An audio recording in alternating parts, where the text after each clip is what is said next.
I am calling to order the regular school board meeting, the Stevens Point Area School Board, Monday, October 13th, 2014. Roll call and verification of a quorum, please. Ms. Baker? Mr. Ebel? Excused. Ms. Erler? Here. Ms. Paxson? Here. Mr. Kokonowski? He's on his way. Mr. Presley? Here. Ms. Scott? Here. Ms. Sherrick? Here. Ms. Totten? Here. We have 6 members present. We have a quorum. We have the approval of the agenda next, and the one request I've had is to have 8B pulled out and voted on separately. Are there any other requests per the agenda? I think it's 8 on there, but is it 8 on the, or is it just, I'm sorry. Okay. Yep, sorry, I have misnumbered on mine. Okay. Anything else? All right, then I need a motion for the agenda, please. Move to approve. Second? Second. Roll call vote? Ms. Erler? Yes. Ms. Paxson? Yes? Presley? Yes. Ms. Scott? Yes. Ms. Sherrick? Yes. Ms. Totten? Yes. Motion carries 6-0. Okay. Tonight we have students from our 4K at the YMCA coming in to lead us in the Pledge of Allegiance. If you guys want to come in, please.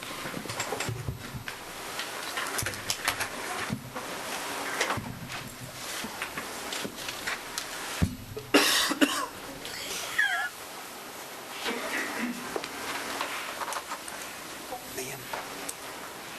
There we go. Okay. Ready? Go ahead. I pledge allegiance to the flag of the United States of America and to the republic for which it stands, one nation, under God, indivisible, with liberty and justice for all. Nice job. So stay right there.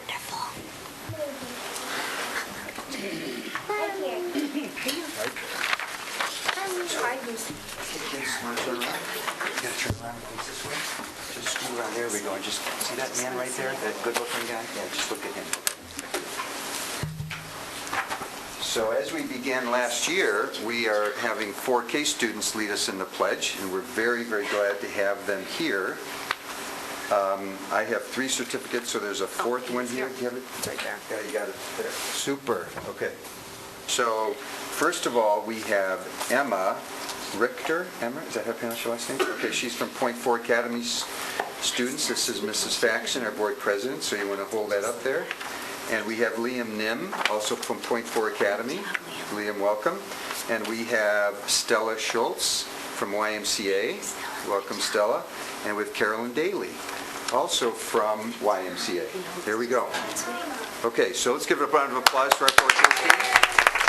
See how easy that was? Okay, so you hold it up and a big smile into the camera there, okay, for Mr. Bumowski.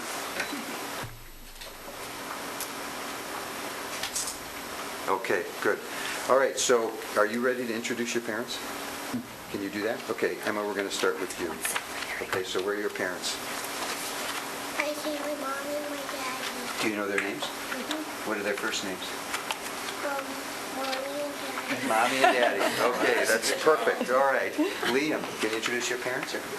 Carrie and Sean. Carrie and Sean. There you go. Welcome, Carrie and Sean. Stella, can you introduce your parents? And they are? Do you know their names? Tanya and Amber. There we go. All right. And then Caroline. Andy and Amy. Amy, that's Amy over here, right? Yeah, very cool. Okay. Well, thank you for coming. We appreciate it very much, and I can tell your friends that you said the Pledge of Allegiance at the Board of Education meeting. And you can then watch it online on TV. All right? So what I'd like you to do is go around, and the board members, starting with Mrs. Scott here, would like to meet you, so you shake your hands, okay? All right. I know you. Aren't you Carolyn? Hi. Thank you so much for coming. You did an awesome job. All right, Caroline, come on down here. Honey, here you go. This way, Caroline. There we go. There we go. I'll just keep him here. job. Nice job, Emma. See you soon. All right. Liam, good job right over there. Good job, young lady. Thanks for Caroline, coming good in. to see you again. Thank you, young man, for coming in. Ella, nice job. Thank you, young lady. Thanks for coming in. you. Good job. Thank you very much. Good job.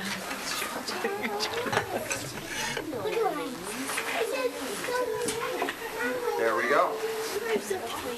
Okay, so we have a special recognition tonight. We've been doing this once a month for almost a year. So if Taylor Stitchen and Carla Lockman would please come up. Can I do that thing?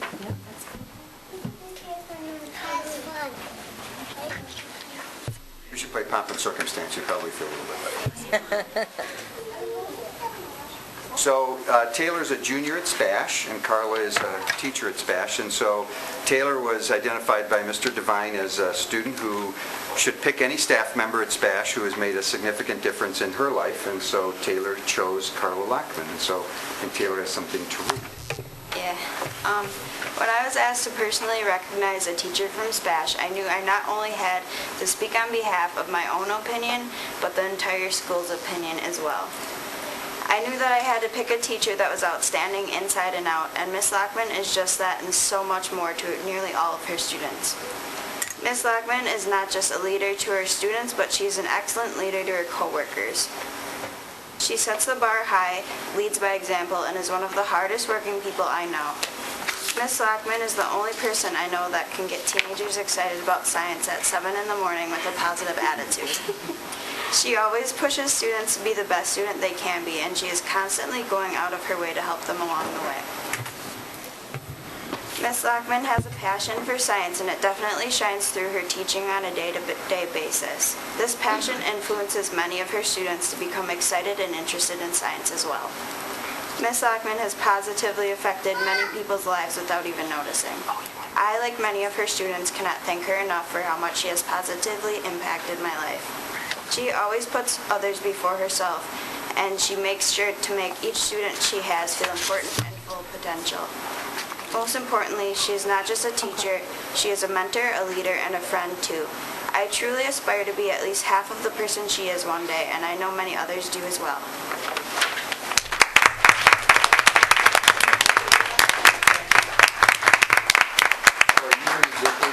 Or are you going to keep that for yourself? If she wants it, she can have I think she would like to have it. And then I have one for you, because you sent it to us by email. So I do have a certificate. I knew it was here. So I just want to read this on behalf of the district, but also on behalf of Taylor. Taylor did sign this, along with myself. This certificate is awarded to Carla Lockman, SPASH Biology and Environmental Science teacher. This student staff recognition is presented to you for the positive and lasting impact you have made on Taylor and her fellow students. We are a family of teachers and learners. You have taught her and many others the essentials of how to learn, the values of how to live a good life, and how she and her fellow students may pay it forward. With heartfelt thanks and gratitude, October 13, 2014. Congratulations, Carla. Thank you. Is there anything you would like to say? Yes, I'd like to say thank you very much to Taylor. I didn't always know that I was going to be a teacher. It's the best decision I've ever made, and it's students like you that make me happy and excited about science and excited about teaching every day, even at 7 a.m. in the morning. So thank you very much for this recognition. You deserve it. All right. The board members would like to meet you. All right. Did you get the photo first? Photo? Oh, I'm sorry. Thank you very much, Kim.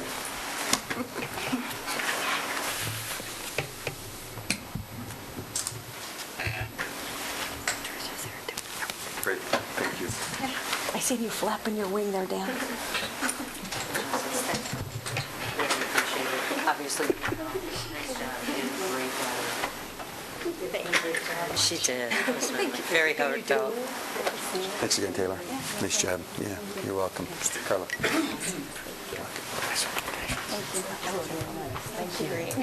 Thanks, Frank. Oh, very nice, huh? Congratulations. Great job. Tell Mom I said hi. Thank you for all you do. We do have a number of donations that we'd like to recognize tonight. P.J. Jacobs Athletics Department received a donation of $110 from Midwest Dental to be used towards additional athletic resources. The district received a donation of $500 from the Stevens Point Noon Optimist Club.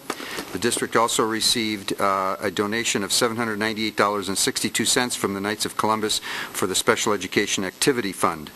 The district received a donation of $364.15 from Target Stores. P.J. Jacobs received the music department at P.J. received a donation of $100 from Sharon and James Wysocki. They also received a donation of $500 from Len Dudas Motors. The music department at P.J. has also received $50 from Monica and Darren Davison, as well as $50 from William and Laura Rowe, and $50 from Susan LeBeau, and $25 from Timothy Rowlands, and $20 from Gerald and Michelle Court, and $15 from Lori Martin Keefe.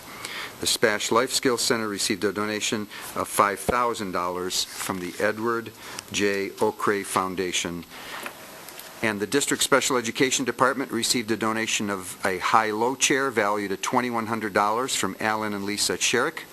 The District Music Department received a donation of $200 from the Hyde Music Company, and the district also received a donation of $500 from Greg and Kate Vogel.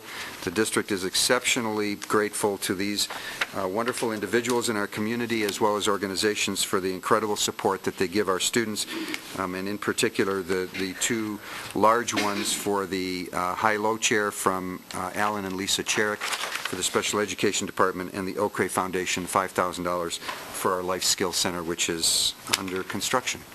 Thank you. Thank you. Excuse Next, me? yes. The $5,000, is this in addition to what we've already received, or is this a part of what's been reported as the awards for the grants for the Life Skills Center? I believe this was since the board approved the bid. So this is just since our last meeting? Correct. Thank you. Okay. Next, we have public comments. Due to the number of them, I've decided we're going to go with 4 minutes tonight. The first on the list is Albert.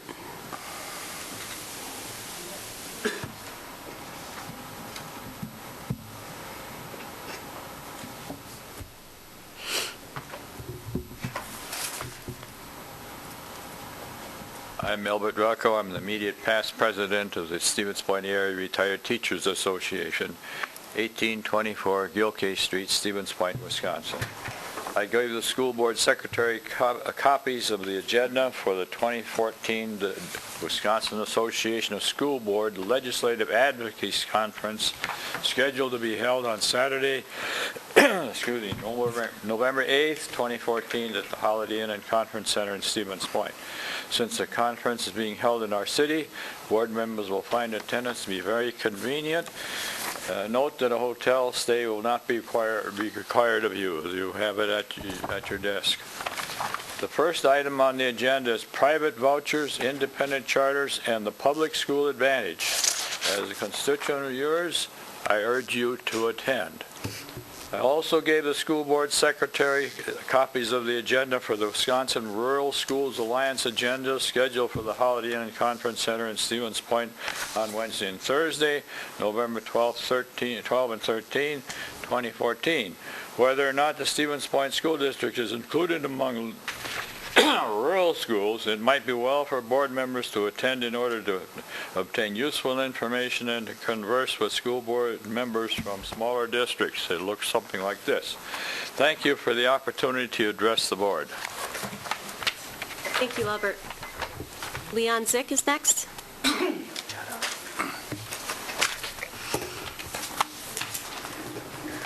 Leon Zick, S309, County Trunkie, Stevens Point. All employees in the Stevens Point School District have taken about 11% cut in pay or expendable cash, either way that we want to spin it. And we have a right, all the employees have a right to ask for a cost of living increase. In the last 5 years, we have had no cost of living increase. Cost of living means that you get to stay even. That's all that means. If you get a cost of living, you're staying even. Okay, since we had the cut and we haven't had a cost of living, now we can ask only to not go any deeper in the hole. Or in other words, treat us fairly. Thank you. Thank you, Leanne. Alex Kokanowski is next.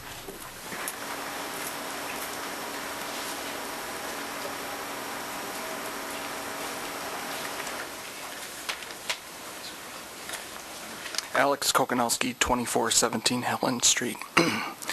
Some of the public question why I have been taking a stance on issues not similar to their beliefs. On October 15th from 7 to 8 p.m., I am holding a public gathering at the downtown library in the Pinery Room. The purpose of this gathering is to allow the public an opportunity to take a pulse of one of its own elected representatives. This event will include finding out some background information about me that is not widely known, fill in media gaps, clear up misconceptions caused from misinformation and gossip, and a Q&A segment. Also, a group discussion of how I, as an elected school board member, can be more efficient, effective, and in representing the will of the public through a collaboration with those in attendance on the 15th. I ask that all administration and current board members not attend so as not to discourage the attendance and hinder the involvement of the community members and district staff who wish to participate. Please come and find answers, give perspectives, and create solutions with me this Wednesday at 7 p.m. in the Pinery Room at the Downtown Library. Thank you. Art Greco.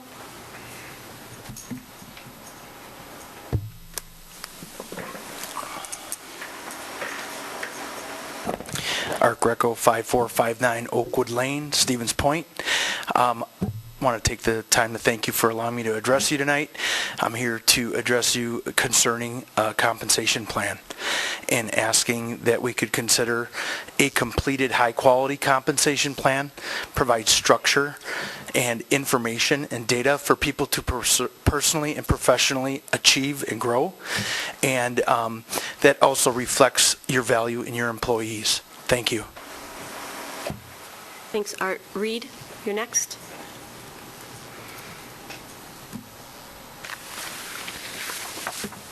You know, it's beginning to be a bad habit with this board, the people coming late, not coming at all. You know, I don't know what you're going to do about it, but it's unacceptable. You know, after the last election and appointment of two self-proclaiming attorneys to the board, I was hopeful board procedure and actions would get better. They've unfortunately gotten much worse.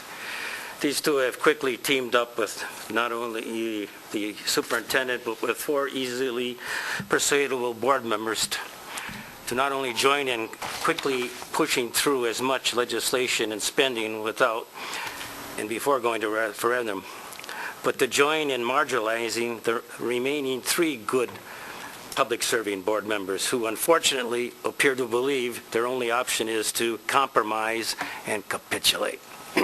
The ideal recipe for disaster. Recent example, Life Skills Center. Comes in at $1 million, just 2 times higher than the budget. It's quickly passed 5-3. Won't even listen to one board member's opportunity, had an idea to perhaps save $750,000. Another board member requested to wait 2 more weeks for super study. That ain't gonna happen. Nope, they knew they had the votes through, I'm sure, collusion, and they weren't going to allow any chance they wouldn't get their pet project. It's just like the Jackson School Tech Center. Superintendent just opens it up. What does the board do? Nothing. You know, Clover Whiting, $1 million addition. Yeah, they had to get started on it so they get it done, in the middle of the year. Never got done until spring. Let them get away with it. And then they put the sprinkler system in, which that's what they could have done in the beginning. But no, they couldn't do that. But you let them get away with it. You asked them to film the committee meetings like they said they were going to. They just refuse. And you good board members, let them get away with it. They're grabbing as much control and spending, now, because even they know once the public gets involved, any referendum is unlikely to pass. And that'll be the payment for your people's greed and need and collusion. Because you've really set a poor example and done a poor job. All of you. Okay, next we're on to agenda item number 7, our student representative report. Emily's not with us tonight, so we'll pass over that one. We have a Wisconsin Association of School Boards legislative update by Meg. Well, I appreciate Albert for bringing those forward to the group. I think especially with the legislative advocacy conference being here in town, I really encourage board members to attend that. I also just wanted to report out that there are several of us will be attending the WASB Employment and School Law Seminar, which will be occurring this Thursday and Friday. And I hope to be able to report back some information out of that after attending it. And that's all I have. Thank you. Consolidated Task Force update, Kim and Lisa. Accent. I had signed up to speak and was overlooked, I believe. Oh, I'm sorry. Where are you? I'm not sure. Ginny Carlton. I just have you down for number 9, Ginny. Did you want to just speak at regular public comments? No, I can wait. Thank you. I wasn't sure how you were operating it. We usually do it at the agenda item, but you're more than welcome to do it now. Okay. I mean, we're not going to do an update, at least I didn't think so, with the final report coming in front of us, so. Yep. Okay. Shouldn't be on the agenda. Consolidated Task Force final report presentation. Reed asked to speak to this.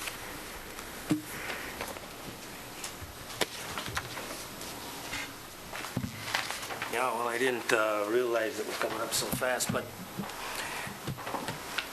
you know, well, I can't speak after they make their presentation, but I'll tell you, I went to the meetings, and they put in a lot of hard work, these people. You know, unfortunately, what was done here was that you tied in several issues together. Instead of just talking about grade realignment, there was a lot of merit to it. The administration includes facility studies and then tacks on a $95 originally $1 million worth of pet building project. You just went wild here to see how much money they could spend, and it came in so high that even they realized that wasn't going to fly. So now they come back with $35 million that isn't going to fly, for the reason that people don't trust you people, and that you've done such a poor job, for example, on the Life Skills Center. Why would anybody believe any other projects that you guys will be recommending won't be overly padded and unnecessary? You know, when you think about it, you know, you've got projects like, you take 6th grade out of all of the elementary schools. You would think that would save the public money. No. They come in here and it costs the people millions of dollars. That don't make any sense. You come in with SPASH, and it was admitted to at one of your meetings that even bringing all the 9th grade up to SPASH, it'll be 150 less students than what SPASH had at its maximum. Yet you wanted to spend $60 million the last time. Now I believe it's still $25 million or something like that.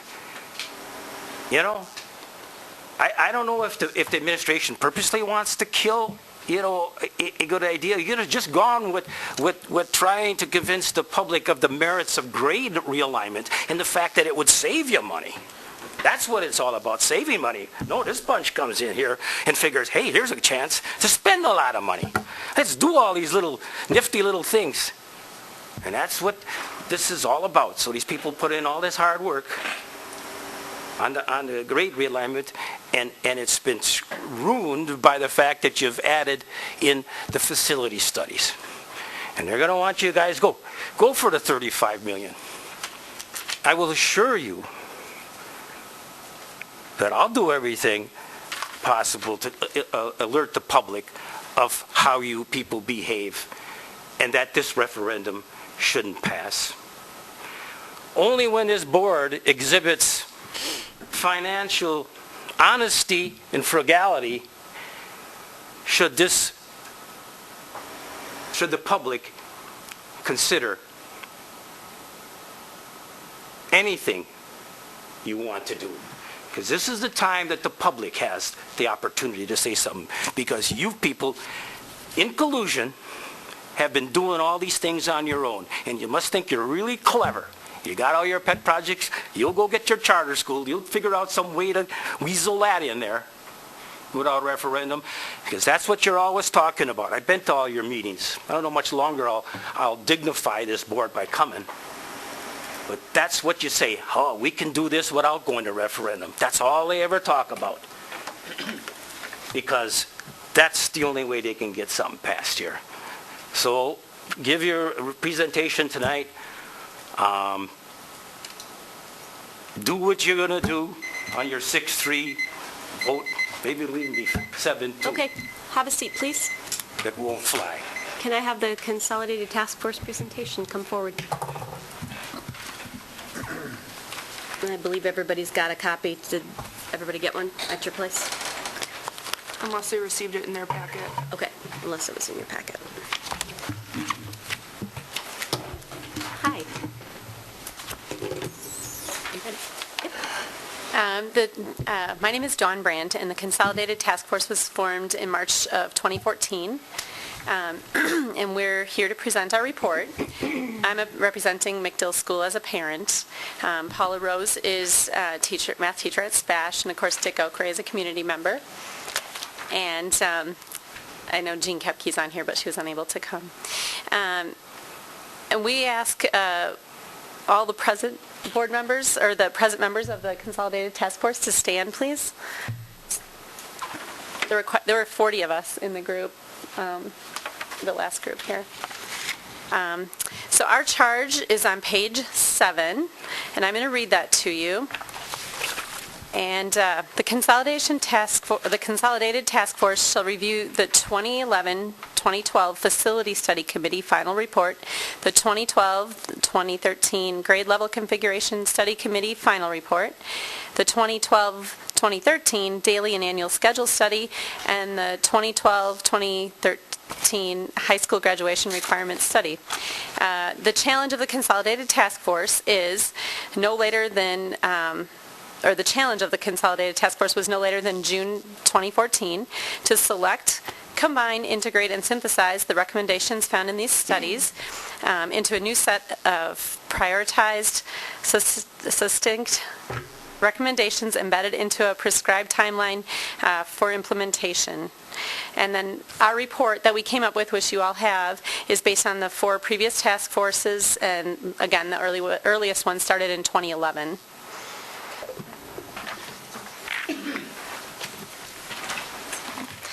We want to acknowledge the countless hours that the other task forces spent prior to our work of synthesizing those reports, and we fully respect all of the work that they've done, and then we base our findings on that. So if you would turn to page 9, that's our next stop of the recommendations. Again, I'll read a bit of this to make sure that everybody is on the same page. So Consolidated Task Force presents its recommendations grouped by the titles of the previous studies. The fundamental recommendation from which all of the other recommendations flow is that of the grade level configuration. And the configuration used when making all the other recommendations was the K through 5 elementaries, moving the 6th graders then to the middle school. So 6 through 8 middle school, and then 9 through 12 high school. And Mr. Okray is going to take over from this point and talk about the specific recommendations from that point based on the other studies. Thank you. So, exactly. So to help the board understand how the document is organized, we'll outline the approach that the Consolidated Task Force used. First, there was a grade level configuration study, page 10, and the Consolidated Task Force recommendation was a K through 5, 6 through 8, and 9 through 12. So the second part of that was the facility study, starting on page 12. The recommendations on page 13 through 19 listed the needs of each school. So please take some time and look through some of those, taking note of the things that were lined out as being maybe too excessive. Then the third part is the daily and annual schedule study on page 20. Our recommendations are on pages 21 through 23. And then finally, the graduation requirements task force on page 24, outlining the changes and our recommendations on pages 25 and 26. When you get to the end of all of this, of course, this is where it gets tougher. The budget implications are on page 75, with specifics on the pages thereafter. So please bear in mind they're extremely rough estimates and only estimates.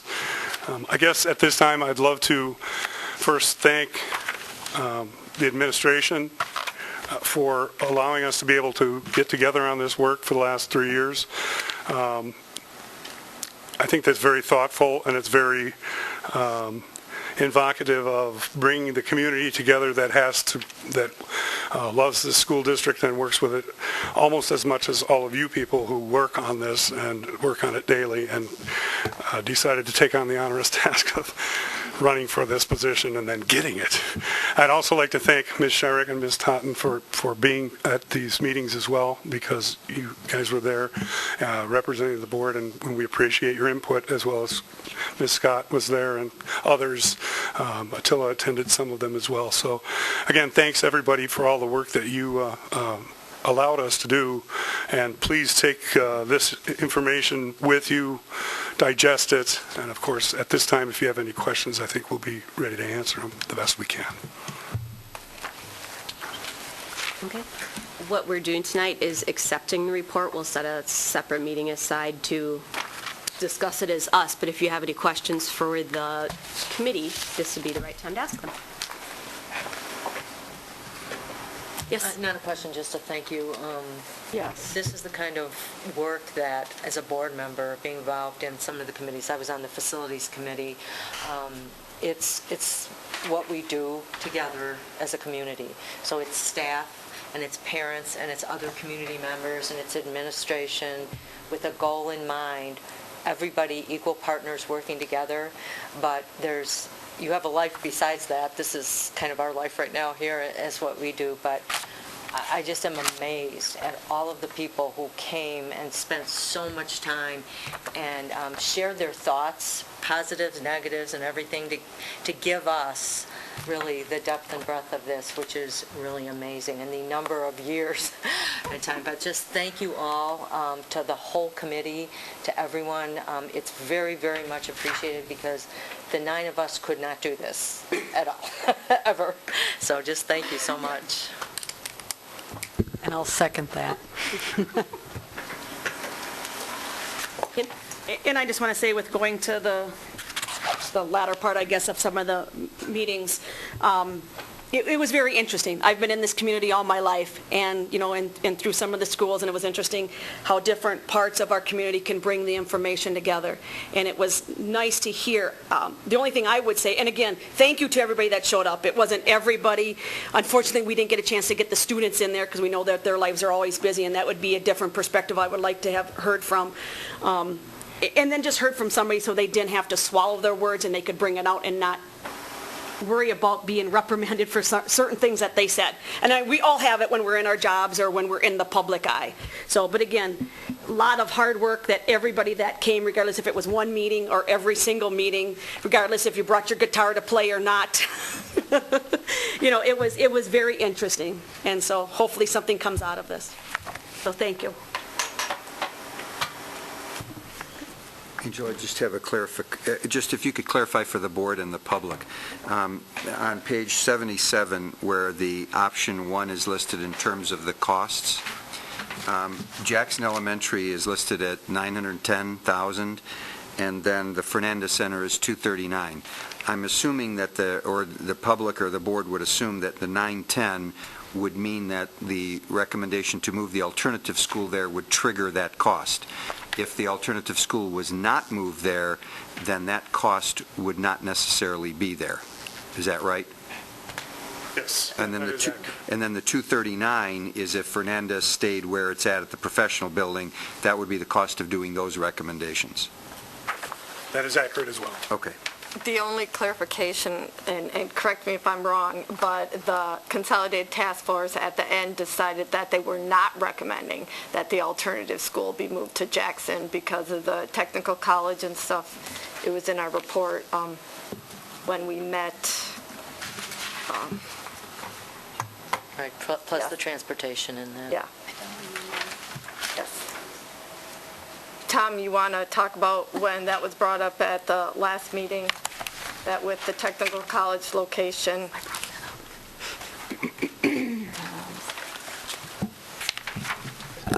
I didn't review that specific thing before this evening, but my recollection was that the committee made no specific recommendation on the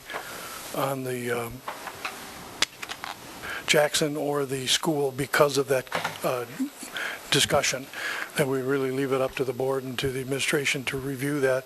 That's why the committee recommended, or didn't recommend that, but said if you do the Jackson school, if you do those activities at the Jackson school, this is the estimated cost. If you do the alternative high school improvement on site, it's going to be approximately 240. So those figures were provided for your edification, as were the budget figures, and then that total amount where at the end was also left there for disclosure as well as historical aspects. And as the group members mentioned, as you look through the recommendations of the various studies, especially in the facility area, you see that there are strikeouts. Those also were eliminated by the committee in the final recommendation, and are not included in the costs of the 30-some million, but are included in the cost of the total, which was about 90-some million. So again, that was left there for edification, for historical purposes, so that you folks had an opportunity to see that and know that as well. So my point was simply that just so that the public and the board knew that the 910 was an assumption that if you did that, that's what it would be, but it would drop that total then down by a little less than $1 million if that was not the way the board chose it. That's correct. The committee made no specific recommendations with respect to occupying Jackson, et cetera. They just said, if you do it, here's what we foresee the cost to be, et cetera. Thanks. Just to clarify, the narrative for the Fernandez Center is on page 19. Yes, it is. So if people want to read it, it specifically discusses the factors to take into consideration with respect to making a decision as to whether to move the center. And it brings up the technical school. Thank you.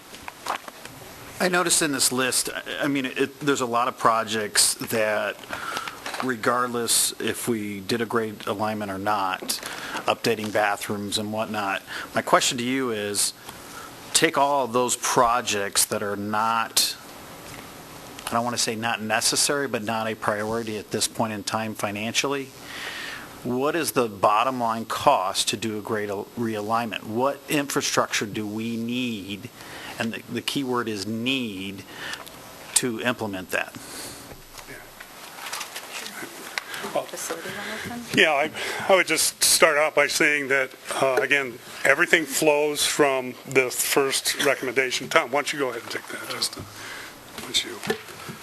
The committee went through that. Their recommendation is $35.7 million in costs. That's the estimate. The things that we felt were not, things that the committee felt were not essential were removed already. When you bring the sixth grade out, you have to do certain things in terms of redoing the current junior highs. Ben Franklin, for example, has some issues that regardless of what you do, face the board, whether you realign or not, and those costs are included in here, and that is the facility at Ben Franklin, the additional gym added on, the redoing of the lunch area is woefully inadequate in Ben Franklin. And when you move the freshmen to the senior high, this is not a decade or two ago, and even though the enrollment is not exactly the same as the highest it was at one point, there are many different kinds of programs and activities that have been required that take up space, and you cannot have the same enrollment you had years ago with the programs and activities that we have currently. So you're going to have to add space at SPASH. You're going to have to add an addition. When you do that, gym space isn't going to be adequate, so you're going to need a game-only type gym. You already have facility issues with respect to bathrooms at SPASH in the field house area. There are no public bathrooms in the immediate area. That's a problem you're going to have regardless of this study. The facility study pointed that out, so those are included in there. So this is the committee's report. The recommendation is for you to just accept their report. You're free, obviously, and it'd be your role after this point to question any of the data in here and then accept, reject, or change, or do whatever you wish with this document or your future plans. But this is the report of this group. I trust that answered your question. It actually didn't, but... Tom, what the question was, is if you look at just moving the the ninth graders to SPASH, okay? You addressed Ben Franklin by saying the kitchen and the additional gym space were needed. P.J. Jacobs does not appear other than the main office Does situation. not require much, correct? So if you move the ninth graders to SPASH, on page 87, it shows a total of $59,900 as the cost, but under the list on page 77, it shows $25,500. So, and there are no strikeouts. Because 87 is not the correct link, it's not the matchup with the recommendation. Page 87 is the total. Right. We didn't do that. Right, I understand. So it's apples and oranges. Well, you said that there were strikeouts to show what that larger amount was. Correct. Okay, so of the list on page 87, unless there's a abbreviated Shouldn't be on page 87, that's my point. You should be on page 79. The SPASH requirements that match up with this recommendation are on page 79. Okay, so is the $23,500 the amount it would take to move ninth graders to SPASH? With respect to... Let me finish. Yeah. Or are there projects in that list of 11 that could be eliminated that would not adversely affect the move for the ninth graders? Not in the opinion of the committee. Okay. And this is bricks and mortar, so it does not include costs that may be associated with any programmatic changes in the curriculum or any operational ongoing costs, overhead, that type of thing, electricity. So the $23,500 is the cost that the committee believes it would take to make the grade level realignment from ninth grade junior high to ninth grade SPASH. That is correct. It's section option 1, and it's pages 78 through 83 are the costs associated with this recommendation. Thanks. When you get beyond that, you're into section A2, and that was the full architectural estimates, including the things that have been eliminated. So, and the strikeouts we were referring to were in the narrative, which is found in pages 13, 14, 15, 16, 17. Those were narratives where the strikeouts occurred, and then those match up with the first section of costings. So, you kind of need to understand how the book is put together, otherwise you can get misled in terms of understanding what costs go with what. Oh, I'm sorry. Trish. I think you called me before, and then Jeff, I don't know if Jeff was finished or not. So, I mean, and just to kind of go back, I mean, just to kind of how we read this book and when it first came out, page 85 the 97 million, and I'm going to use my words and my opinion. This was a wish list. This was principals. What do you need to fix up your school if we're going to go through for a referendum? What do you need or your wants? Because you can kind of go back and forth depending on what side of the river that you live on, if it's a need or a want. Okay? When that number came out, the Consolidated Task Force gasped with that number. Again, my opinion, it's not going to pass. We can't do it. So we, as the whole committee, as I sat and listened, said, okay, now we have to distinguish the difference between our needs and our wants. Now again, when I look at some of these strikeouts, I would think we would need bigger kitchens. We would need different things. But again, we just kind of took a variety of what everybody agreed to for that. I asked the question multiple times, if we're moving the 9th graders up to SPASH, we don't have any more students there than we did years ago. Why do we need to build differently? Truth or not, I don't know. We have to teach the 9th graders and keep them separate from some of the upperclassmen. Am I saying that right? Because of their classes. They can't always intermingle with the other high school kids. Am I saying that right? Kind of. I would say that when you look at the academic, social, and all the needs of the students, we thought it would be wise to have kind of a graduated system, a little more shelter for those incoming freshmen. So perhaps then lump them together as 9th and 10th, where they wouldn't have release for lunchtime and things like that. We'd have to look at different rules for the younger group. But the release from lunchtime is not creating any more classrooms, any more, and that's what we're looking at, is building classrooms. I should actually, let me clarify. I was thinking more of your release during the day, during a commons time, that your freshmen and sophomores, we would have them in a structured study hall is what we currently use, where if juniors and seniors keep their grades up, attendance is good, then they can have release privileges during those times to be in commons, where it's not such a structured study time, and then perhaps release as well.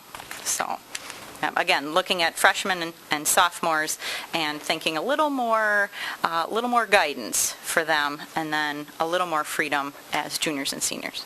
And would we agree that's kind of the same concept that they talked about the 6th graders moving up? Okay.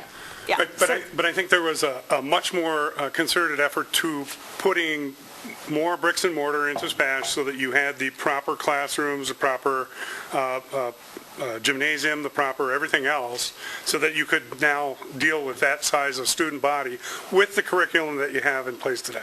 It's not the same curriculum that was there 25 years ago. It's definitely different. There's many more mandates that are, things that we're told we must do, and those things have to be followed and adhered to. So, yeah, it was quite a big build-out, and you're right, when we first looked at the $60 million for SPASH, I think collectively all hit the floor.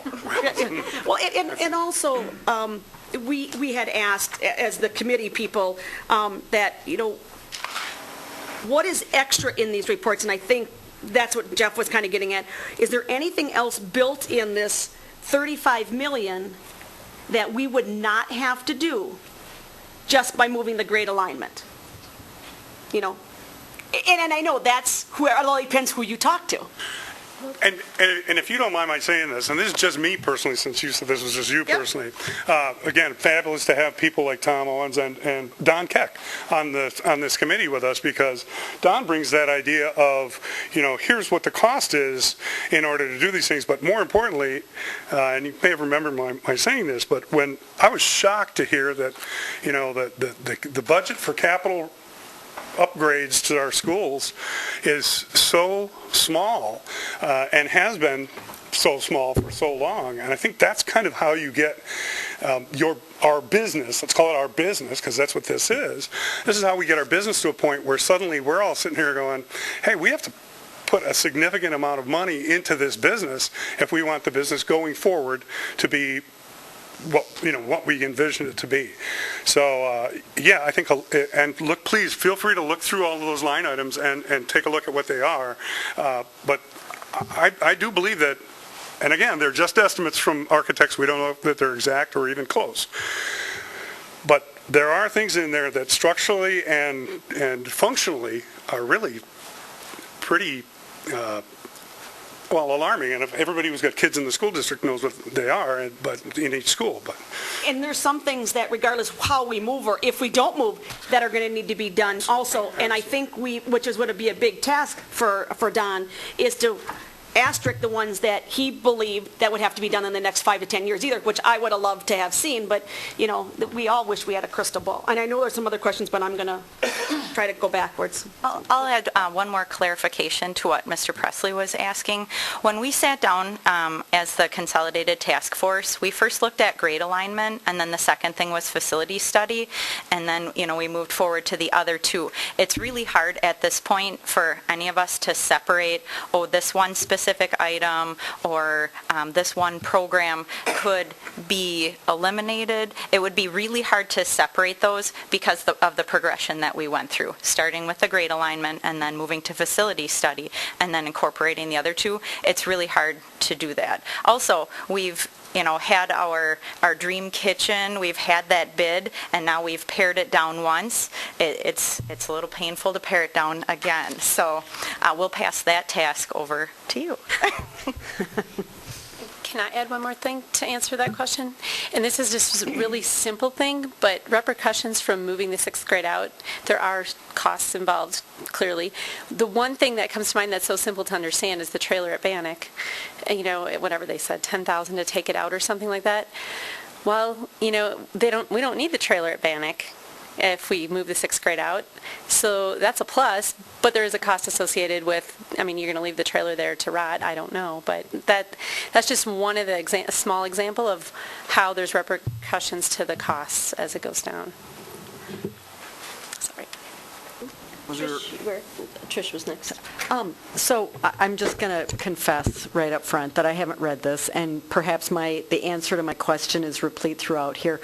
But I'm wondering, I see a huge amount for Ben, $7 million. So we know that our population is moving south, and not all the way to Florida, but just to Plover.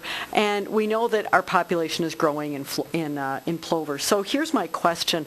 How have you taken into consideration the fact that our population in the southern part of the city or metropolitan area is growing?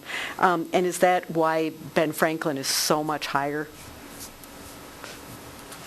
No, I would say, thanks for letting me jump in. I would say that it is a combination of several things. One, PJ's is a very difficult school to do anything in. As we kept looking at it and went to it and looked at it, it just is really hard to do anything into.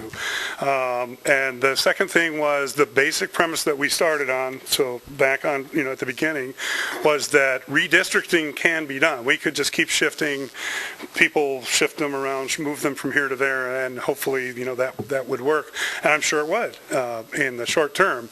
But as you point out, the population is growing down there. I don't think we strategically went to do Ben Franklin as the more expensive option here. It just came out that way. I think that's just the way it As you were, just one quick follow-up, as you were going through all of these studies and looking at everything, did you take into consideration somehow, or somehow it reflected that the population in Plover is growing? Yes, and that was pointed out early on in both the facilities and the grade realignment studies. Okay, good, thank you. Alex? Did the task force take into consideration possibly moving the 6th, 7th graders into one of the middle schools and the 8th, 9th into the other? And what was the conclusion with that? You want me to take Go it? ahead. Okay. Your turn. We did definitely consider that, and if you look at the original grade alignment study, it was one of the discussion points. Help me if I'm wrong on this. PJ's is smaller in head count than what Ben is. And so if you take those grades and divide it up, it would not be big enough to hold 2 full grades of students. So, and we did spend a lot more of our time discussing the proposed K-5, 6, 8 alignment with the 2 junior highs. We spent most of our time that way, but there was a considerable amount of time spent discussing exactly what you said. Would one of the buildings hold 2 grades and the other hold 2 grades? So. Meg? With respect to the daily and annual schedule study, one of the recommendations that came out was looking at starting elementary students earlier. Was there discussion about whether you would be then busing everybody at the same time, or you would be looking to make some changes at the secondary level? I think it was swapping them, essentially, yeah. I just didn't see, there wasn't a express recommendation with respect. And I don't believe that we had one. Okay, thank you. Lisa? First, and I know you've been thanked 100 times, but it's really way more than that, because, this has been going on for years, and there have been tons of people preparing these reports and stuff, and so I just want to say thank you for that, and I don't want to demean that in any shape or form. One of the problems with it taking so long, though, things have changed. There was some misinformation out there and stuff. As far as the bids go, from what I understood, the original, they said the concept came from the other recommendations, and they discussed them, and then the facilities were built around that. Tom went and spoke with the administrators of the buildings, and that's where the $90 million or $98 million came, and then again, we all just, and then Tom went back to the administrators, and they removed things. And then it came to the committee, because the committee itself, for them to say what was needed and what was a want, that was not a discussion. That was not, I don't believe anybody really felt that they had the qualifications to decide that. So if that's what you're looking for, that answer, it's not coming from this report. Missing the students was a huge disservice. I think that would have been really, really important. But again, to say that the $98 million was all the wants and then the $36 million are the needs is not an accurate reflection, at least in my opinion. It was what came. So I just want to make that clear, that wasn't what the committee determined what was needed versus what was wanted. I saw one more hand over here.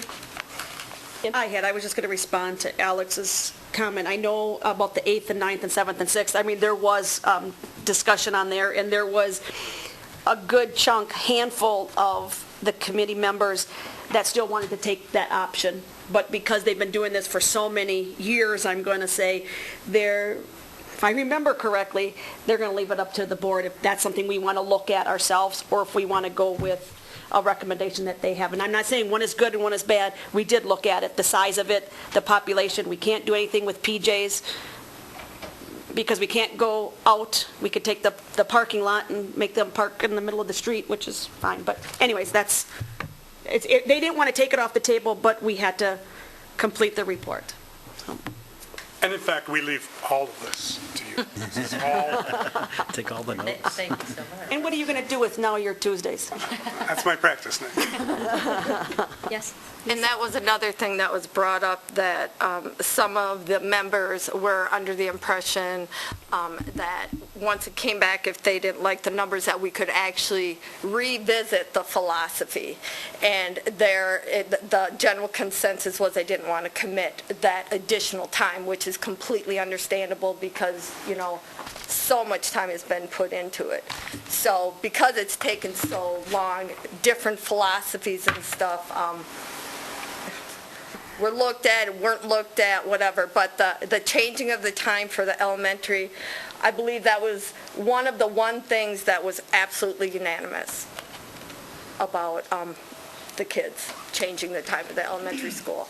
And it wasn't the recommendation to flip them, it was just to change. How that got accomplished wasn't, it was just the recommendation. You ready for a motion? I am. All right, I'm going to make one. I would move to accept the consolidated task force report. And I'll second that. Can we, or I'd like to amend that to say, motion to accept the Consolidated Task Force report as a report only, just so that we are very clear that it's only the acceptance of the report, because we've had problems in the past when we've done it otherwise. Well, I'm not going to change my motion. I think. No, I make an amendment to your motion, so I need a second. I'll second it. How, can I ask a question? Yes? How does your The only amendment, thing I add was as a report only to emphasize that. That's the only thing I did. Because in the past, what we've had happen is when we've accepted reports, people have misunderstood that when we accepted the report, we accepted the recommendations. And I just want to make sure that that is not what the public thinks. It's prudent. Say what? It's prudent to do that. Correct. So the first thing we're voting on is the amendment, which is to add just as a report, only. and we need a roll call vote on that, please. Mr. Kokonowski? Yes. Mr. Presley? Yes. Ms. Scott? No. Ms. Sherrick? Yes. Ms. Totten? Yes. Ms. Baker? I just want to be clear, it's 4 words, just as a report, As a report only. as a report only. That's all it Yes, sure. Ms. Erler? Yes. Ms. Faxon? Yes? Motion carries 7-1. Okay, now we have the original motion and second to accept the report. No, now we're approving the amended motion to accept the Consolidated Task Force as a report only. Mr. Presley? Yes. Ms. Scott? Yes. Ms. Sherrick? Yes. Ms. Totten? Yes. Ms. Baker? Yes. Ms. Erler? Yes. Ms. Faxon? Yes? Mr. Kokonowski? Yes. Motion carries 8-0. Again, Thanks thank you, again guys. for all the Thank time. you. Appreciate it. Thank you. Thank you.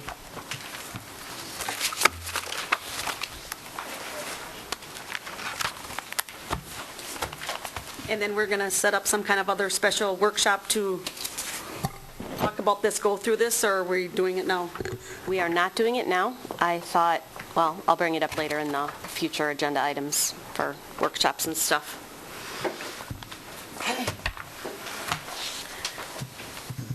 The next thing on the agenda is 7E, the President's Report. That's me. The reason I started this is to try to answer questions that come my way so that everybody gets the same answers. The first thing, closed session and open session. Our agenda is one agenda. Anything that is on the agenda, either in closed or in open, can be discussed in open. We only have to take a vote to privately go into closed. That said, the cautions that we need to take are to never break confidentiality, meaning if we were discussing something in open that maybe would normally be a closed, we cannot mention employees' names. We cannot discuss things like that that would have any chance of having any kind of a negative repercussion on somebody. The other is that we have to be very cautious about making sure that we are not putting ourselves in the position of a prohibited practice. All of our negotiating teams have ground rules, and we can't break the ground rules by discussing several things in open. That's what was going on last time. So do you guys have any questions? Yep. I just need clarification then. Last meeting, when we voted to not go into closed session, we could have done it in open session. Depending on what we were covering, and I don't think any of us had enough of a base Correct. knowledge As on not what we were Richard, covering. So we were told incorrectly that night. We could have, as long as we would have heard. No, if an adjournment is called, everything's done. There's nothing you can do. I don't think that's Kim's question. Kim's question is, if an adjournment was separate from whether or not we continued with the agenda, if we took the vote to not go into closed session, had there not been an adjournment of the meeting, which could happen at any time during the agenda, then we continue with the agenda in open session with your statement as being careful about what we say.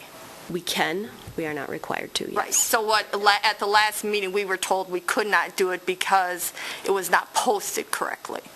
Right, But and you're you asked saying me to that look that is into it. incorrect. Yep, it's one agenda. Okay, I just wanted to make sure that we were told incorrectly. Okay. Thank you. Any other questions on that? Okay. WASB conference, several of us went up there. We heard from Bob Butler the first couple of hours. Let me see, I wrote down what he was, duties and powers of the board. And then we also heard from Dan Millen later, who is the gentleman who came and spoke to us. It was excellent, very grateful for their time, and it was neat to see who's in our district, our region. I'm just going to skip around and hit the number 3 last. Superintendent search firms, obviously they're not here tonight. The ones that we're planning to contact, and hopefully we'll have them here for the 27th, are the WASB, Ray and Associates, and the HYA, which is part of ERCA, and they'll have really good websites if you want to look at them, but those are the 3 that... List them again, please. Sure. WASB, Ray and Associates, and the HYA, which is a part of ERCA. And do you know which one we used last time? I don't. It None of was those. not one of those. It wasn't one of those. Didn't think so, but thank you. The negotiation dates, I was just going to update everybody. The only 2 that are firm on the calendar right now are this tomorrow and Thursday at, what? 6:15. 6:15 with the SPAEA. Those are the ones that are firmly in place. Okay, I'm going to go back to speaking on behalf of the board, policy 161, and actually printed off a copy for everybody. Is this it? Yep, if you pass those. You got some on that side, too? Yep. Online. They're 2 pages. It should be part of Oh, the there's 2 package. pages. Yeah. Oh. Let's see if we can do this right. Thanks. Chris, there may be an extra one.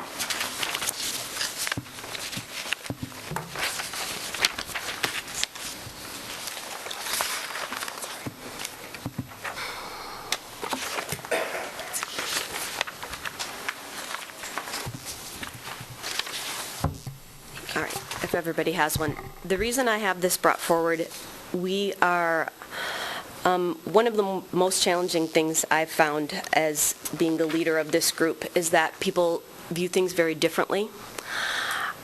It is important to me that we read over this and agree what it means right now, because I feel like frequently I've been put in a position where I'm being asked to interpret this.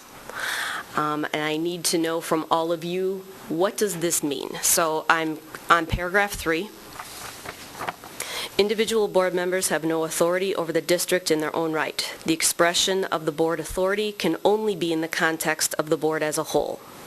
The board can take official action only when its individual members meet together in legal session. Next paragraph, no board member by virtue of his or her office shall exercise any administrative responsibility with respect to the schools or as an individual command the services of any school employee.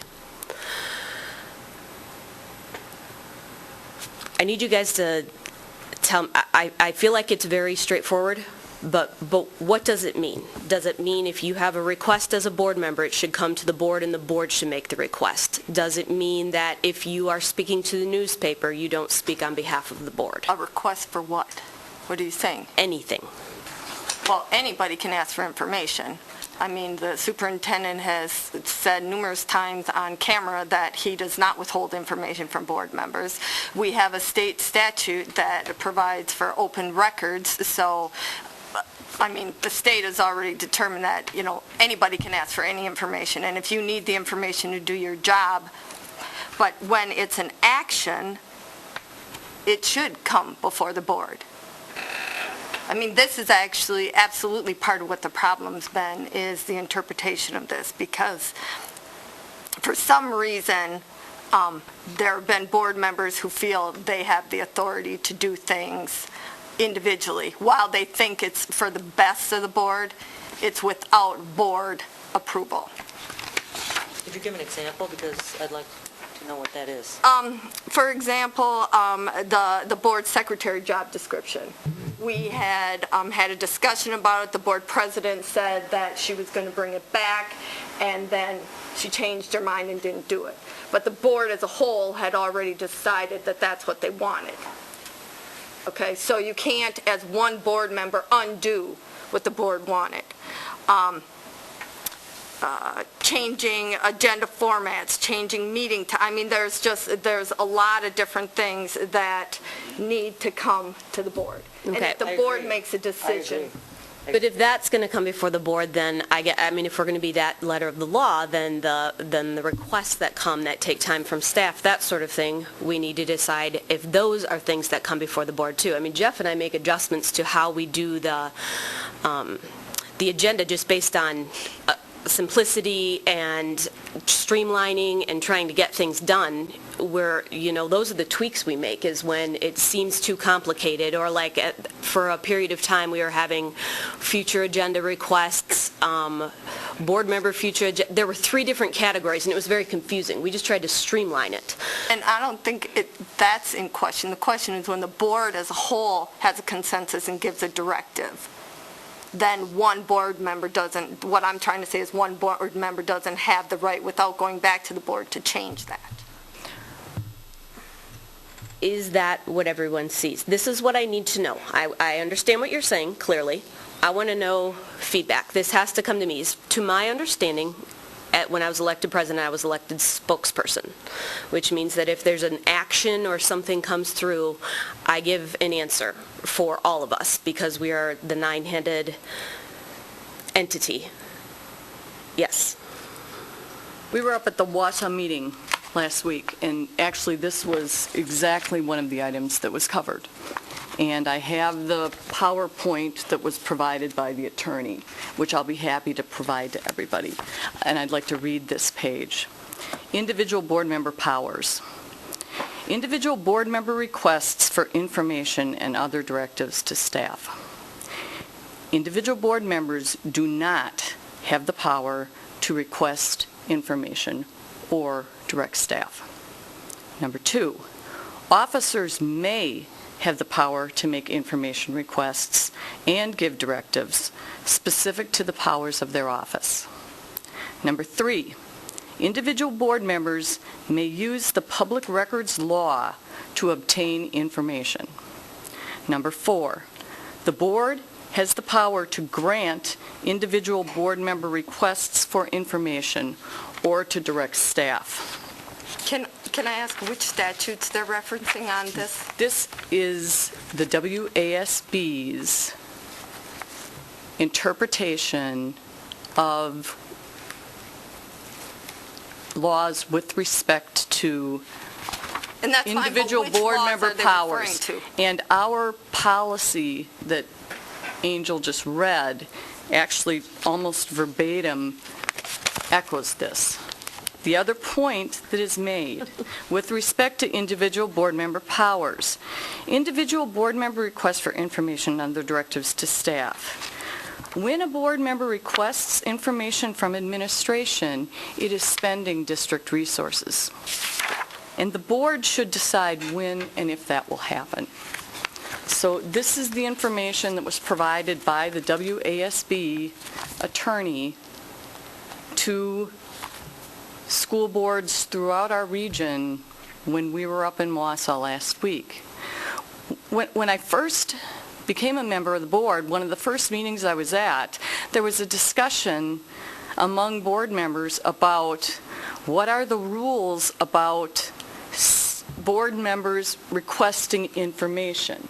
And actually the board got into this substantive discussion about it. I went home that night and I had just received the board member policies that night, and I read the policies and I found 161, and this is the rule. I mean, board policies are the rules that we or prior boards have created to direct and govern the board. And we need to follow our rules If we don't like our rules and we want to change our rules, then we review the policy, and as a board, we take action to change it. But to me, this is very clear on its face as to what we as individual board members don't have any authority. If we, as a board, I would agree with you, Lisa, if we as a board act and we take official board action, then that is the action that we take. But my sense of what's happening is that individual board members are very often taking action. They're directing administration. They're speaking.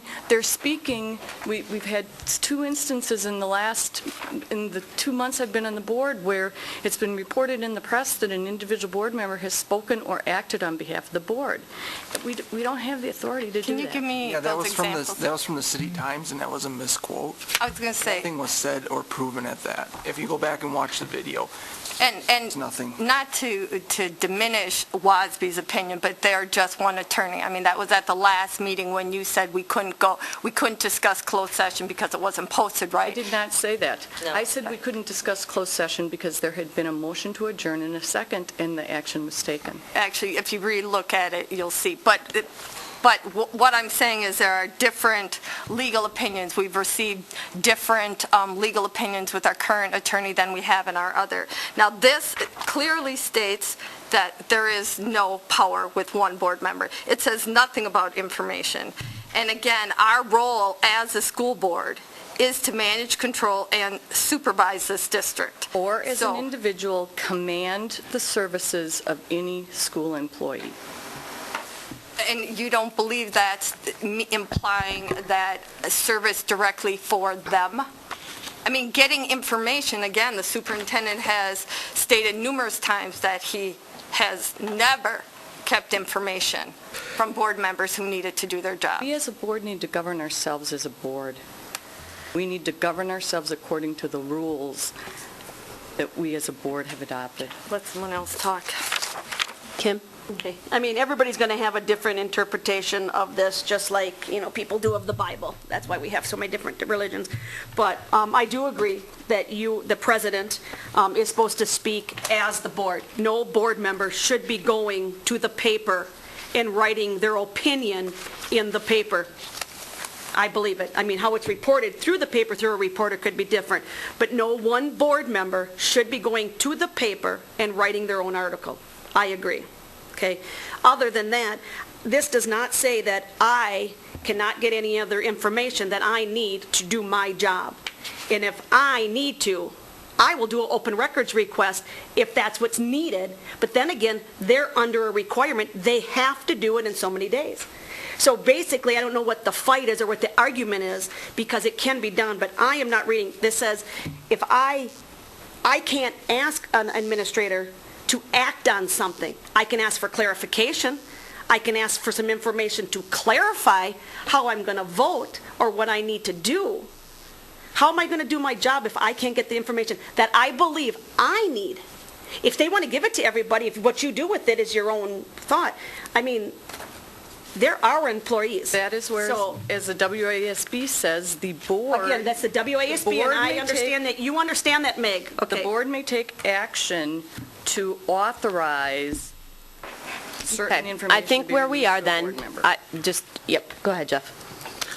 While I can appreciate Meg's opinion, I think the board really needs to review the series of emails that went on last night between Attila, Meg, several other members of the board were CC'd. What happened last night, unexcusable. It was pretty much a walking quorum. Given the fact that I know Trish had the same questions and the same response and people were CC'd, we don't conduct our business by emails. We conduct our businesses when we sit here as a board. Meg gave her opinion to Attila as to what she thought the interpretation was of this rule. We didn't have discussion like we did now, which is appropriate. Having that discussion like it did last night, no, we don't do that. We don't do it behind closed doors. We don't seek the opinion of one board member. It's a consensus of the board as to how we interpret that policy. As far as us doing our work, we have to make intelligent decisions. Those decisions require us to have information that isn't always included in our packets. So I guess you take the converse theory that if all the information that we need to make that decision is not in our packet, then the administration has failed us in helping us make a proper decision, which is they don't have a crystal ball. They don't know what Jeff Presley needs. They don't know what Chris Scott needs. They don't have a crystal ball. So there are going to be questions. The question is, so if you do a open records request, you're going to get the information after you've already made the decision. Because for the simple fact, we get our packets on a Thursday or Friday, and it's for a Monday meeting. So, and your open records request, you look at the timelines, they don't have to give it to you until after you make that decision. I don't feel comfortable as a board member if I ask for information, and this is where I'm going to disagree with you, Meg.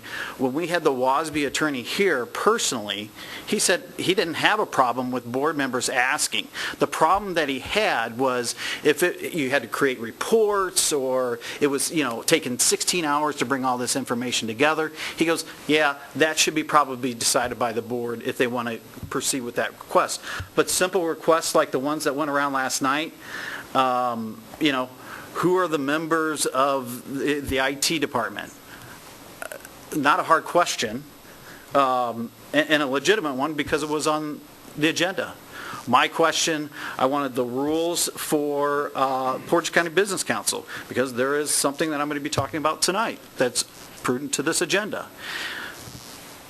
Attila Winterger has the information but refuses to provide it because he wants this board to essentially figure out whether or not he can or has to give that information.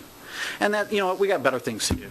We just give us the information, let us make our decisions, and move on. That's what we're here to do.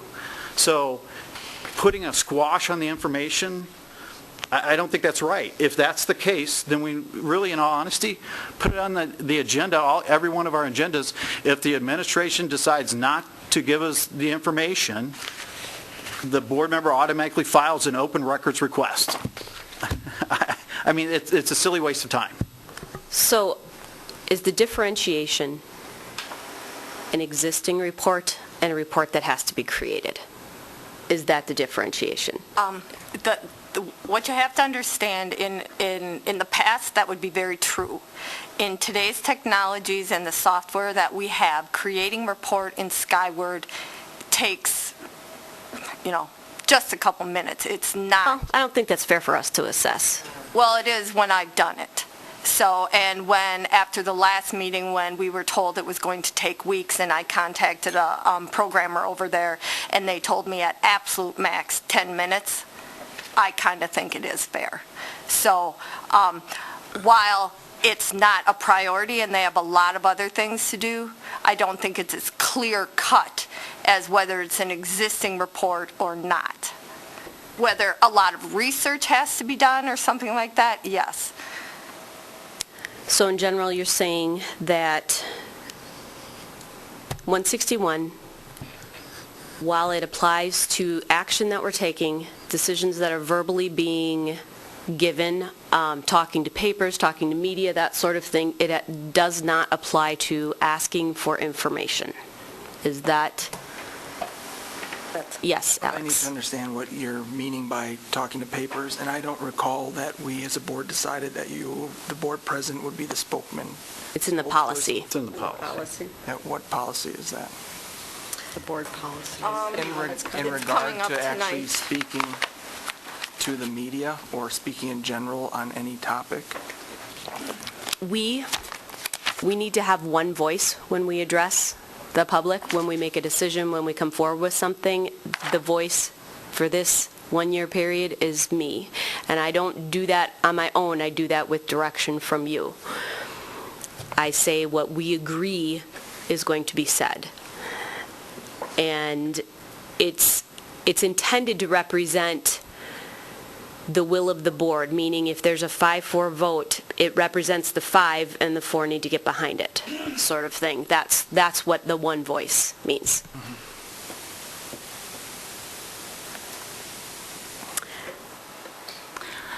I'd like to clarify something for the record. I received an email last night. I responded to the email, and my response to the email did not include any interpretation whatsoever. What I did was I quoted verbatim the direct language out of Policy 161, which is what our board rule is governing individual board member powers and duties. So I want that clarified for the record. Okay, so I've heard the discussion. I think I have a pretty good idea of what you're saying. Here are the issues. How people interpret what is said or what is brought to the paper or that sort of thing, they can interpret as being the voice of the board. So we have to be very cautious to always say, this is me, Angel Faxon, saying this. This is not me, Angel Faxon, President of the School Board, saying this. Particularly when it comes to things like this, because things can be constantly misinterpreted, and we need to be very cautious about that. In terms of information gathering, I am getting frustrated because I am hearing this takes a lot of time, we don't have this report, it takes a lot of energy. I do not truly do not believe anybody's withholding anything. I think it's just, oh my gosh, we're under the pile, is this what we need to do today? And me, as the president, being told, okay, well, you have the authority to say yes or no, I don't see where that is. Someone told you you have the power to... Well, some would interpret this policy to say that. Okay. I'm getting it that at least half of you are not interpreting this policy to say that. Therefore, I need to know what we are going to do about that, because I believe we are putting people under too much pressure to get something done in a certain amount of time. It is more work. If someone can do it in 10 minutes, I think that's awesome. It doesn't seem to be the case consistently, that it takes a lot more than that, takes a lot more people than that. Yes. You know, just listening to what everyone is saying here, Chris, I think use your there's a real microphone. I'm sorry. I think there's really a lack of understanding of what governing as a board means. Somehow, I think people are taking this personally. If they have a question or they have something, if 9 people say, I want what I want, I have a problem with that, because someone's operating this district on our behalf, and that means if we need information to make a decision, this board should be together saying, yes, we as a board need this information. Not 9 people have 9 different things that they want. There may be things I want. You know what? It's not about me. We govern as a board. Whether we sit at this table together or we're out, we still govern as a board, and we're sitting here. We need to direct the administration to give us the information we need to do our job. We've had individuals over the years, Lisa, you just said that you called somebody at the district to find out how many minutes it was going to take to run. I didn't. I called one at Skyward. At Skyward. A programmer. Why? The friend. Why would that matter to you? Because you're checking on people to see, wait a minute, Who am I is it really going to take that amount of information, that amount of time to get that information? Chris, The I whole did it board? myself, and I I wanted understand to that. make sure that Obviously. it wasn't just me. And did you tell them it's Lisa Totten? I always acknowledge who I am. Of course. Chris And so you're a Scott. board member telling someone who works for us, right, that you want some information, you want to know how long it's going. I'm not so beating you good up, that you Lisa. understand that people learn differently, and the whole differentiation concept We of the govern school as a district. board, and Absolutely, we govern and as a every board. one of us need different information because Absolutely. we all read and understand Right, things I understand differently, that, Chris. but you know what, there's 9 of us. But you know, maybe you should call the attorney and spend another 45 minutes. Stop. No, everybody needs to take 10 seconds and breathe right now. We are genuinely trying to resolve something. I am not trying to create a war. If I were trying to do that, I would have handled this very differently. I would like everybody to think about what the solution to this is and how we're going to work together so that we can govern as a board. Kim, you had your hand up next. Well, you're never going to get 9 people to agree to one thing. Never. I mean, it's happened a couple times here, but never. I mean, because interpretation, for me to send an email asking for some information, or another board member that comes in quite frequently and asks administration, they're wasting their time, and they get the information. I don't know what they're asking. It's the same concept. I'm emailing it, someone's stopping it, and they've done it for years. And what's the difference between someone calling an employee or a friend in the district than putting something in the paper that says, I am a school board member? It's how you interpret getting your information.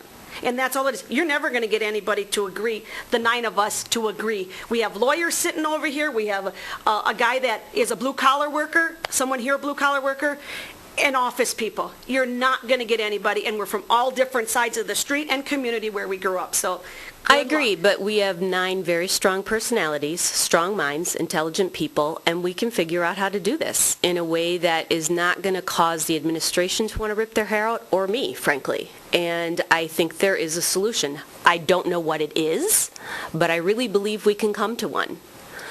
Yes. Well, I'm just curious in that we seem to have this conversation every 6 months or so. Is there a reason it keeps coming up? It's come up for me because, Alex, you did say it was a misquote in the City Times, but they did say that, someone called on behalf of the board. That's a concern. You can't be called on behalf of the board. That did not happen. So, I mean, anyone could say anything they want. I'm not reprimanding you. I'm believing you. Sure. I mean, if any other board member, they could say the exact same thing. Next time Trish is at the courthouse, she says something, but she's saying on behalf of the board, but did she really? No. I'm just using that as an example. I wouldn't do that. It can be that simple. No, it can be that simple.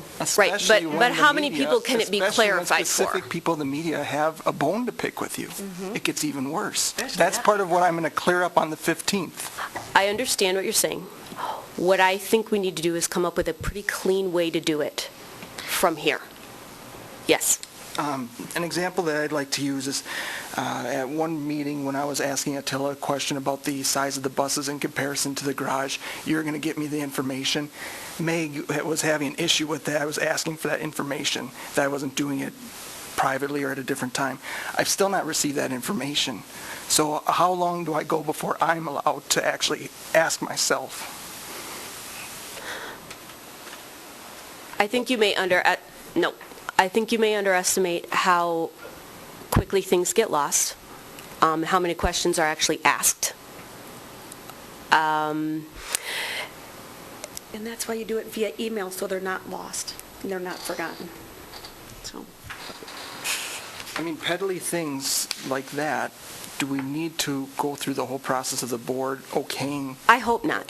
I mean, that's what I'm trying to say, is I think there are things that have simple answers, and I would like an expedited way for those to be handled. But maybe what I'm asking is, if the administration says this is going to take a lot of time to get together, we need to believe them. I don't think that they're trying to keep information. I think if it's a report that exists, they can hit send and send it. There are more reasonable things that are asked, but I don't want to be the interpreter. I don't want to be the judge of this is reasonable, this isn't reasonable. I don't know what takes time to put together. Yes? If it's too, if it gets to that point where it's too hard for the administration to provide that information, would an option be to give the board members audit access to the Skyward so they can create the report themselves? No. I doubt it. I mean, it sounds like opening a can of worms. Yeah. How? Do you know what audit access is? Why don't you tell me exactly what you mean? What audit access does is Skyward restricts certain areas that the auditors can't access and they can't change data. So if they don't want us to see Social Security numbers, things like that, you couldn't see it. You couldn't access it. They could also just give you access to certain modules, which would only allow you to get certain information. What would the numbers be in reference to? I mean, what? what is it in terms of being board members do we need? Do you understand what I'm asking? Okay. What information is it opening that would be appropriate for the board to have constant access to? Oh, no, I'm not saying constant access to. I'm saying if the administration is saying that they can't create that report or that information for you in a timely fashion, and you still believe you need that information before you can make an educated vote to do your job. I know what you're saying. I'm not saying on a regular basis. I'm saying if they're saying they can't do it. Okay. It's just throwing out. Does everybody understand that? So it's if you have a request, it's saying it's going to take a long time to do it, but someone believes that they can do it. Should they be able to have the access to go find the information themselves? Yes. I would say absolutely not. The role of the board is a policymaker, not to delve into the operations and the information that they think they need to get. The board can decide. And what statute are you referring to? Because the one I have says, public schools of unified school districts shall be under the management, control, and supervision of the school board. Lisa, you're a former employee of this district. Yeah. And I understand that. You are now a board member. True. You are a policymaker. You are not involved in the operations, running the operations of the district. You've offered to do that many times. That's not your role. And when did I offer to run the district? When Barb Portson was here. Thank you. Okay, Did you give me the date and time so I can... Nope, we're going to end that conversation. I would like to just, again, I'll reference 161. We have it right in front of us. The board's major roles are policymaking, goals, mission, vision, and strategic directions.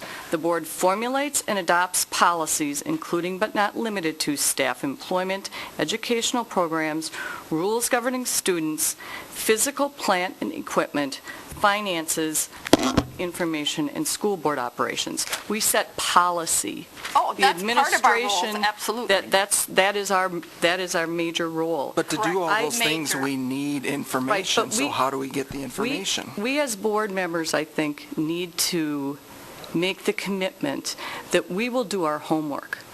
Much of the information, frankly, that's been requested can be found right on our website.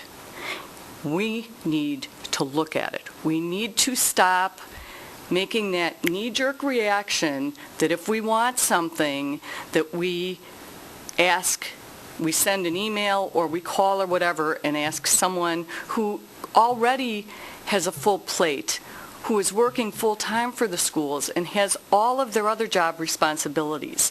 We need to make that commitment. We also need to recognize that the information that we should be gathering is information germane to what's going to be on our agenda. Not something that we just decided that we have a question or concern about and we want to investigate or look into. I think everybody believes the questions they ask have to do with what's on an agenda. And I want to remind people that some of us have a full-time job, and our website for our school district is not easy to find information in. So if I could do a search engine and I could find what I'm looking for, I could tell you I could do it. But after working 40 to 50 hours a week, because some of us work a full-time job, we don't have the time. And I want to be able to come in here, have a contract, have the numbers, because I don't think I had to be voted into this position. I have to have the votes to get on my seat. Not just 9, not just 5. I answer to them. They want questions, I'm going to get them. My other question is, what request came in this week is so difficult, we're spending hours on this question? That's not what we're spending hours on. I'm trying to sort through what it is. What request can be answered and what can't be per board member is what the question is on the line. Well, it's what the question has developed into. It's not what the original question was. Let me finish and then I'll get to Alex. I think part of what we're missing is a general sense of, is what I'm requesting beneficial to the district? Is what I'm requesting beneficial to the board? Those are the two filters I put things through as I say them or ask about them. If people come and find me and ask me questions, or say, can we get this going, that sort of thing going. I think, what is the benefit to the district? What is the benefit to the board? In that order, because the district is a much broader thing, but the board, I'm a representative of the board. Putting everything through that filter. I don't know if everybody puts things through that filter. I think it's pretty critical that we start, however, because we're acting like 9 fingers that aren't attached to the same brain, and we need to, in order to make good decisions, move forward, and do some of the things we need to do. Consolidated task force. We have some big decisions. We have a pay plan to decide on. We have to start acting like a unit. We don't have to agree on everything. It's never going to happen. I'm talking about functioning together in terms of what's best for this district and what's best for this board. And I am talking about this seated 9-person board, not the eternal board. I'm looking for solutions. I'm trying to find solutions. I'm kind of racking my brain for solutions. I understand that we have extreme different opinions. I am okay with that. What are we going to do to bring those opinions together, pull out the best parts of them, and create something that we can all get behind? Maybe that's all I'm trying to say. If you need something and it's relevant to what we're doing, can you tell us why it's relevant? Can you tell us what you need it for, so we can all get on board and say, great, let's find out what this is, and you're right, let's move forward.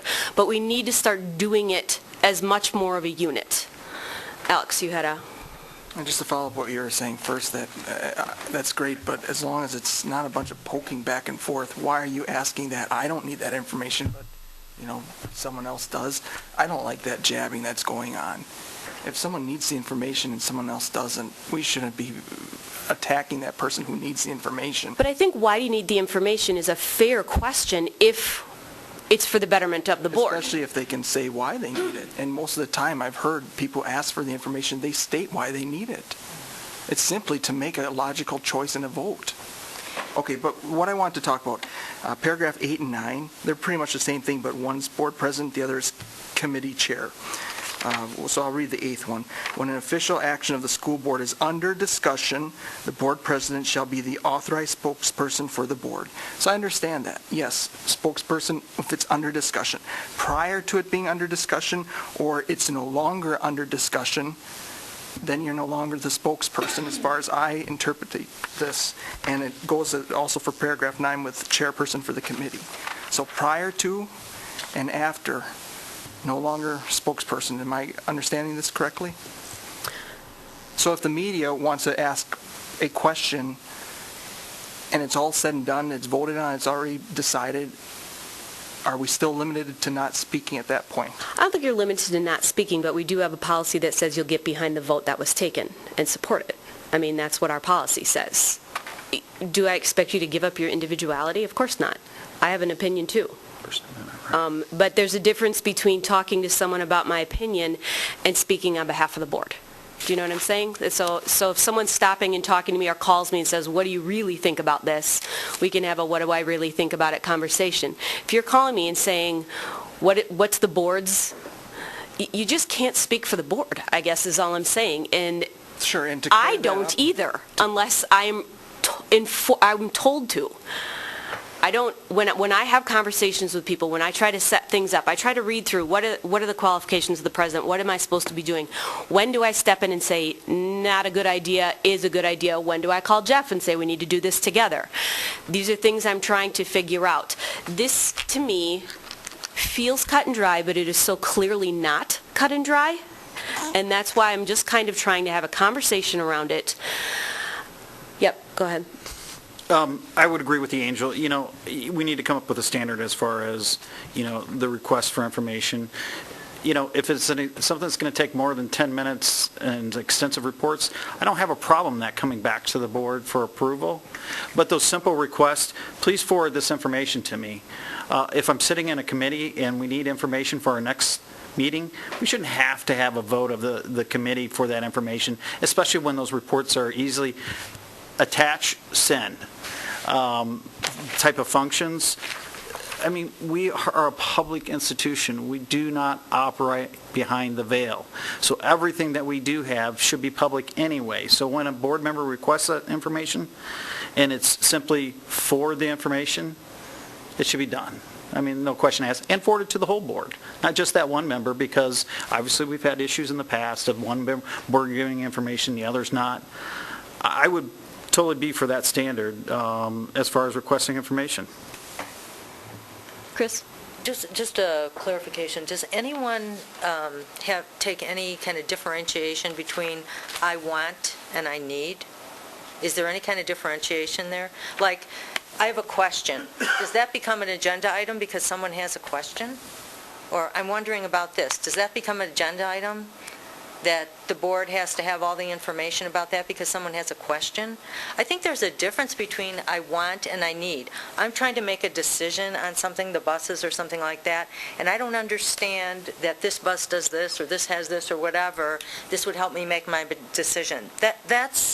That's germane to your making a decision about the bus. I would like to know how many times this person's doing this when it has nothing to do with what the board is doing or operations, that kind of thing. I mean, you might want that. You might even do an open records request for that. How is that helping us as a board or as the district? I guess that's the differentiation. Well, maybe that's the question, then. That's the filter, is how does this benefit us as a board? How does this benefit us as a district? And if there's an answer to that or it's provided, yes. The only problem with that, I mean, wow, that makes perfect sense. Again, everybody thinks differently and sees things differently, so I'm a very analytical thinker, and while you may not need something and think it's totally irrelevant, for me it may be very important. But can you provide the rationale for it then? I mean, just say, I need this and this, and it would help me make a decision on these things because I've been wondering about it. Yeah. And I think a lot of the information should already have been created in that, hopefully when the administration made their recommendation or their suggestion or whatever it is, that they've done their due diligence, and so most of that stuff is already provided.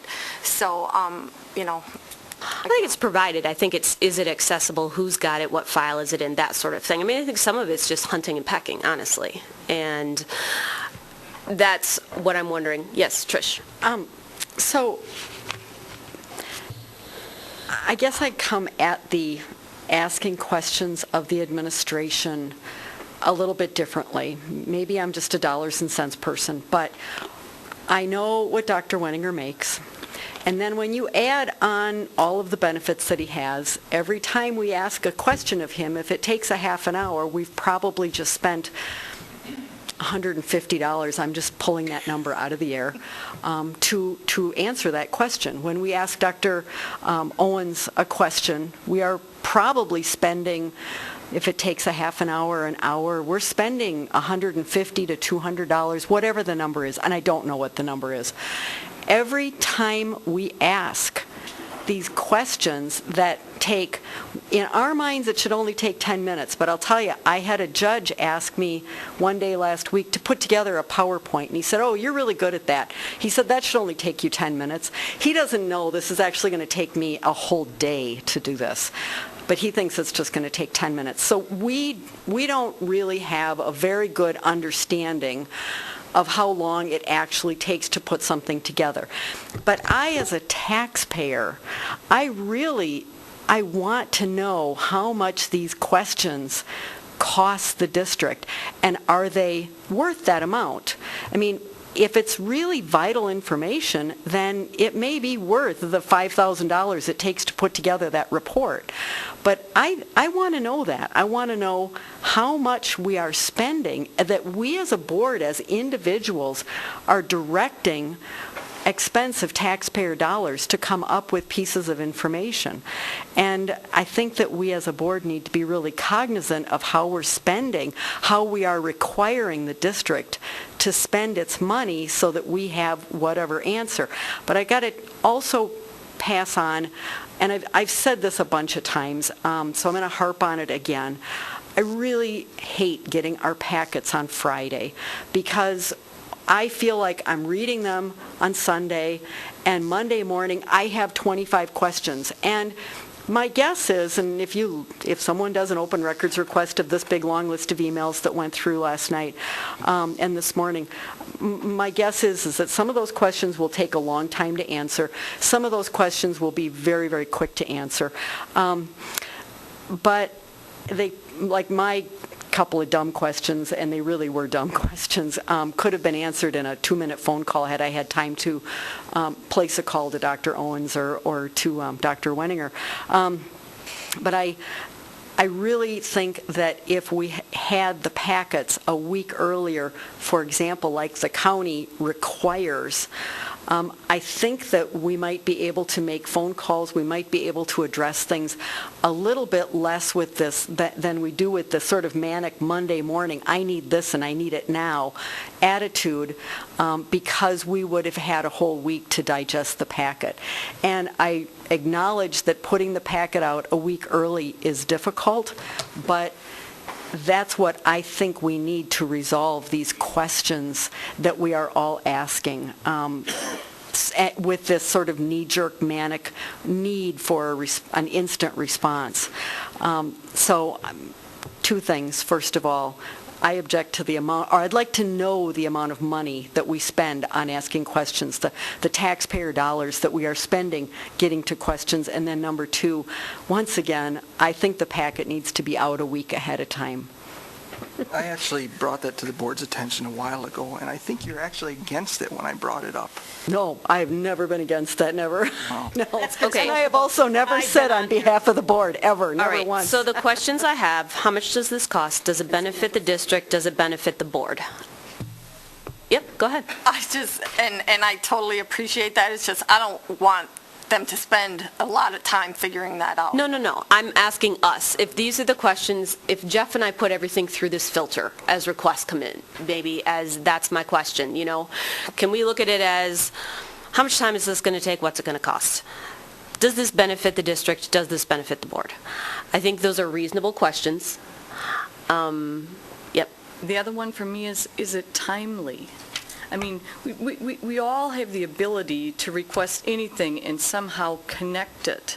But to me, the question is, are the requests relating to something that's on our agenda? Is it something that we currently are going to be asked to both ask questions of and make a decision about? I mean, we as a board also always have the ability, if we have an item before us and we just feel like we don't have all the information we need, we have the ability as a board to direct staff, administration, to provide us with additional information to help us with our decision. That was, in fact, something that Trish requested with respect to the Living Skills Center. She requested a couple weeks additional information, time to be able to do her research and do the homework and be able to make a better decision. And that's totally appropriate to do, but I think it's essential that the requests that are coming forward are both related to a current topic and are timely. That it's something that needs to be answered in 2 weeks. And it's not something with respect to a report that's going to be coming out maybe 6 months down the road. Kim? Who makes that call? Well, that's kind of the question I'm asking. Is that who makes that call? Because we know what's on the agenda. I mean, we have the. All right, I'm going to actually wrap this up. I'm very grateful for what you guys put into this conversation. I needed to hear it. I've been tossing this around a ton, trying to figure out exactly what I ought to do with this. This is what I'm going to surmise from this. If you are speaking to your friends, say whatever you want. They're your friends. Have the conversation. Talking to your spouse, have the conversation. Watch out you don't say it too loud in a restaurant. Well, if you are speaking in any way that could be interpreted as you as a board member speaking on behalf of the board, and I guess that would be included in that. Alex, you chose to call a session. Make sure people understand this is you. Mm-hmm. This is not the Board of Education. Nothing coming out of that is sanctioned by the Board of Education. This is Alex's thoughts and Alex's thing. That's okay. That's all okay. But we need to be really cautious that people aren't seeing us as, if I'm giving an opinion, I'm giving an opinion that we all decided or 5 of us decided and that's how it's going to go. It's really not the case. So asking you to be more cautious. In terms of requests, Jeff and I will hash this out more. I think I heard what you had to say. I think I understand clearly where people are coming from, and there are 2 very distinct sides to this. I get it. So will that be coming back to the board then? We'll decide, but I think yes. But in the meantime, there are requests that will come in, and so we need to handle them reasonably. Well, I'm just saying, you and Jeff don't have the authority to change policy or the way we've been doing things. But it's not, we weren't going to change anything. We just need to talk about what needs to be done. Does a more specific policy talking about requests for information need to be created? I just want to make sure it's coming back to the board. It is coming back to the board. What are you asking to come back to the board? With their decision. The idea of what do we do with requests for information? She doesn't want us to make a decision and just do it. Yes? Is that correct? Correct. Okay. Yep. I understand that. Thank you. I know I took time with that. I appreciate it. It was a discussion that needed to happen in order for me to feel like I'm doing my job in a way that represents all of you honestly. Superintendent's report.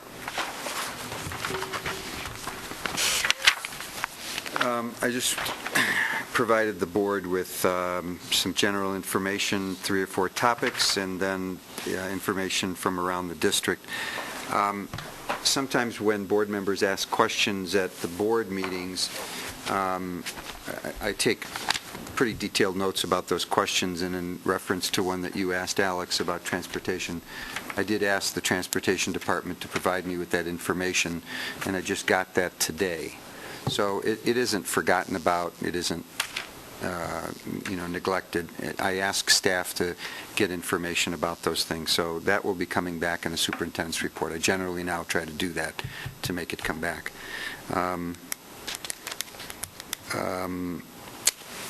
I do, and I'll be glad to take any questions about any of the information that's here. I do, Madam Chair, with all due respect, I do want to clarify something because it was publicly stated and it's incorrect. In the email exchanges that occurred over the weekend, there was no walking quorum, and the public may believe that there was because of a statement made earlier, but there was no walking quorum at all. So I'd be glad to entertain any questions about my report. Tilla? Yes. In the future, the request I made, would I be able to just go right to John Shepherd with that kind of a request? I think that's what the conversation was about before. Right. And the question for me is really the one in paragraph 4 of 161. What does command the services of any school employee really mean? So I think that's what the board Angel was trying to have discussed, and until that's answered, until that's defined, then my response would be just ask me the question, and I don't know how else to proceed at this point, because as far as I'm concerned, we're in limbo. Okay. But if you may ask it here at this table, I'll take a note of it, and then I'll put it in my report the next time. Kim? I do have a couple questions about the report. On C, about not having to have a regular monthly meeting, and I'm going to assume that's the lawyer in the italics, is technically speaking, the board is obligated to meet once per month. However, there's no penalty to fail to meet. I don't understand that. Technically, when is a law, or the truth, or a lie? I mean, if the law says, or the statutes say we have to. Yeah, it is explained to me actually by several attorneys, not just this particular legal counsel, that the statute says that the boards of unified school districts are required to have a meeting once a month. But, for example, last year I think this board met 36 times.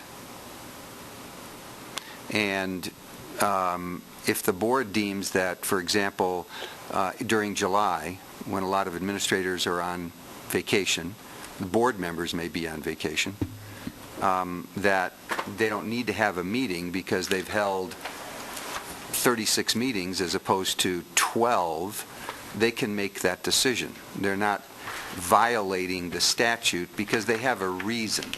And that was really the intent that I got from the attorneys, was that if the board has a good reason for not meeting, they've met numerous times, the board can decide to do that. No, I understand that. So Yep. that's the information that I got. Yep. And then on D, for the Playhouse Theater, and I'm not saying anything poorly about the Playhouse Theater, are we doing a monetary donation to them? No. We're simply supporting them by, number one, engaging with them. For example, you can see that Dina Mercer was shouted out for working with the group.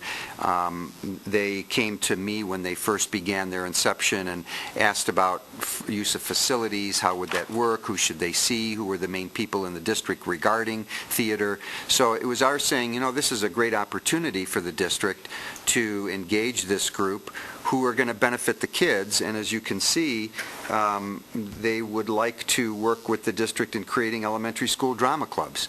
So to them and to most people who do this kind of thing, that's support, that we're interested in talking with them and helping them grow their thing, but not necessarily financially. So they use Spash's auditorium. I believe they paid the fee, the rental fee and all of that.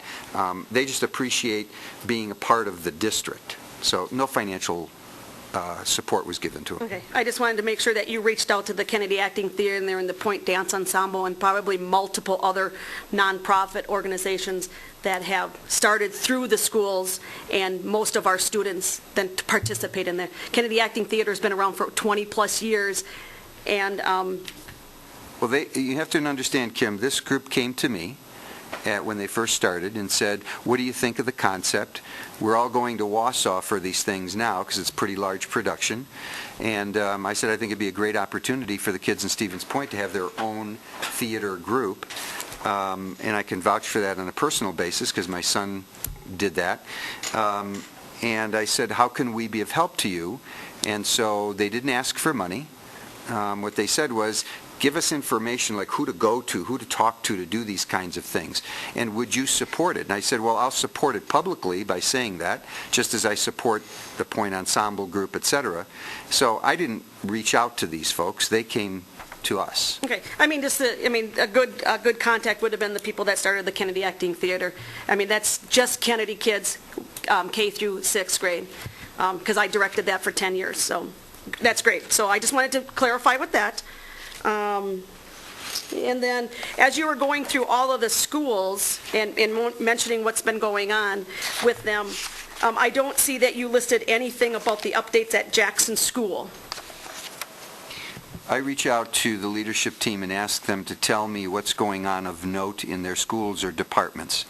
I did talk to, there was a question at the board table a couple of months ago, it was during the summer actually, I believe, or maybe it was August, about the use of Jackson School by the technology department, and we were very clear that yes, we had to use it, number one, for staging the equipment that was purchased through the Century Phase 2 grant, and a way of having it all in one place and then dispersing it, and number two is as a temporary place to have professional development.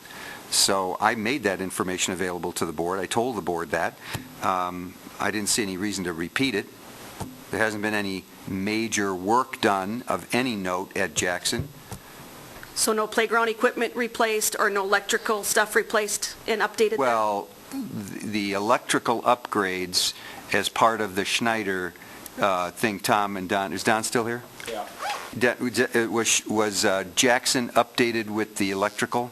It's down right, the power's down on it right now. It's having all new service put in it. Okay, and then as far as the playground equipment, I think you had mentioned to me...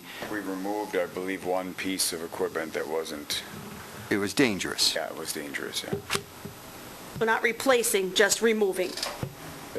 That's what I believe. I don't recall any requisition or purchase orders to buy any new playground equipment. But with the board's approval, I would like an update of what's all going on at Jackson School. I just gave it to you.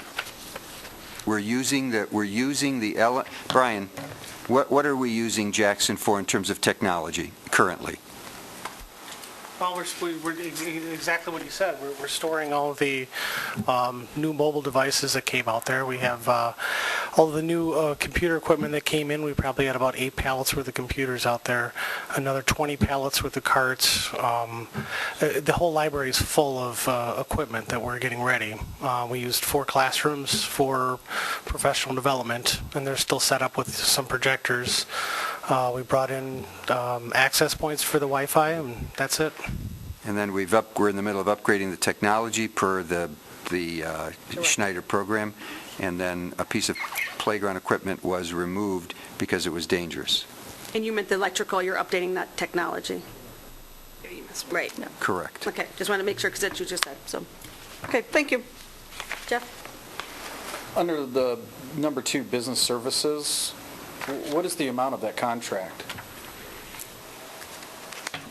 Where are you? There was. Am I ahead of myself? Oh, E2. Yeah. For CISA? Tom or Bill, would you have any idea of what, it's an annual thing? Well, there is no contract. Right. It's a selection of a company. Right. We won't have any amounts until the price is locked in sometime in the future. Okay, I'm not understanding. You selected a company, CISA 10, but there has to be some cost of them in brokering that. What are they? I would assume they have fixed costs, but they probably also take a percentage of the business.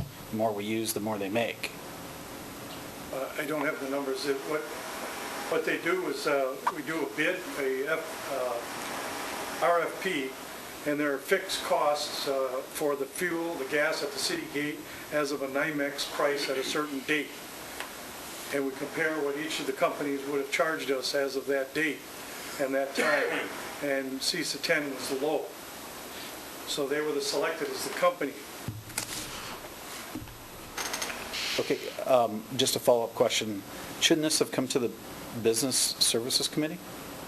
No, the decision was made not to. It hasn't been in 15 years. It's just part of the normal operations of the system. It's part of the budget and the way we operate. It's gas, electric, et cetera. We never bring those things to the committee.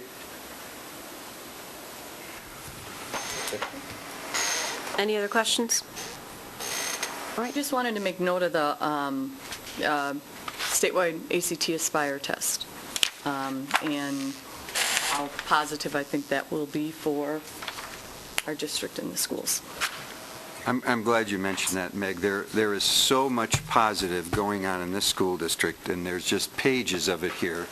And it's nice to know that when the leadership team provides us information that some of it does get noted. The ACT test, the Spire, which is a change, it used to be called, I believe, the Plan, is now being taken by every student in the state at the 10th grade level. I'm sorry, the 9th grade level. Right, Brian, 9th grade? ACT's 10th grade, Aspire's 9th grade. Yeah, and the Spire's the 9th grade. That's really great for a couple of reasons. One is that kids get more familiarity with the test. Secondly, it will give us an indication of where some of our gaps are. So, and then number 3 is that it certainly prepares kids for the rigor of not only what the ACT itself will be junior year, but the rigor of the courses that they should take to do well. So thanks for identifying that. Well, and there was also then, the next one was the manufacturing heavy metal tour. And I just wanted to, again, I think that sounded like an incredible opportunity for the students, and I just wanted to give a thank you to the many businesses that stepped up and opened their doors and let the students come in. That sounded like a great opportunity. There's a lot of hard work on the part of Brigitte Altman, who is our CT coordinator at SPASH, from Kiel Arnson, from the principals in particular, Connie and John, and yeah, the businesses that did open their doors. Chris? Well, Dr. Winninger stole my thunder. Sorry to say that. But you did. I just want to say, after reading through this superintendent's report, there are so many wonderful things going on in our school district, and I encourage every parent And every taxpayer who wants to know what kind of things, other than what goes on at the board meetings, is going on in our schools, to take a look at the agenda. It's on our website, because we have phenomenal, positive, and productive things going on in all of our schools that we should all be really proud of. And I really appreciate your bringing all of those to the attention, not only of the board, but of the community, because it's one of the reasons I love being on the school board, to support those things in our schools for our parents, our kids, and our community, and our taxpayers. So thanks. Okay. Letter G, recommendation to approve proposed student achievement goal objective, a homeschool partnership. I don't know who that is. Yeah, it's going to be 3 of us. Okay.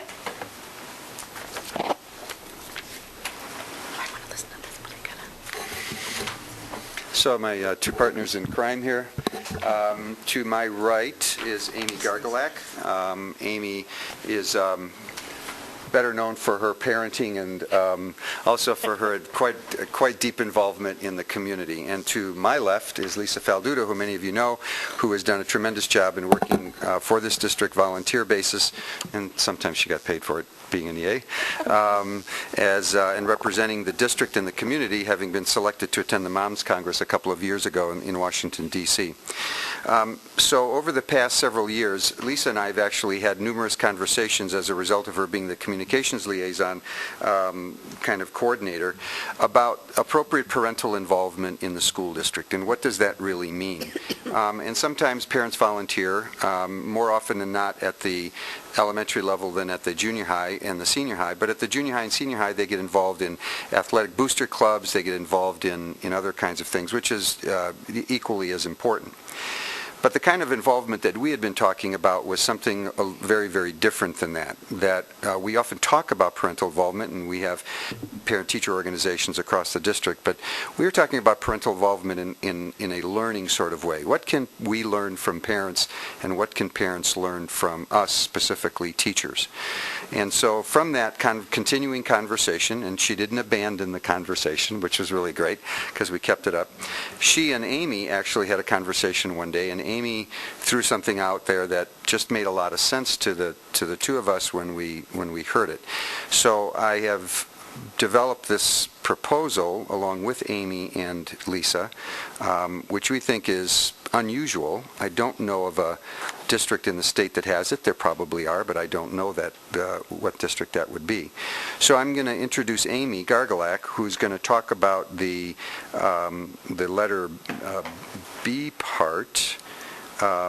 And first say to you, before I do that, that in August, at the Educational Priorities Financial Capacity Workshop, I publicly proposed in print and verbally a new objective underneath the Student Achievement Goal. And so what Lisa and I and Amy did was craft this so that it really was an umbrella statement. So the proposed objective, which we're asking the board to approve tonight as one of the objectives, is to create a home district school partnership program that provides opportunities for parents and guardians and teachers to meaningfully collaborate and to provide opportunities for parent, board, and parent-teacher engagement that leads to greater mutual awareness of students' cognitive and affective needs and potential. Utilize research and best practices and models to achieve same. So that would be a new objective. I even gave it a number and so on underneath the student achievement goal that the board approved almost 4 years ago. So Amy is going to talk about letter B. I think letter B is pretty straightforward in the memo. Basically, it just creates the structure for some increased parental involvement. In the grade schools, there are all the PTOs, and the PTOs traditionally work as a fundraising organization within each individual school. You move up to the secondary level and maybe a booster clubs with individual sports, but you kind of lose sight of that tie to the school as a whole, and what really is lacking is a tie to the district as a whole, because what may be happening in one individual school doesn't necessarily apply to another school, and if you're looking at parental involvement and increasing parental involvement, you need to look at from the top down. So creating a board seat that would then filter to a district level parent advisory committee that would then filter to each of the individual schools is really the basis of all of that. That's it. Any questions? Who would choose the parent? Probably the advisory council. Who would choose the advisory council? Each school would send representatives, unless you have any better suggestions. No, I think that's great. I was asking because I think that's a great way to go. Excellent. We're going to be discussing listening sessions tonight, and that is a great opportunity for these parents who want to be more involved to be involved. And I think that would be the first step, is to see how the listening sessions could affect the public and the board positively before we take a further step in assigning a parent to the board. Absolutely. Keeping in mind, a lot of parents, they want to get involved. They don't know how to get involved. They get involved at their very small level. Right. But to get parents and the community as a whole better involved in the district as a whole, you're going to have to create some structure for that. Listening sessions will definitely give that opportunity. But getting the word out on those listening sessions and getting some driving force to get parents there, again, requires some structure. So next we have... Kim, I'm sorry, sorry, apologize. Lisa has a question. Actually, it's not a question, so I can say it after you sit down. That's fine. Oh, okay. Sorry. I actually have a comment and then a motion. In preparing to run for the school board and just in my life as being a parent and so forth, have read time and time again that the more parental involvement is the number one indicator to success in children. You know, it's wonderful to have a great teacher, it's wonderful to have a great school district and so forth, but if you don't have that parent that's absolutely committed to their child's success, that's the very first and most important step. I really applaud this. I think this is really a cool idea. Had we had the packet a few days earlier, I probably would have called you to learn a little bit more about it, because I would like to learn a little bit more about this, but I'm actually going to go ahead and make the motion to approve. Before you do that, we have some more presentation left. Okay. Do that, because otherwise then we can't enter into the conversation. Right. Okay, all right. Thank you. So I want to introduce Lisa again, and Lisa's going to talk generally about what you just said, which is parent district, parent school involvement, based on her extensive experience over the past 4 years. I think I'm a little shorter than Amy. Actually, my involvement started when I was a child myself. My mother was very involved in our education and our schools, and so she was a great role model for me. I also had the privilege of teaching with the Head Start program for 8 years and 2 years as an administrator. And during that experience, one of the heaviest components of the Head Start program is parental involvement. So I got to see firsthand in the classroom how positive those relationships were that developed between the student, the parent, and the teacher, and how that helped the student achieve their goals. And I just think parent involvement is very important. So I've become an involved parent in my own daughter's education. I have a 27-year-old and a 10-year-old. I was involved in both of their educational processes. And also at a district level, I've done quite a bit of work for the district. 3 years ago, I was fortunate enough to be chosen as a Wisconsin delegate to the Mom Congress and went to Washington, D.C. for a conference where I learned a great deal more about parental involvement. I think this is our starting point in our first conversation about how we can more actively engage parents in our schools, and I think there's more to come. I hope you're all in support of this. I think we can have many more conversations. Thanks. So just to wrap it up, I'm sorry, Kim, did you have a question? Well, basically, I just got somewhat of a comment is that years ago when my kids were in elementary and the PTO and I was president, we had an area, I don't remember what it was, but it was all the PTOs that got together and we talked about what was going on to the school, around the schools, and then the Ben advisory, I think it was at the time, also came in there, and we kept getting bigger and bigger. After I got off the PTO, I don't know what happened, I'm going to assume that it dropped, and that was always a good thing of moving on. Unfortunately, I'm not going to support this because I believe we need to get our parents on our committees. Let's get them in there. Let's open our committees up to more than just 2 committee members or, get some parents on there. We only limit to 2. Let's open it up to 4 or 5. Let's get them in there, get their opinion in there versus to this, my opinion, chaotic mess and throw them in there. They're not going to want to speak when we have a discussion what we just had 20 minutes ago. So that's my opinion. But thank you. Lisa? like Alex had mentioned, we're going to be talking about listening sessions shortly. And how is it that you think having a parent, a non-voting parent sit at the board is going to be more structure or better than doing the listening session or doing what Kim suggested, putting individuals on a committee? When I look at this board, all of us here are elected with the exception of Meg, who was appointed. We are an elected body. Board member, community members have an opportunity to run for the board. They have an opportunity to, sign up for a committee. They have a bunch of different avenues that they can do, and I welcome it. And we're very involved in the area PTO, and I don't know if that exists anymore or not, but maybe what you guys are doing replaces it. But I also will not be supporting it because I can't think of one government or elected governmental body that has non-elected representation on it. So parent involvement, absolutely. I stayed home with my kids. I support it, but Well, this body has a non-elected person on it, a student, and has had for years. So our goal is, the three of us, our goal is to say to the board, recommend to the board, that a parent voice that is not bound by elective duties would be a very critical voice to have, and I think that the parent that would be elected by the Parent Advisory Council, the district-wide Parent Advisory Council, would certainly not feel shy about expressing that point of view. So I just want to be clear about the structure. The structure is that we currently have PTOs, and we have some parental bodies at the two junior highs and at the high school. So that would be a logistic that would certainly have to be worked out. But essentially, those schools, including the Fernandez Center, would have a parent advisory council in the district. They would meet however often they deemed necessary. I don't know about the the Area 1, Kim, that you referenced. I'm unaware of any such body that has been in existence since I've been here.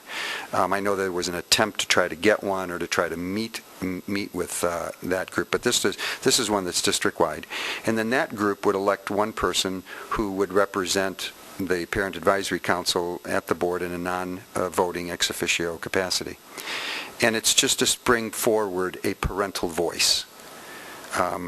Person's not going to be able to represent 50,000 people. We understand that. Or 15,000 parents. Sorry to interrupt, but also to bring your voice back down. Right. And communicate what occurs at these meetings to that governing body, which would then filter that information back to the schools, and then through those PTOs, through those PTO meetings. The chart on the second page showed that cycle, which is one up and one down. Which is really more the key piece. Right. The key piece is disseminating that information so that parents are informed, have the opportunity to see where they can be involved. It's hard to make it to 4 different committee meetings when you could come to one board meeting and hear the results of those 4 different committee meetings. so is there a reason that they couldn't come to a board meeting and speak as a community member? There's absolutely no reason at all. This is just creating that structure to hopefully foster greater parental involvement, because the structure doesn't exist and you don't have a lot of parental involvement. I mean, periodically there are parents here that are speaking, but as a whole tonight I didn't see a lot of them. And again, I think we have those avenues. Yeah. Hey, Ginny, we know you're going to talk.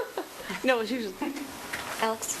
You have at least 2 parents of children in the community on the board that can vote. Let's take this and work it into the listening sessions. We are representing and we are voting. There's no sense in bringing another person to the table that's going to end up being more arguments, taking more time, when we can listen better to the public in a listening session where we do not give input, we just collect input and then we can debate it. That makes so much more sense than trying to do this and bring another person into this mess. We're not here to debate with you about it. We've made a recommendation to you. It's for you to debate among yourselves and then to decide. So we're just trying to provide you with the information. Kim? I just have a question back. Would you not think it would be, as you know, when you're dealing with parents, it always seems to be the same parent over and over volunteering, or the same 5 or whatever like that, is putting them on the committees, so you could have one or two on each committee except for the HR, which I would welcome it, but it can't happen, and then taking that so you're not having one person's voice, you're having multiple people's voice, bringing it there. And then you can get the gist of where it's happening from the bottom, and then they can come and listen to the board as it's presented to the board. I would suggest that, because if you've ever dealt with PTO and you guys sound like you have, it's the same parents volunteering over and over again. So to get more involved, you could have 10 involved and then taking it. That would be my suggestion. However, I think, Kim, that's a great idea. I think the difference is this, that we are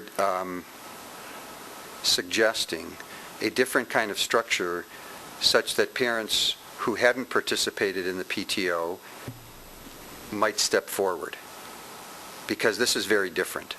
And the real important part of this is actually the discussion that takes place at the Parent Advisory Council, both before a person comes to a board meeting and, as Amy pointed out, after the person comes back from a board meeting. And out of that Parent Advisory Council discussion would come things that neither placement of parents on committees or the listening session would ever possibly generate, because they are parents talking about parental issues without any fettering that goes on around that discussion. So it's very different from either of those two. Trish? I again, just want to make a comment and a motion. I applaud your efforts, because I, quite frankly, I'm really disheartened that we don't have more parents, that people don't pick up the phone and call me at my home. My phone number is posted all over the place. But I would like to hear more from parents. And if you guys are willing to take on the work, and you obviously already have, of creating the structure for more parental comment and taking what we've discussed here back down and working with it, man, I totally applaud you. I think it's wonderful. So now I'm going to make the motion, all right? I move to approve the recommended district student achievement goal homeschool partnership objective as stated and presented above. And I'll second that. Great. Can we please have a roll call vote? And that recommendation does not include the representation on the board, correct? I just want to make that clear. That's the next motion. I just want to That's make the second motion. Okay. There's two. Ms. Baker? Yes. Ms. Erler? Yes. Ms. Faxon? Yes. Mr. Kokonowski? Yes. Mr. Presley? Yes. Ms. Scott? Yes. Ms. Sherrick? Yes. Ms. Totten? Yes. Motion carries 8-0. And I'd like to make the motion to approve the addition of a non-voting board parent representative to regular monthly board meetings. And I'll second that. And I'd like to make a comment, if it's okay. Yeah, it's open. A number of years ago, way long time ago, before I was on the board, actually 15 years ago, there was a parent advisory committee. It was the superintendent, 3 or 4 administrators, and 4 parents that would meet before the board meeting. And a lot of the parental discussion about what was going on in our schools, what was going on in our communities. And the superintendent took, along with the information from the administrators, that discussion from those parents. And that discussion and some of the information from that went right, and I was involved in the PTOs, came to the board meeting that night. That was how I initially got involved with the district. And those parents really got involved with being part of supporting the school board and the district, because they felt ownership of that. They worked with a PTSA to help with referendums and to educate other parents, and I think this is a great idea. I'm also inviting people to come to the committee meetings, but as you said, it's a little difficult to come to that many, and I think this is a wonderful place to start. I'd also like to make a comment. I think this is definitely a situation where, frankly, the more the merrier. I think that we have the opportunity, we're talking about several different initiatives, and I think the beauty of that is that different people respond to different invitations. Different people are comfortable with respect to having different structures. There are going to be people who want to be part of regular meetings, starting at the school level, up into a district level, and then board representation. There are also going to be people who may be interested in just working within the PTO or doing something within their schools. But I don't think to have one is to negate the other. I think it's to build on it all. So I am supportive of this. Okay. Yep, Alex? I would be in favor of supporting this after we shake out what's going to happen with the listening session and see how that can first work to better give the opportunity for all the public to continually be involved, not just one person sitting in a chair speaking on behalf of a group of isolated parents, because it doesn't branch out as wide as you hoped it would. The listening session will actually show how wide and how deeply the different parents want to be involved. Would you be, if that's the case, and if the board does do something with the listening sessions tonight, would you be willing to table the item until after the listening session conversation? What I would like to see happen is, if this does pass, that this individual would actually be one of the key people of running the listening sessions, because they are representative more, as you're saying, of a body of the public that is not voting. The board needs to just hear the public speak, and we're not giving them the opportunities, because how many of them want to come up to this pedestal? How many of them are actually going to want to sit at this table? There are going to be a few, but still, the communication needs to come from the broad community to the board. And I don't want it to be one individual. I want it to be the people from the community coming to do that. So would you be willing to table the motion or postpone it until... Tonight? Yeah. No, I would be willing to give the listening session a try. That's what I'm and see how it saying, goes. Alex. I'm saying to postpone the motion until the listening sessions happen. No, we experiment with the listening sessions, we see how it works, and then we come back weeks later and then decide if we want a board representative. From We're saying the same thing, just in different words. Well, no, not really. We're not voting on this, the second recommendation. I'm not saying we're going to at all, we should not vote on it at all tonight. I'm saying to postpone or table the item. That's what I'm saying. Okay. I'm saying the same thing. All right. I'm interpreting it as you're thinking that we're going to first do the listening session, and then we're going to do that right after. That's not what I'm wanting. You're saying you want to wait to see what happens with the listening sessions. Yep. Yes. We have a motion and a second. Yep, Kim? I just basically want to say, I mean, it's, in theory, it's a good idea. However, we limit our committee to, our community members and to our committee. We have at least 4 other people that have made applications to our committees that have been turned down. We should open that up again and get more involvement that way, and then look at this part again. I'm not totally against it, but we need to get the people that have really applied, are interested in it, and they may be the ones that are coming forward, and opening up that door, because there's people that have applied for it that haven't been on a committee. So. Okay, we have a motion and a second. Yes. And I, To postpone it? No. Nobody has made that motion. We have Chris's motion. Yes, we need to vote on Chris. Can we just vote on Chris's motion? Yes. I make a motion to postpone it.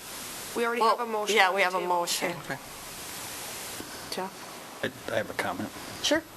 I like this idea. It's definitely something different. My only concern is obviously the logistics of bringing them all together, and who is going to be responsible for that, and creating this council. There's PAC. I don't know if we're ready as a board to have that person sit at our table. We need to work on ourselves as opposed to adding somebody else to the mix. But again, it would bring definitely a different perspective to this that maybe this board needs. But again, we're talking about listening sessions and whatnot. There's a lot of pieces to this puzzle that, well, back to information, I don't think I have all the questions in my mind answered to support it at this time, especially the logistics of it. We have a motion and a second. We have a request to table it. Does someone want to You have to vote on your motion in second. Well, unless it's withdrawn. Yeah, unless they withdraw it, and then somebody would make a motion, but Okay. So motion and the second are forward. Let's do a roll call vote, please. Could you read the motion? yes. To approve the addition of a non-voting board parent representative to regular monthly board meetings. Ms. Baker? Yes. Ms. Erler? Yes. Ms. Faxon? Yes. Mr. Kokonowski? No. Mr. Presley? No. Ms. Scott? Yes. Ms. Sherrick? No. Ms. Totten? No. Motion has failed, or it's actually tied. So It means it failed. Failed. 4-4. Okay. Thank you.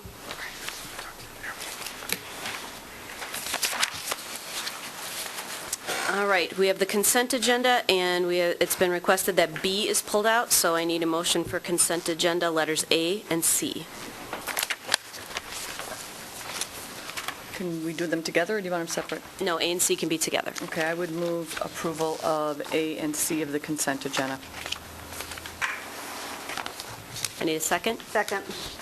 Okay, roll call vote, please. Ms. Erler? Yes. Ms. Faxon? Yes? Mr. Kokonowski? Yes. Mr. Presley? Yes. Ms. Scott? Yes. Ms. Sherrick? Yes. Ms. Totten? Yes. Ms. Baker? Yes. Motion carries 8-0. Okay. Letter B. Lisa, you asked for this to be pulled? Do you have? Only because I need to abstain because I did not attend that meeting. Okay. Motion to approve consent agenda B as presented. I'm going to abstain too because I was not there. Okay. Make sure we have a quorum. No seconds. Okay. Roll call vote, please. Mr. Presley? Yes. Ms. Scott? Yes. Ms. Sherrick? Yes. Ms. Baker? She's not in the room. You called, Jeff? Sorry. Yes. Approve the... Ms. Erler? Yes. Ms. Faxon? Yes? Motion carries 6-0 with 2 abstain. Can we take like a 2.5-minute little break? Yes, we can. Let's go till 10 after, which is 4 minutes. 4 minutes. Did you tell me?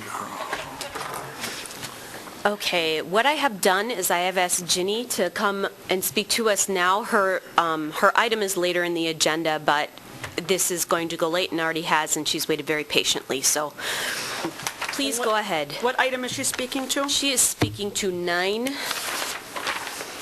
3D, and G. 9. So my name is Ginny Carlton. I'm at 2400 Eastland Drive. And the items I wanted to speak to you tonight are about your policies regarding setting of the agenda and how you carry out your board meetings, which I'm very glad I've waded through tonight because it was really quite enlightening. I haven't been here in a while, and I have to admit I was quite disappointed in how things have progressed and have some suggestions about how you might proceed. Specifically with the agenda, I had expected an item to be on the agenda tonight that is not on the agenda, specifically board transportation. I had received an email from Dr. Weniger indicating that it would be on tonight's agenda, and when I saw the agenda with the packet, sent an email requesting information about whether it was included elsewhere, and he indicated no, that was not the case. So I'm not sure you're looking for parent involvement, but when people are asking for things to be on the agenda and we're told that they're going to be on the agenda for a particular night and they're not, then that's a problem. So just to make you aware of that. And it appears that you have a list of things that you'd like to put on for future agendas, so I would ask that you officially do that of district transportation as one of your agenda items. Secondly, it's, I think, problematic to ask people to speak on an agenda item, make their public comments before the presentation is given, because you're asking them to anticipate what's going to be said. And if they have a question or response about that presentation, they have no opportunity to make it, especially if you take a vote that night, because they haven't heard what's going to be said from the people who are making that presentation. So for them to go first seems to be problematic to me, and I would suggest that you reconsider that policy and have the presentations occur and then the public comments about that topic afterward, so that you could really get people's opinion. Thank you. Have a great evening. I hope you're not here till midnight and that you can get your business done in a more efficient manner. Good night. Thank you. Thank you. Please pass the tape. We are on to business services. The first thing we have is a Business Services Committee Chair report, which is Trish. I will make this very quick. We, at the Business Services meeting, we discussed the custodial contract and a new idea, I think stemming off of some of Kim's suggestions from several months ago, and have asked the administration to come up with yet a new plan and to apply some numbers to that, which I think that we'll be looking for in November or December. We had a update. We had a thorough update on Policy 830 and talked about some of the numbers that are associated with Policy 830, and I think had a good discussion on that.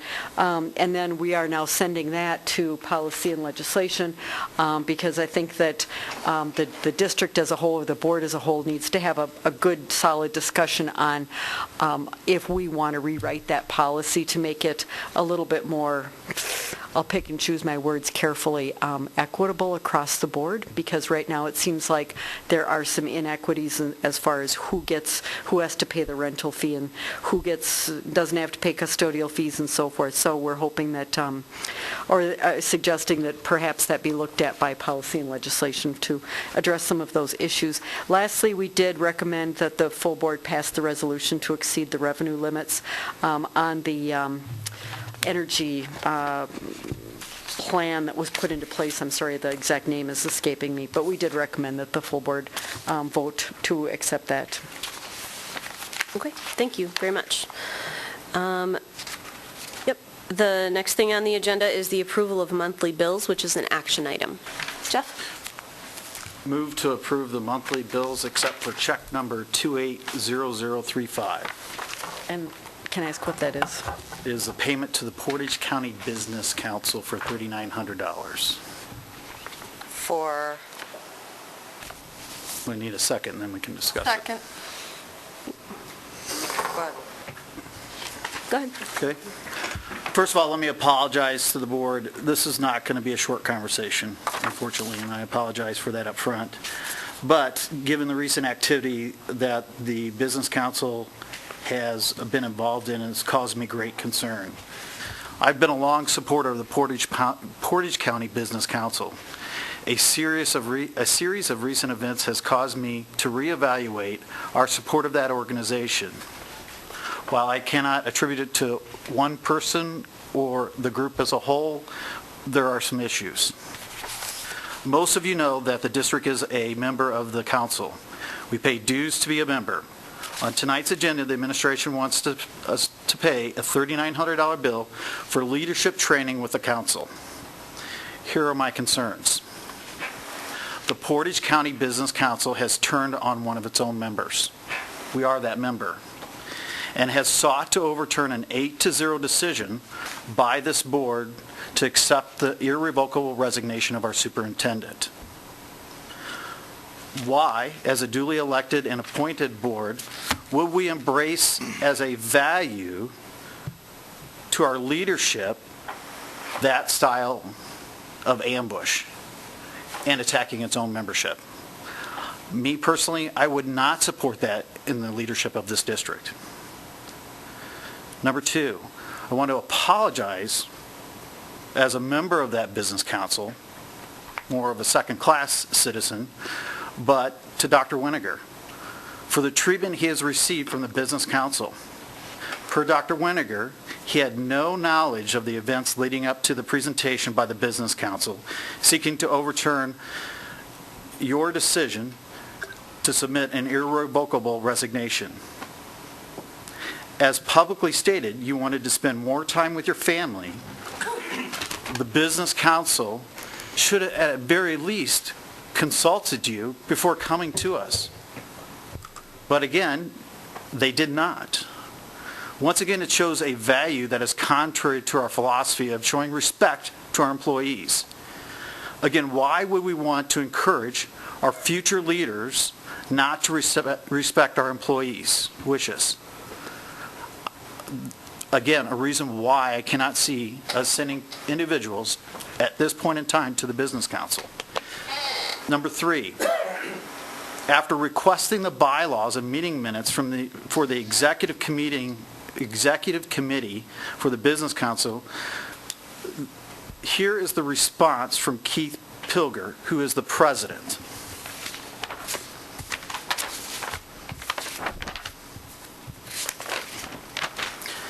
Mr. Presley, the Stevens Point School District is represented on the Portage County Business Council's Board of Directors through its superintendent. As a result, the district, through its authorized representative, has already received all the requested information. If the school board would like additional information or has specific questions, then please forward a resolution or other official action of the school board and send it to my attention. Now keep in mind, as individuals, we are members of that, not only as the school district. But secondly, let it be noted that I had forwarded this request to Dr. Winiger, and he has refused to send the bylaws or the minutes. Secondly, Mr. Pilgner presumes to tell us how to run our board. Once again, they've done that previously by coming and telling us to find a way to keep Dr. Winiger. But secondly, now he's telling us what actions need to be had by this board, which are absolutely incorrect. But let's go down the primrose path that Mr. Pilger suggests. So if it requires board action for us to do anything with the Business Council, no more business after hours, no more annual dinner, definitely no candidate forum for those board members who sit on the board because it's not sanctioned by the board. It's a ridiculous position. We pay dues to this membership, and this is how they treat the membership. Second-class citizens, that's how we're treated. Why, as a public institution, would we want to be a part of a board, a due-paying member, who approves those payments, be treated that way? We operate in an open and transparent environment. Again, my third reason of why we don't want to send somebody to their leadership, why would we want them to teach the values of, I'm sorry, you're not asking the right question, or no, you need to do this, as opposed to information that should be freely shared to a member?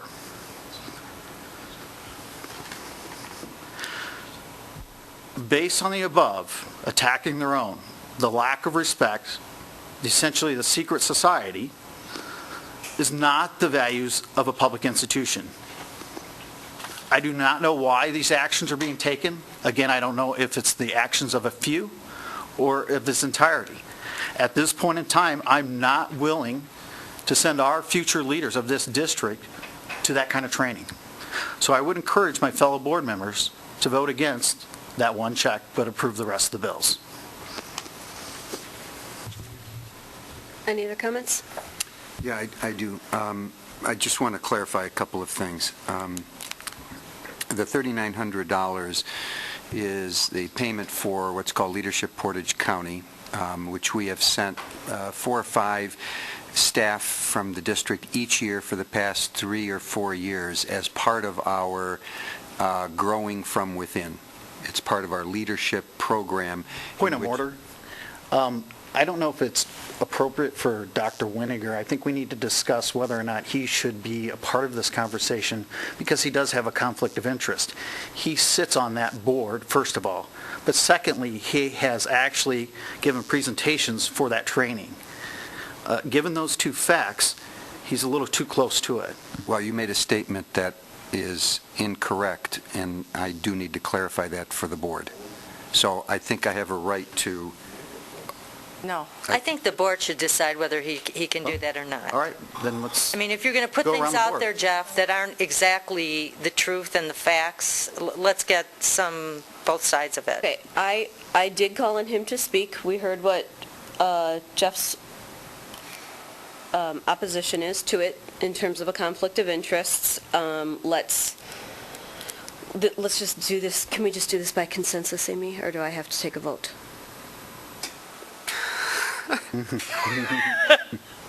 Well, you can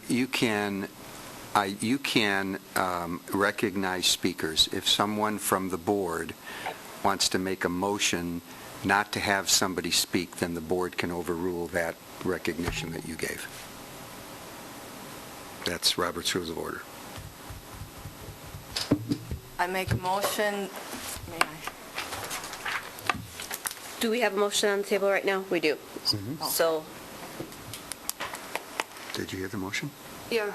we have to deal with this motion before we can deal with another motion. May I make a comment? Yes?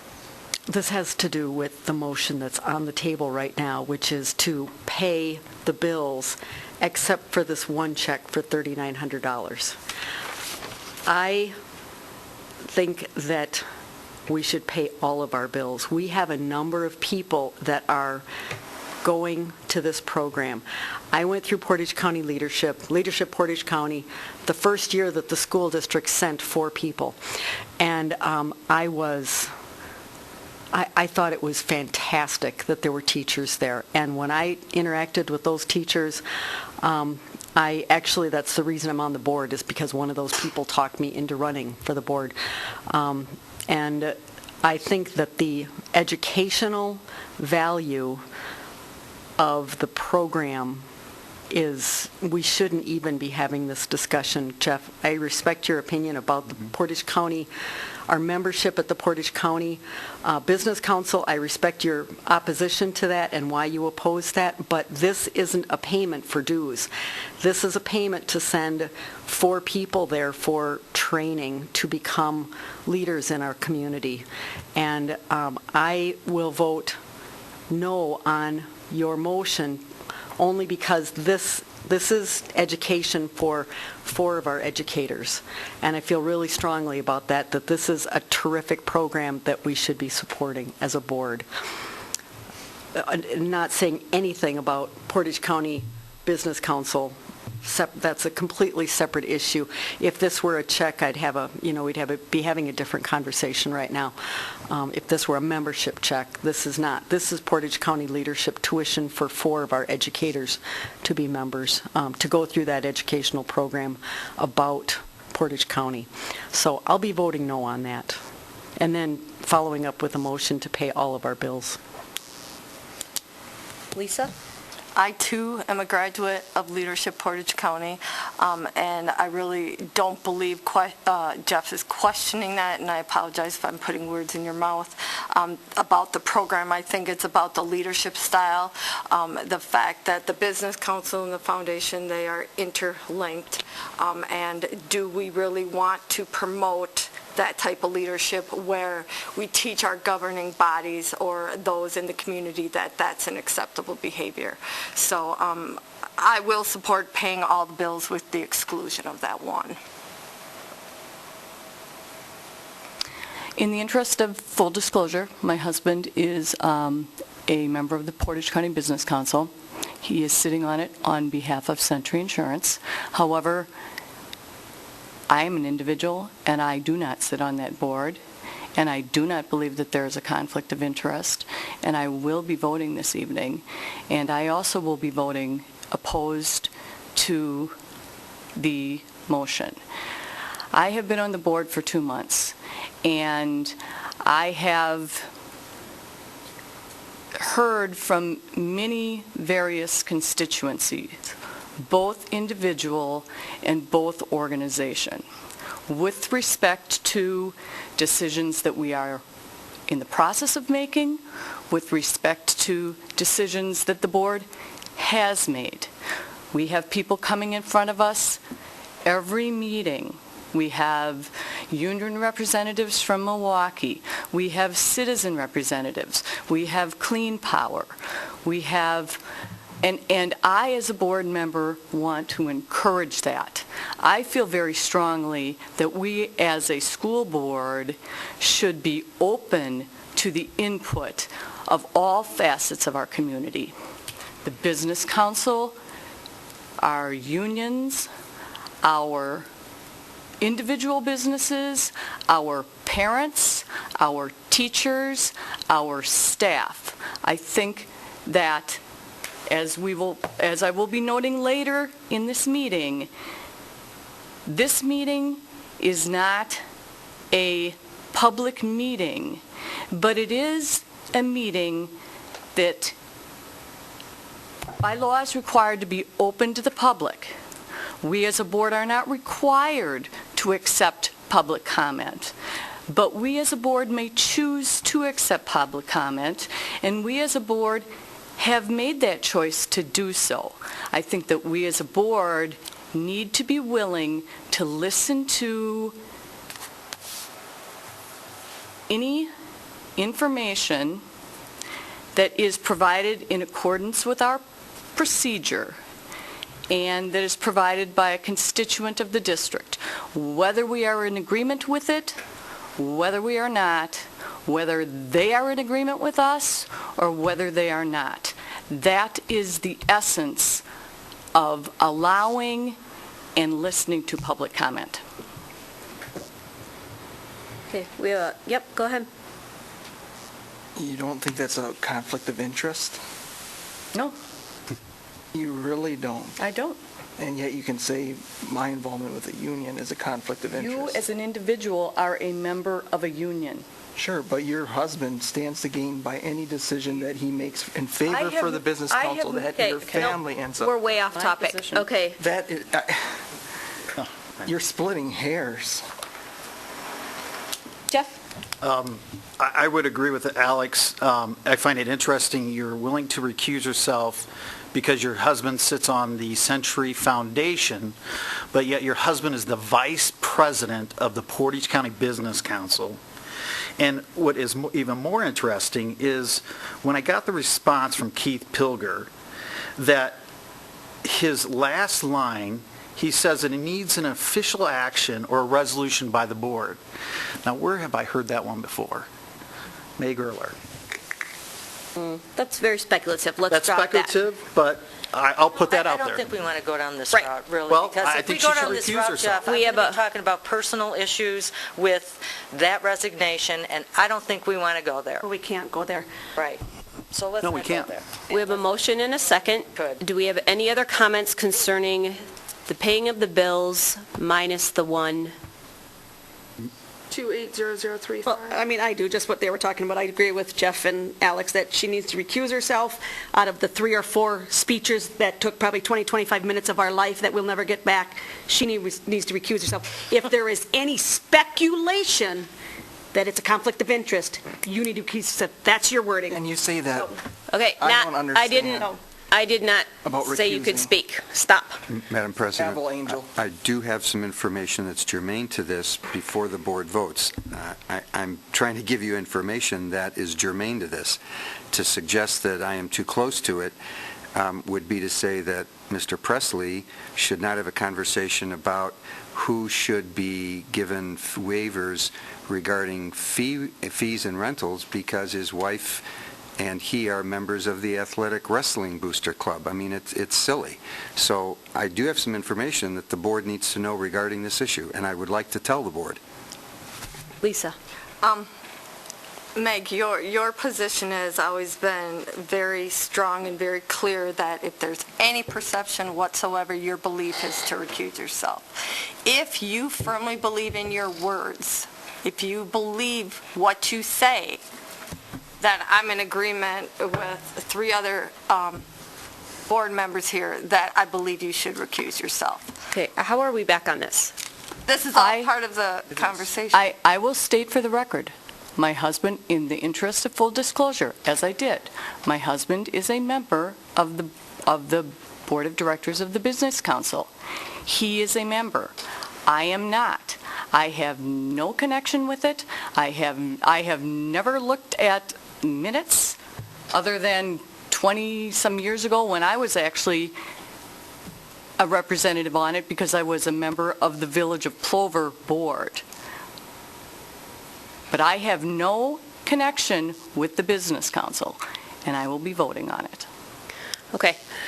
Dr. Wenninger, if you could give us your factual information, I'll be very please. quick. The $3,900 is to help train people for leadership positions, and they are the $3,900 is for our employees. Secondly, just to correct many statements that were made around this table, no individual of this school board, including the superintendent, who is not a member of the board, are members of the Portage County Business Council. Your membership is not as individuals. The district is a member. The entity is a member. So by virtue of that, none of us are members. There is a permanent standing position on the Portage County Business Council for this district, just as there is for the Village of Plover, the City of Stevens Point, and Portage County itself. That's really important to remember. No individual members, the district, the county, the village, the city are members. I simply act as its representative. Number 3, I did not refuse the request. My email states I do not have copies of the executive committee meeting minutes. I do not have a list of the executive committee members, but I do have a copy of the bylaws. The request came in at 12:44 on Friday afternoon, and I had already left the district office and did not return. There was no way for me to forward that information. I did not refuse. And finally, I will caution the board, because that is part of my job, is to protect the board sometimes from itself. Saying publicly that the Portage County Business Council is a secret society is effectively declaring to this body, that is the Portage County Business Council, I dare you. It is not a good move politically. I'm here to tell you that. 4 years ago, the relationships between this district and people in this community were in shambles, and I was directed by the board to rebuild those relationships, which is exactly what we've done. Taking this step will damage not just with this entity of the Portage County Business Council, but the over 350 members that are the Portage County Business Council. I just caution you to please be careful. The reputation of this district rests on the actions of the board. This is not a good step to take. It will damage the reputation and the relationships in this community. Okay, yes. 2 things. Has the board taken official action to appoint you to that? To the Business Council? I don't know if the board did, Jeff, when I came. What I can tell you is that the superintendent has always been the representative, at least that's what I was told. I've never checked into the board doing that. There are some positions that are standing membership positions, and this is one of them. So I don't know the answer to your question. If the board needed to take that action or didn't, we can go back and check the minutes, but I don't recall that. Okay. My assumption is that we have not, as a board, and so until that is resolved, I mean, your participation in it, unless it's affirmed by the board, I don't know if you should be participating, because the board has never affirmed that position. Paragraph 5 of 161 says, generally, the superintendent shall be the spokesperson for the board and the district on matters that concern the district. That's a direct quote. But also the board policy states that annually we will appoint individuals to committees and other duties yearly at our organizational meeting. But I guess my second question is, when you say that it will hurt our relationship, I hate to say, unfortunately, that relationship has been put in jeopardy, not by us, but by the Business Council. And my last comment is, out of the 4 public school districts that are within Portage County and sit in our borders, we are the only one that's a member. And we ought to be grateful for that. Why are they excluding the other ones? They're not, okay. Nope. Yes, Lisa. Okay, I just want to make it clear that the district is not a standing member. You pay dues to be a member. If you don't pay your dues, you're not a member. You pay your dues based on the number of employees you have, and when you pay for them, they are also members underneath you. So that being said, that's be clear. It's not accurate. Well, it is. It's not accurate. Well, it is, unless It's not something has accurate recently because changed. every year, new council members come on. Get close to your mic old and talk council- louder, and then it becomes fact. Okay, well, it is fact.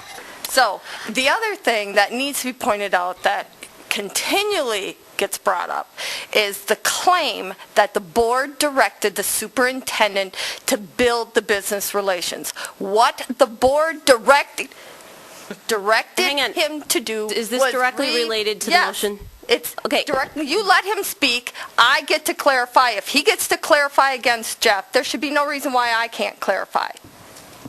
Lisa, Yes. please calm down. Just take a breath. I will let you speak, Okay. but it's not going to go anywhere when everybody's angry. Okay. What he was instructed to do was to rebuild the trust in this community. While that was a component of it, it was not the whole directive, which is what continually keeps being thrown in and how he's so successful at that.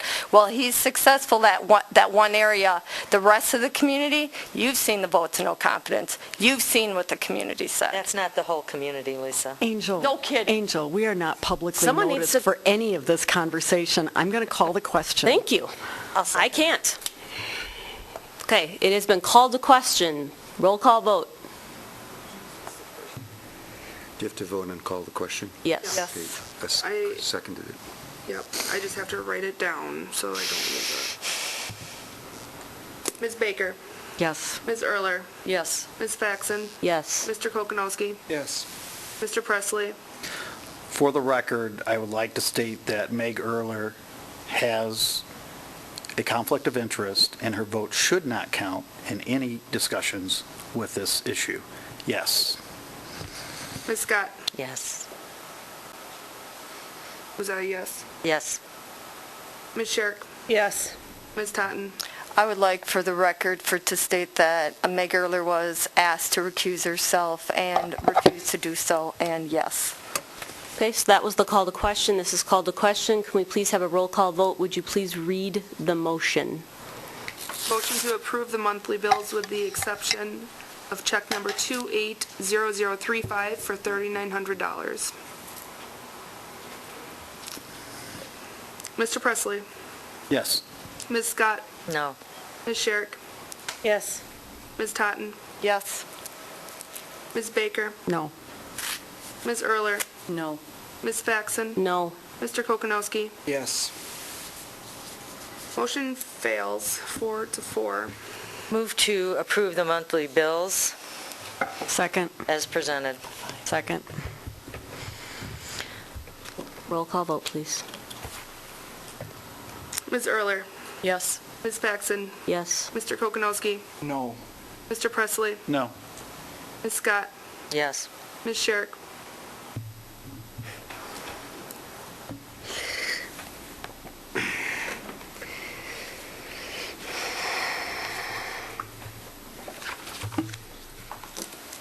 Well, this is going to get hung.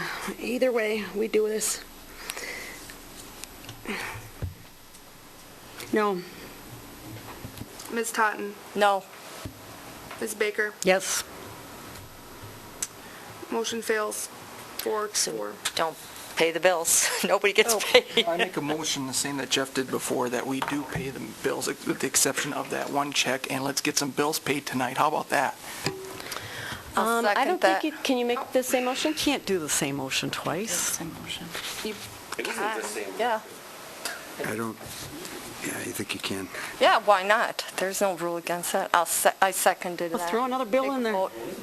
Okay. Oh, my God. So we have a motion and a second. people, do you have any idea what damage you're doing to the reputation? I mean, we can't even pay our own bills. We can't come to an agreement on simply paying our bills. No. And it is personal. It's personal. We're writing checks for electricity. We're writing checks for staples, school supplies. Then vote yes. We're just not doing one check. We have 4 people that are enrolled in Leadership Portage County that have already been in 3 classes. Then maybe Leadership Portage County needs to figure something out. Those people are counting on us. They have this commitment from the district to go through this program. We're not voting on our membership in Portage County Business Council. We're voting on an educational program for these 3 people. But more importantly, our reputation. We've got people in the press sitting here tonight, and this is going to be on the headlines of the newspaper, that we can't even pay our own bills, that we are so dysfunctional. This is terrible. I mean, we're talking about our bills. Oh my gosh, we have such bigger things. You know, when you're a parent, the one thing that you learn is you pick and choose your battles. Is this truly a battle that we want to take on? Oh my gosh. We have a motion and a second.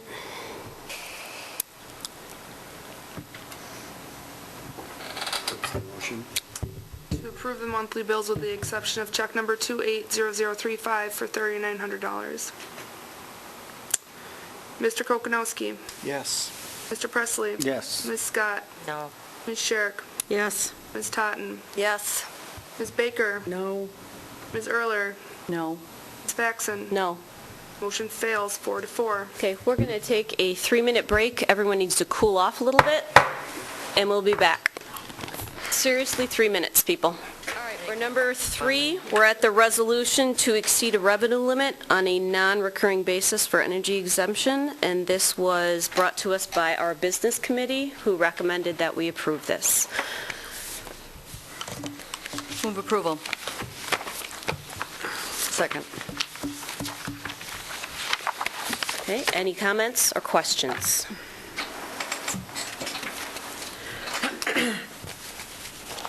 Roll call vote, please.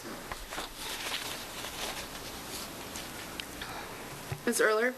Yes. Ms. Faxon. Yes. Mr. Kokonowski. Yes. Mr. Presley. Yes. Ms. Scott. Yes. Ms. Sherrick. Yes. Ms. Totten. Yes. Ms. Baker. Yes. Motion carried 8-0. All right, third Friday count, which is information. Who is that, Otoa? Bill Rudall, third Friday count. Yeah, I was going to say, we can read it. Just a report. Yeah. Okay. Just in case there's any other information Seeing you if wanted to anybody make, had any Bill. questions. Thank you for the report, Bill. Yes, thank you, Bill. Thanks, Bill. And thank you for walking up there. All right, next we're on to educational services. The first thing we have is a committee chair report, which is Chris Scott. Hi, the Educational Services Committee met on October 9th. On our agenda, celebrating students and staff, which is a standing item, to share items about our students and staff during the month with each of the committee members. We talked and were presented with the first, I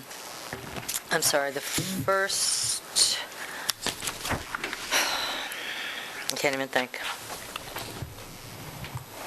First reading for the 2015-16 secondary education course proposals, which is on our agenda this evening. We'll be coming back to the committee for final in the next couple of months and come back to the board for a second reading. Also, we had the position of clerk support time for our SPASH Career Center, which is having approximately 20 or more students a day. This position was sent forward to the board for approval. We had a discussion about the school report card process. Dave Lockett talked about what happens when we receive that information, what they do with the data, and how it eventually leads to our school improvement plans, that all of the data that comes regarding meeting and exceeding expectations is used continuously to improve those expectations during the year. There was an memorandum of understanding presented, which will allow the UWSP faculty to observe student teachers at PJs.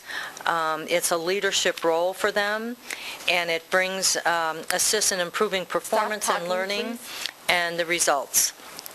Also, we had a presentation from the Expeditionary Learning School. They are going to come back to our committee again with some more information.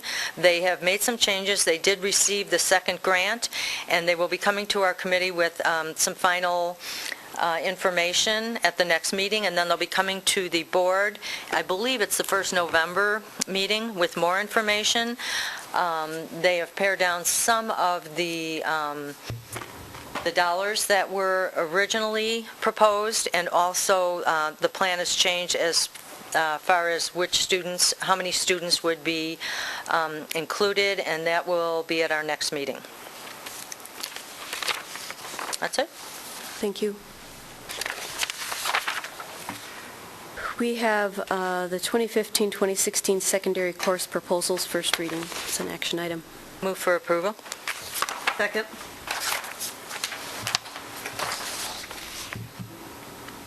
Roll call vote, please. Mr. Kokonowski? Yes. Mr. Presley? Yes. Ms. Scott? Yes. Ms. Sherrick? Yes. Ms. Totten? Yes. Ms. Baker? Yes. Ms. Erler? Yes. Ms. Faxon? Yes. Motion carries 8-0. All right, part-time clerical and SPASH Career Center, which is also an action item. Move for approval. I'll second it. Any discussion? Kim? Basically, if we've been having an intern doing it, why are we not continuing to do that? I believe that. Can I? Keel, you want to? Well, let's let Keel answer the question. The intern situation was a unique situation last year. We had a student that fit the time frame. As we built the program and made some significant changes, it was Brigitte Altman's first year in the position, and revamping and restructuring how that department was run. The primary reason is that we don't want someone who is not an employee of the district handling sensitive student information. There was a great deal of college application information, searches, vocational information that the students process through that office, work permits and things like that, which a non-employee shouldn't be privy to. So what essentially happened is we had the opportunity to test adjust some of the roles in that department and the number of students that they were able to service and the services that they provided. We were able to test how we were able to manage that workflow, and realize that it's been very difficult without that additional person. We just need an employee to be in that position. I mean, with the confidentiality, all they have to do is sign a report. In my job, we have students that working with us, and they sign a confidentiality, so I don't think that would be a problem. Having someone be there consistent when it's needed, that's something else, but I think it's a good opportunity to work with our UWSP or Mid-State and get an intern there again. I think it would be a good experience for them. So. Oh, and again, where is the attachment? It says student log of September underneath the summary. Student log for September 2014 attached indicates. Well, that was attached for the committee meeting, so. Do you need it? I have it. Well, I think if I'm going to get it, the whole board's going to need it. Well, I'm sure we can get a copy for the whole board. I just asked if you would like a copy. Well, It's if you got say it in such a pages. nice tone, Chris, I would love a copy. I would love to give you a copy, and I'm sure someone can make us copies. There are pages of... Okay, we're going on another recess. Okay.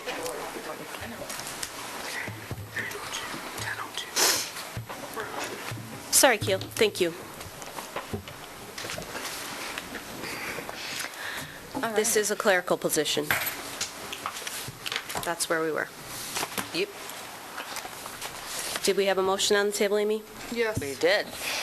Oh, sorry. Would you read it, please? 1 second.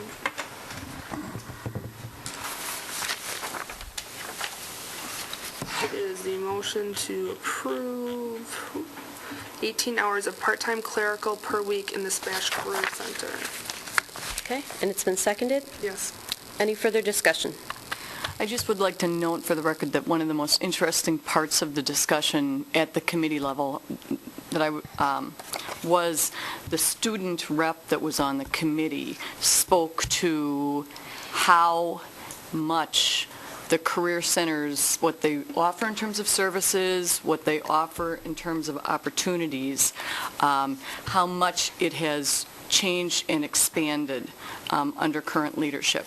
And also how the students saw so much more that they can do, that more and more students are self-referring themselves, that it's becoming a place that students realize we can go there and we can get the help that we need for where we want to move forward. And so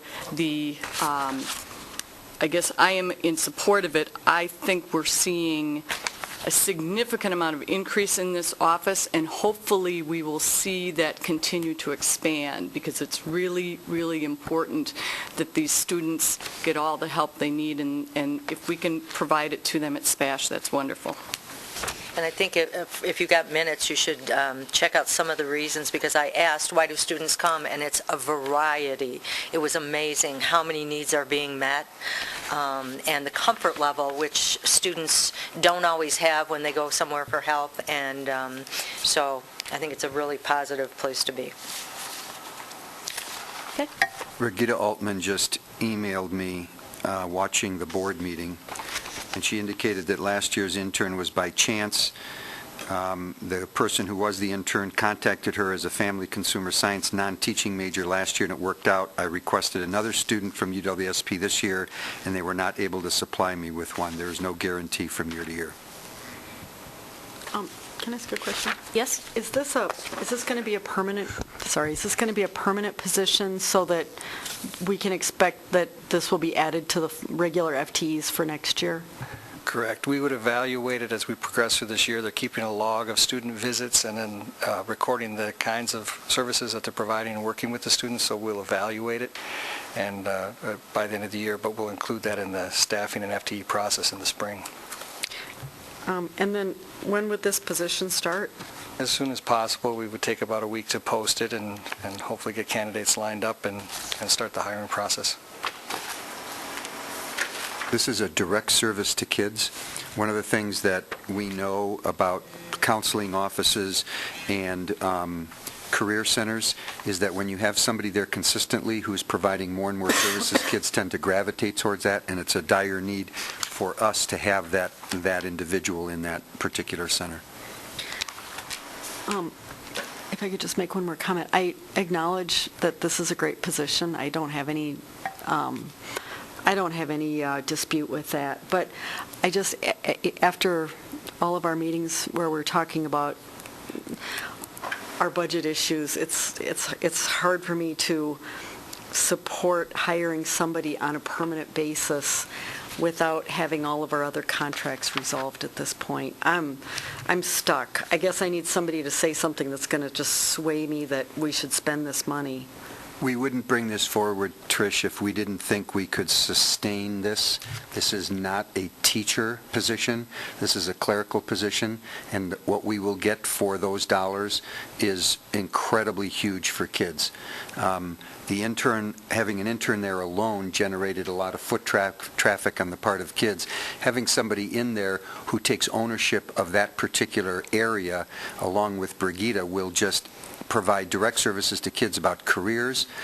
For example, the manufacturing heavy metal tour, those kinds of things that we intend to generate more. For example, in the medical field, a tour of the same kind of tour in the medical field. It's just one of those things that we know that how kids work. They see somebody in that office who is engaging, can provide services, and will give kids information in which they can make choices beyond high school. And from what I understand, the growth is coming. It's going to get bigger and continue to grow. That's right. All right, can we go to a roll call vote, please? Mr. Kokonowski. Yes. Mr. Presley. Yes. Ms. Scott. Yes. Ms. Sherrick. Yes. Ms. Totten. Yes. Ms. Baker. Yes. Ms. Erler. Yes. Ms. Faxon. Yes. Motion carries 8-0. Thank you all very much. Thank you. Thanks, Kim. Thanks. Human Resources, what we have is a committee chair report, which is Kim Sherrick. Yes, and I apologize for not having it in the packet. Monday to Monday comes really quick sometimes, or Monday to Wednesday, whenever I was supposed to have this in here. So what we talked about on October 6th was, again, the administration contracts. We reviewed the timeline when we needed to renew or non-renew the administrators' contracts. Attila informed the committee that the cutoff date would be January 31st of 2015 for the contracts that would renew on 7/1 of 15, which are all but 3 of our admin contracts. We can offer to non-renew, renew with the same contract, or renew with an updated or new contract. We discussed the 2% TSA benefits given to the 6 cabinet members and travel expense reimbursement. We asked the HR director, Ms. Haley, to get the committee some contracts from other districts to compare what they all include, but she said at this time she couldn't do it because she was shorthanded in her department. I've been trying to do it, but with my limited time after work, I have not been successful as of yet. So if anybody wants to volunteer to help me look for them, I will take that volunteer. In addition, we asked the HR director, Ms. Haley, to get us the original contract with Carlson Detman, specific to the administrator's salary, list of districts comparable, and data from their findings. Also, we talked about the instructional leaders position. We received the updated compensation for the instructional leaders and the staff assigned to each school. Mr. Lockett will come back at the end of the year to give the board an update of how the instructional leader positions are working, since it's now in their 3rd year. My concern is why I started this with an HR was because when the instructional leaders came to speak to the board, it was not because of getting a compensation, it was time management complaints, not being able to be in their classroom, taking work home, and not being able to spend time with their families. I'm suggesting for our next month's agenda items, back to the contract so we can kind of get some suggestions going, review all employee benefits, employee wellness payback, and we've been trying to get on the agenda, which I will hopefully promise, is teachers on call. What is our contract with them, our policies and procedures? Thank you. We have a recommendation for a technology position change, which is an action item.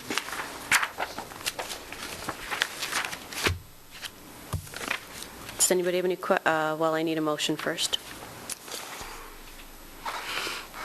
I'm sorry, I don't see the motion on here.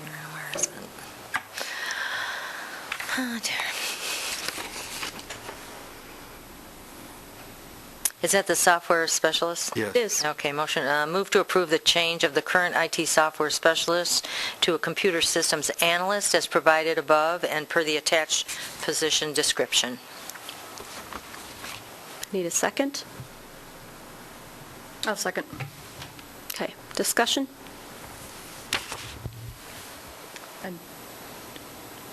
Do we have someone that's going to provide a presentation? Because Well, everything's in the report. Do you have anything you want to point out or add, Brian? Well, we run into a lot of issues this year with new computer systems coming our way, and there seems to be no end.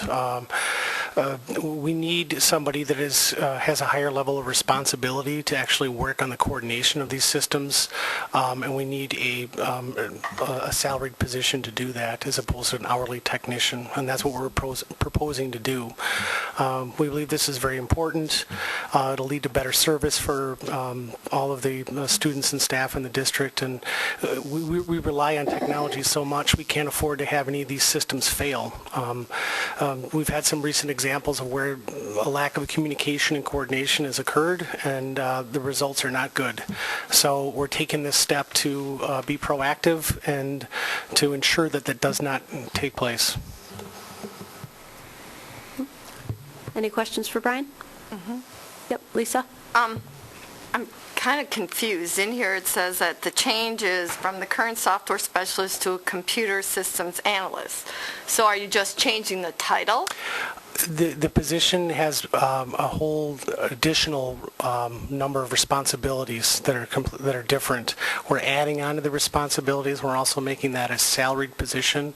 So with this job description comes a much greater expectation of responsibility to ensure that these systems work. For example, if there's a system that needs additional work, that person will be available to make sure that that's the case. So what are we going to do with the individual that currently holds that software specialist position? That position would be changed. We're changing that person's position.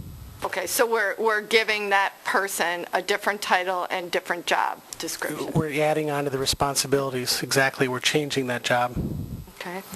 So then, based on the $28.60 an hour, and then with overtime, the individual earned just under $62,000. Is there a reason that the range didn't go from like $60,000 to a $70,000? Why was it jumped up?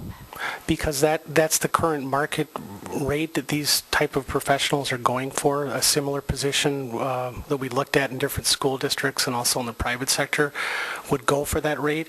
And also it starts at the highest paid technician wage. So we don't want to pay this person the same that we pay technicians. We want to have that to be a little bit more.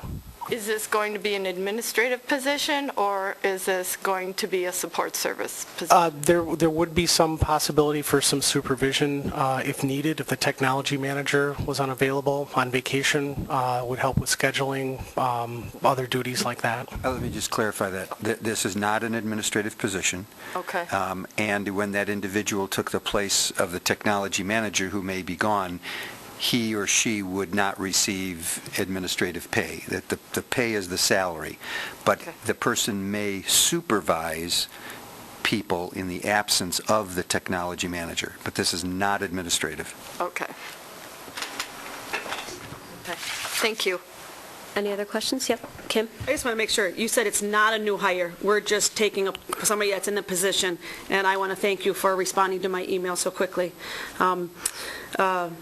Again, not a new hire, just taking that position who is currently the software specialist to the computer systems analyst, but giving them more responsibility. More stuff to do. Okay, just want to make sure. Thank you. Anyone else? All right, roll call vote, please. Ms. Scott? Yes. Ms. Sherrick?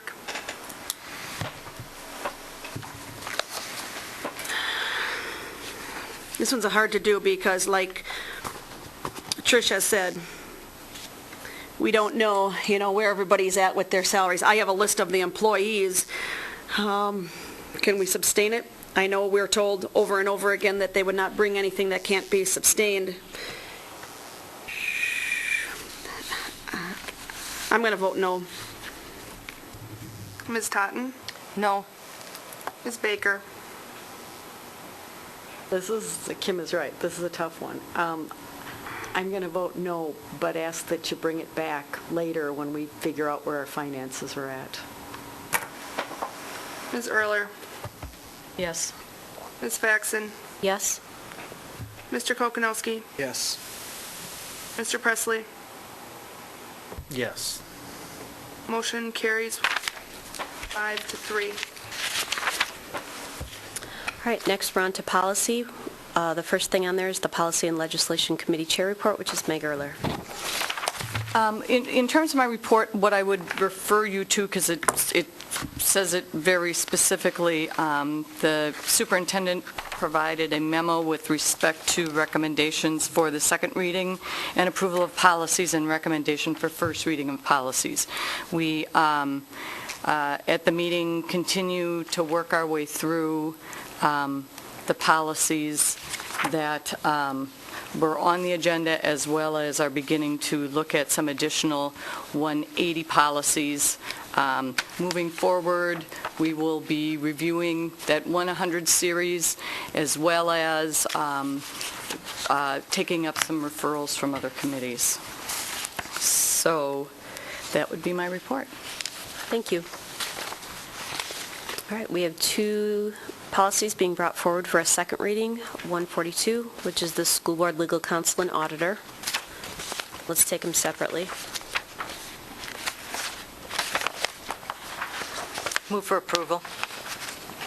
142. Need a second? We have a second discussion. It's a pretty brief policy, yes. On the second paragraph under A, it says legal advice shall be obtained as needed by the board president and/or superintendent.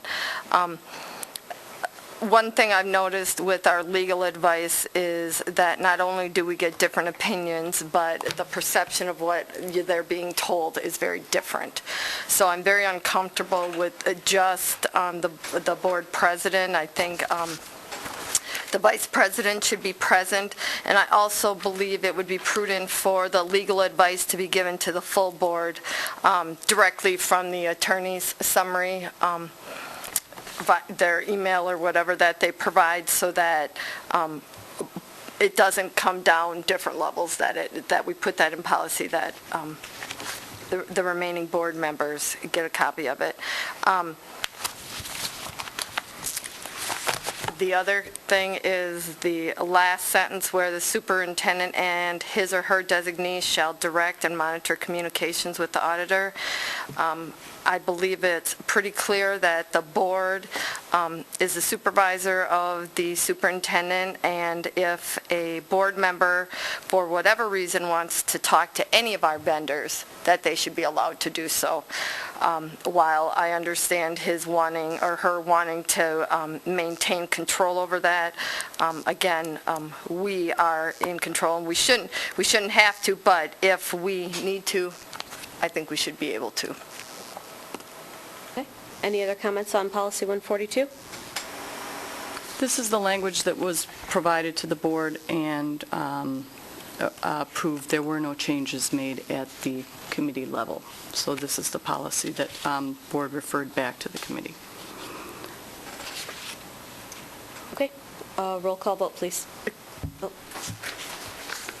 I would like to amend the motion to reflect those changes to the policy, to incorporate changes. Is there a second to Lisa's amendment? Can you clarify what changes, adding VP to sentence? Adding VP to legal advice shall be obtained as needed by the board president, vice president, and/or superintendent, and legal advice should be given to the full board directly via the attorney summary email, and the deletion of the last sentence. I'll second it. Madam President, may I advise the board about one of those additions? Sure. When staff discuss personnel matters with legal counsel, it would be wholly inappropriate for the board to know what those are, because the board may have to sit in judgment of those personnel, and that's why there is a separation between the board and those personnel matters. It would essentially put you in a position where you would not be able to fairly and objectively make a decision about a personnel situation, because you will have received information out of context. May I amend my amendment? To change... Oh, can she amend her amendment? Well, you can take it back. I'll pull the second.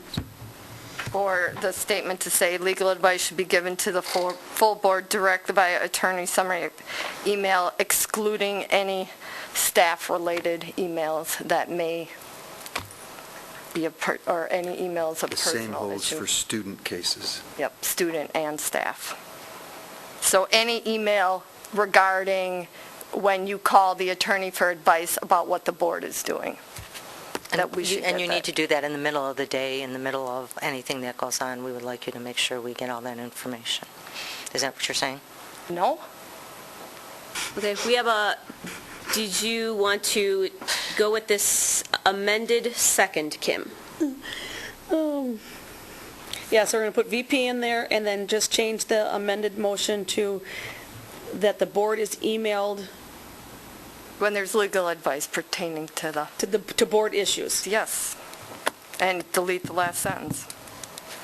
Would there be an extra charge for that? No. So let me ask this question just as a practical matter. So I'm having a conversation with our attorney.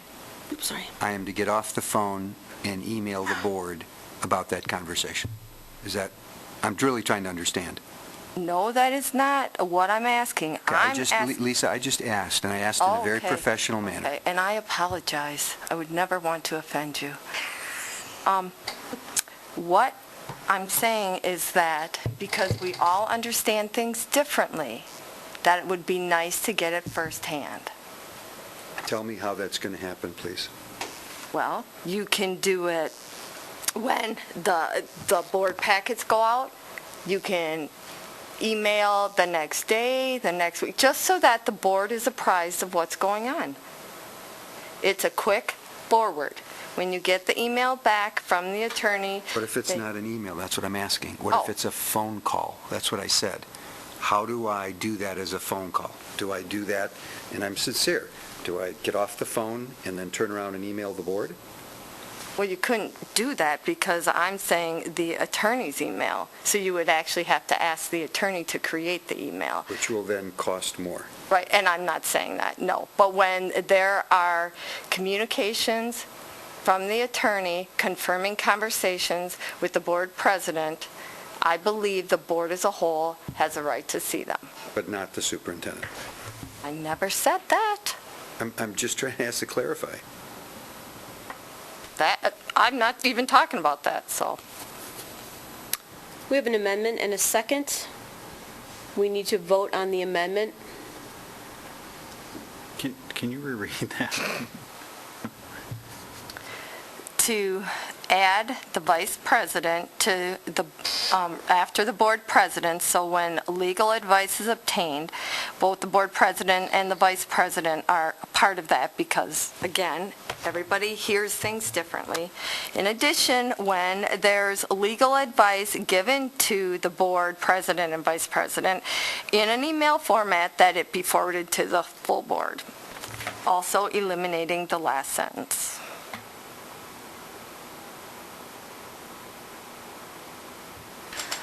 I will note that typically with policies, you're looking to make them broad. There is nothing in this policy that would prevent the president and the vice president, when he or she is able, of being part of that conversation. And I believe that's what's happening right now. Ultimately, what we want is we want the ability to have a policy that's workable, and I think it's workable with board president and/or superintendent, which is what it has been forever. So I think that it should stand as it's stated. So we're voting on the amendment? Yes, we are. Correct. Roll call vote on the amendment, please. Ms. Sherrick? Yes. Ms. Totten? Yes. Ms. Baker? No. Ms. Erler? No. Ms. Faxon? No. Mr. Kokonowski? Yes. Mr. Presley?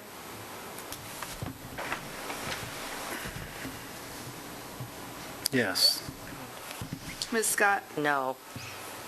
4-4, the motion to amend has failed.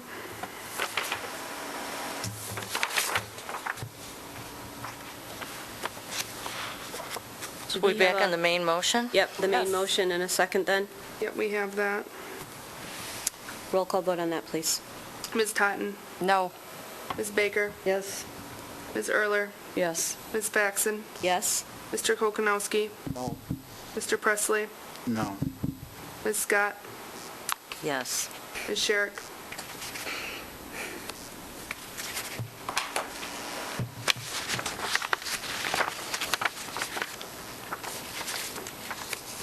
Though I do not think it's right to stifle the board if we want to find out some information, and that's what it seems like we've been doing over and over.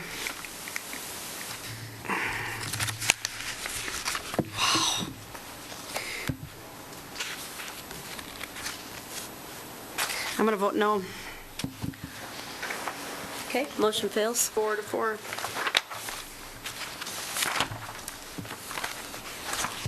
It's 363.2, student use of personal electronic devices. Move for approval. Second. Any comments, questions? Yes. Lisa? Again, I'm going to ask, what happened to policy 447.6? I went looking for that, Lisa, Okay. and I noticed that it was referenced, as you had indicated, we all saw that. We could not find any history of that policy. I think what occurred was that it was raised as a potential policy at the time that the incident occurred with the teacher at Spash, but there was never a policy written for that. And the discussion, and I'd have to go back and watch the tapes, I haven't had a chance to do that. I think the discussion was that there were other avenues for employees to take. Specifically, there is a policy for personnel to bring complaints to the board. And so that's what I believe happened. But we have no history of a policy ever being written. Okay. And I think it was then included as a reference with the assumption that there was going to be one written. And I remember a draft being written, the policy. Yeah, and I couldn't find it. I looked on my emails, all of my files. Sarah looked on hers and Gwen's. We could not find anything. It was probably when with Amy's predecessor, so when all the files got deleted or whatever, lost. So, okay, thanks. Someday you'll find them. They're there somewhere. Cabinets. I'll find keys for those cabinets. Okay. Any other questions or comments on that one? All right, roll call vote, please. Ms. Baker? Yes. Ms. Erler? Yes. Ms. Faxon? Yes. Mr. Kokonowski? Yes. Mr. Presley? Yes. Ms. Scott? Yes. Ms. Sherrick? Yep. Ms. Totten? Yes. Motion carries 8-0. All right, we're on to first reading, and Ginny has spoken, so please remember her words. They were in reference to this. Do we want these individually or as a group? They're a first reading. They're all going back to committee. 141, board officers. I'll move approval of the recommended changes. Second. Okay. Yep. Okay. The very beginning where it states that the board officers shall be elected annually at the board organization meeting, and then it says that at that time they will, the officers shall, be appointed. Later on in the policies, that was changed to reflect that it just needs to be done within the time frame per state statute, so we should be consistent with those two policies, and that actually is more realistic of what happens. And to go with Meg's theme, leaving us more flexibility, we need to change that. Can you identify which policy you're referring to, Lisa, so we can all look at that? The policy. 141.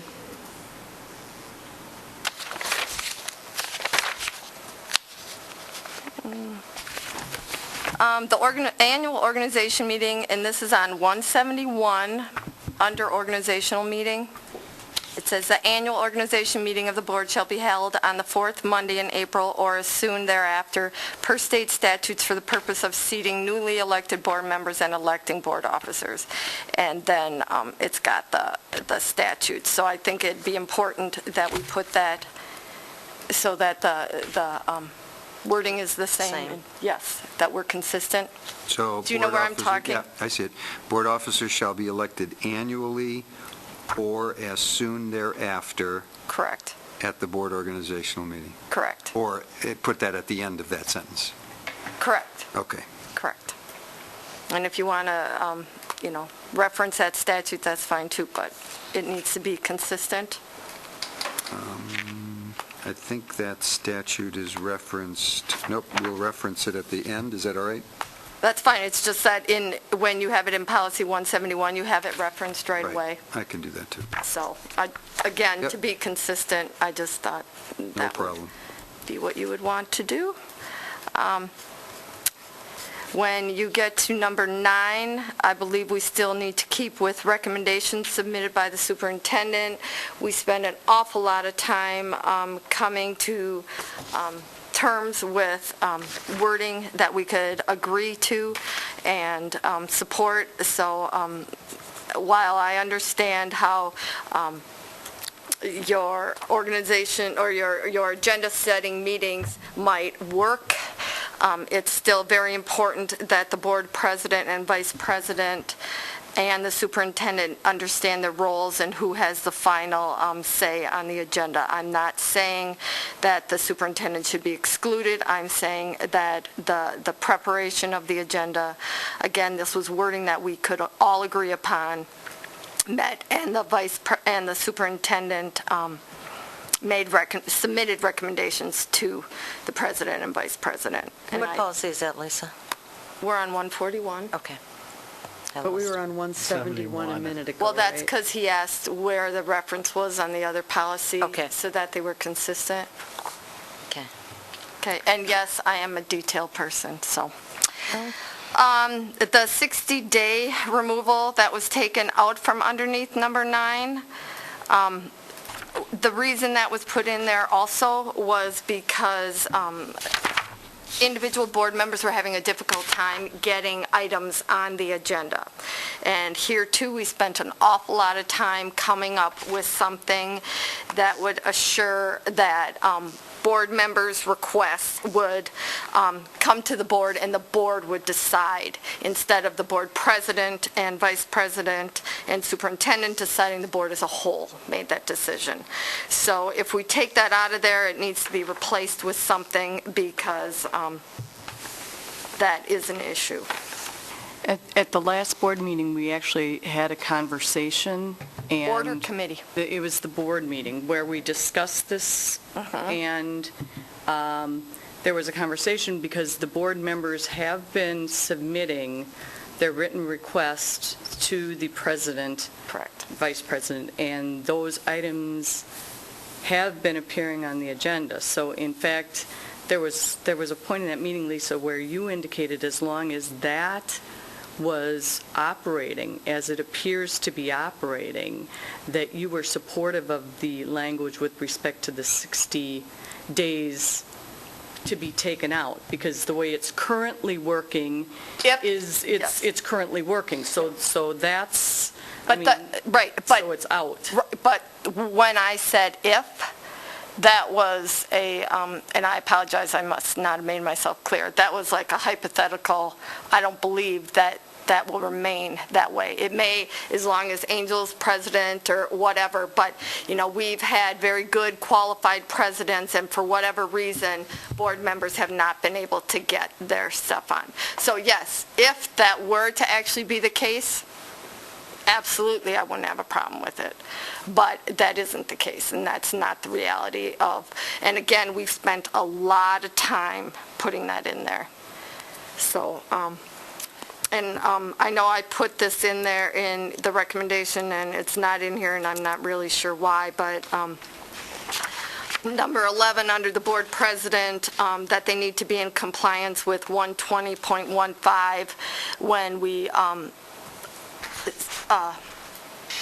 note that for both the treasurer and the clerk. The vice president doesn't have a statute that directly relates to what the vice president duties are, but I think we need to, if we're doing it with the other two, we need to be consistent, and we need to also complete it there. On the next page, number 3, set the agenda with, and this is under the vice president's roles, set the agenda with the president. I think, again, it needs to add back the wording that we, as a board, could finally come to agreement on with recommendations submitted by the superintendent. Under the secretaries, notify all board members and the superintendent about regular, special, and closed session meetings and cancellations. I think that also needs to include all negotiation meetings so that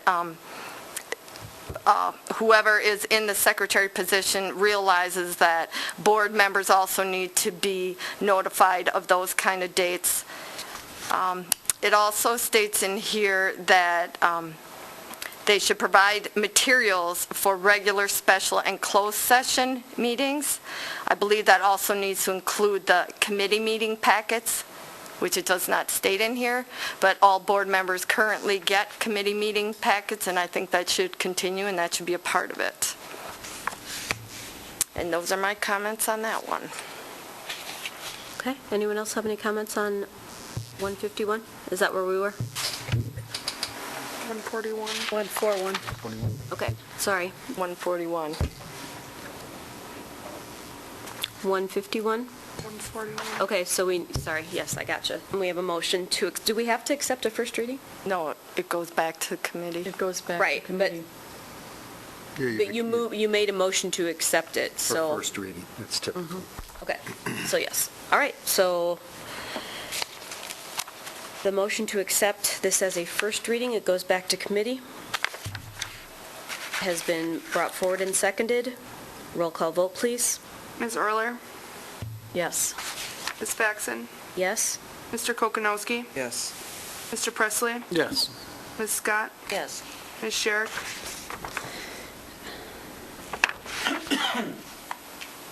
I just want to make sure I'm clear. It's just the first reading, I understand that. So then with any, I'm going to say recommendations or adjustments, you're going to take this back to the committee and look at it? That's correct. Yes. Ms. Totten? Yes. Ms. Baker? Yes. Motion carries 8-0. All right, we're on 151. School board policy and rule development.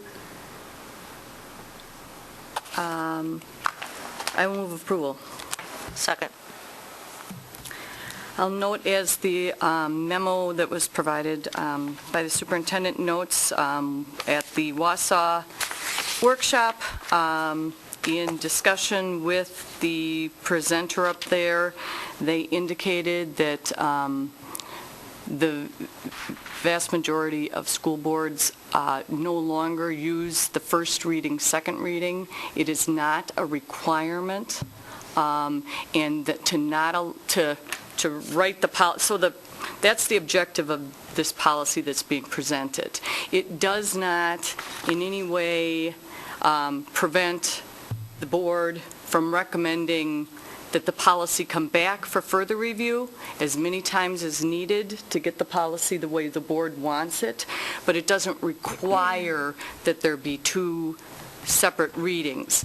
And they indicated that there may be times where you've got a policy that you're just changing, like a citation, or it's a policy that we're required by law to adopt, and it allows the board flexibility to be able to handle that in one meeting versus having to just do it over a course of two meetings. So that's what the policy is. And, I'll note that it indicates in the third paragraph, adoption will follow a procedure of reading of policies at the Policy and Legislation Committee meeting and recommendation to the board for reading and approval. The board, committee, and/or board may refer any policy back to committee and/or board for further review.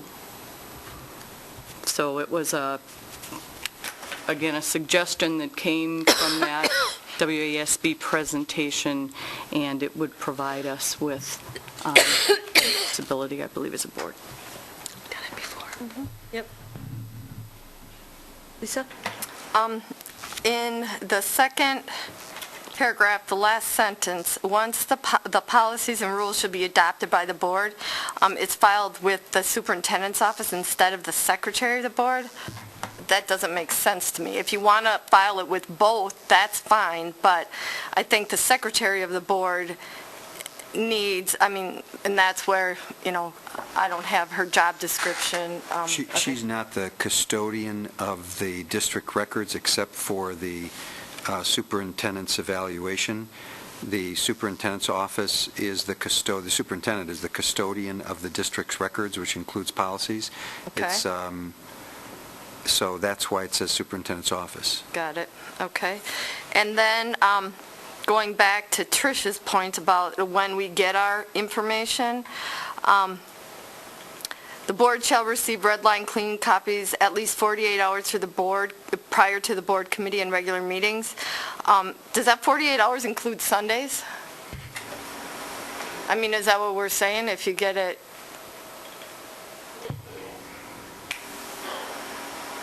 I have no idea.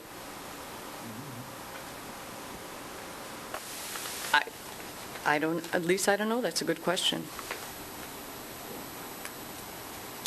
So maybe you want to, again, take that back to the committee too and have them look at that. Okay. Have on that one. Anybody else? Okay. Roll call vote, please. Ms. Baxon? Yes? Mr. Kokonowski? Yes. Mr. Presley? Yes. Ms. Scott? Yes. Ms. Sherrick? Yes. Ms. Totten? Yes. Ms. Baker? Yes. Ms. Erler? Yes. Motion carries 8-0. 171 board meetings. Move for approval. Oh, sorry. Second. Meg, do you want me to make an explanation about this? So this policy 171, as it's presented, takes 171.2, 171.2 exhibit, and 171.3, and it puts them all into one policy in a logical order so that because this has happened, that when the board members or the staff go looking for this particular information, it's all in one place in some kind of logical order. It reflects consistency with 141, so changes that Lisa suggested for 141 would then be considered by the committee for second reading in 171 because there's some consistency there. Thank you. Kim? I'm not quite sure where it was written, but I had the note even before Ginny came up there, is I've been saying for years, I think we should have the public comments after the presentation. It could alleviate some questions that they have.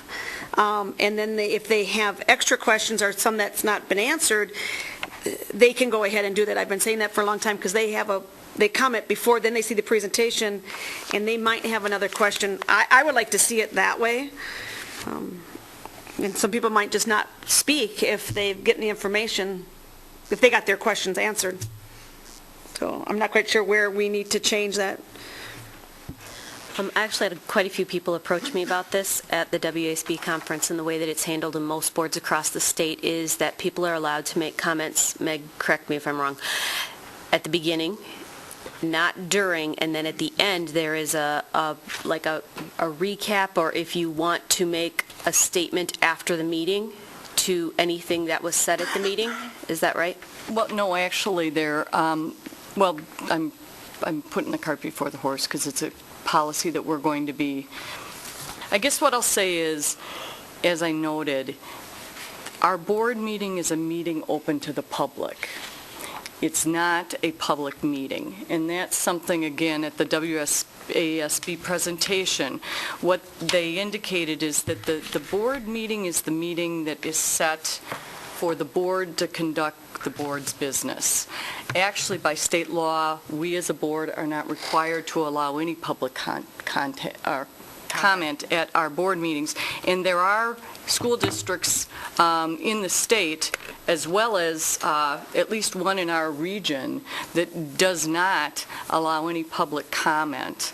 But individual board members agree to be available for 10 minutes before or after a board meeting to speak privately with an individual if they want to make a comment. So I guess what I'm saying is that the public comes and they can make comments with respect to the agenda items, but ultimately we have presentations throughout the course of the evening where we have the board taking the information that we need in order to be able to conduct our business at the board level. There is time. There are many other ways the public can make comment. There are many other ways that the public can be in contact with us, both as individuals as well as at the committee level. So I would recommend that we keep it in the way that it is right now, which is public comments. We are allowing the public to come and speak, and then we get down to the business of our meeting. Did that answer your question? It was just different ideas. I think we are the only board in the state, if I remember correctly, that allows people to comment at the time of the agenda item. It answers my question, but doesn't answer, it doesn't what I want. It wasn't technically a question. I believe the public comments are very crucial to our board meetings. I want to know what the public has to say, and I apologize for standing. So we can't meet one-on-one with a community member as they're coming in, because then we could be misrepresented as a board member that is speaking for the board. And I believe when they speak up there, because if I say I heard something and Chris doesn't like what I'm saying, she's not going to agree. Or if she brings a comment that she's bringing from somebody that she heard from and I don't like it, we're going to think that it's a lie or not told the truth. If they come up here and speak themselves, have the nerve to do it for one, I believe that's more credibility to them, and their translation doesn't get lost in one person. So again, I'm still going to stand to my thought process is let them speak after the presentation if the board can approve that. Just a clarification, Kim, what you're suggesting would come under 180. In that policy? Yeah. I think she's talking about the agenda format, to clarify, Attila, right? I know, but I was on the format, but wherever... Well, what your suggestion was, just so that I understand it, is that public comment should be permitted at the beginning of the meeting, as well as after the presentation of each agenda item. Correct. Okay. And he's correct. That's And what I'm policy saying is 180. that's really addressed in policy 180. Okay, correct. The only caveat that I would ask as a practical matter is, and I don't think it needs to be in writing, is that if there is misinformation given, or, and I don't mean purposely, but I mean there's just misinformation that somebody by the member of the public gives, that the administration has an opportunity to clarify that. And they always do it with questions from other people. I would agree to that then. And it doesn't need to be in writing. Okay, so we have 171, the four of them, C, D, E, and F collapsed into one. Yep, Lisa? No, just when you're ready. I was going to have us vote on it, so if you have things on those, go ahead. Say. Okay, under Rule A, regular monthly board meetings, it refers to, and I brought this up before, the statute 120.432, and Attila put it in his superintendent's report. Kim talked about it, but I really don't think as a good leader of our district or our students that we should put in there that we are going to meet at least once a month per statute, and then say, unless the board votes to cancel it. That's like saying, there's a speed limit unless you choose to exceed it. Well, no, this is what it is. and, I forget the term that was used technically. I think a law either is a law or it isn't. And technically is, in my opinion, a law. So I think that the last part, unless the board votes to cancel a regular meeting, needs to be removed. Down at A2 with the agendas, again, the 60-day thing, I think, needs to be brought back. The agendas need to state that the superintendent provides with recommendations submitted by the superintendent. On the next page, we are referring to, still under regular board meeting agendas, under 2, it talks about the consent agenda, and now with our committee structure, we have moved some of those items from the consent agenda to the committee for approval. So I'm not sure that last sentence in 2 even needs to be there, because, the first one is pretty self-explanatory. A group of agenda items on an agenda may be used. We don't need to list the payment of bills and all that stuff that, again, depending whether we're running a committee or not, moves it back and forth. B and C, all items on a consent agenda will be acted upon under a single motion. A board member may request an item be removed from the consent agenda prior to the motion and second to approve. I believe B and C can actually be combined into one sentence, that, they are acted upon as one motion unless a board member. Any item removed from a consent agenda will be considered separately. I think that goes without saying. That's the whole point of it, is to pull it separate so you vote on it separately. The number 3, board members are encouraged to notify the board president and/or the superintendent by noon of the day of the meeting of the motion when they want something pulled from a consent agenda and voted on separately. I'm not sure why that needs to be in there. I have yet to have a president that has an issue with a board member just doing it at the board meeting. Lisa, just as a point of reference, those were all taken from existing board policy. Oh, I have no doubt. Yeah.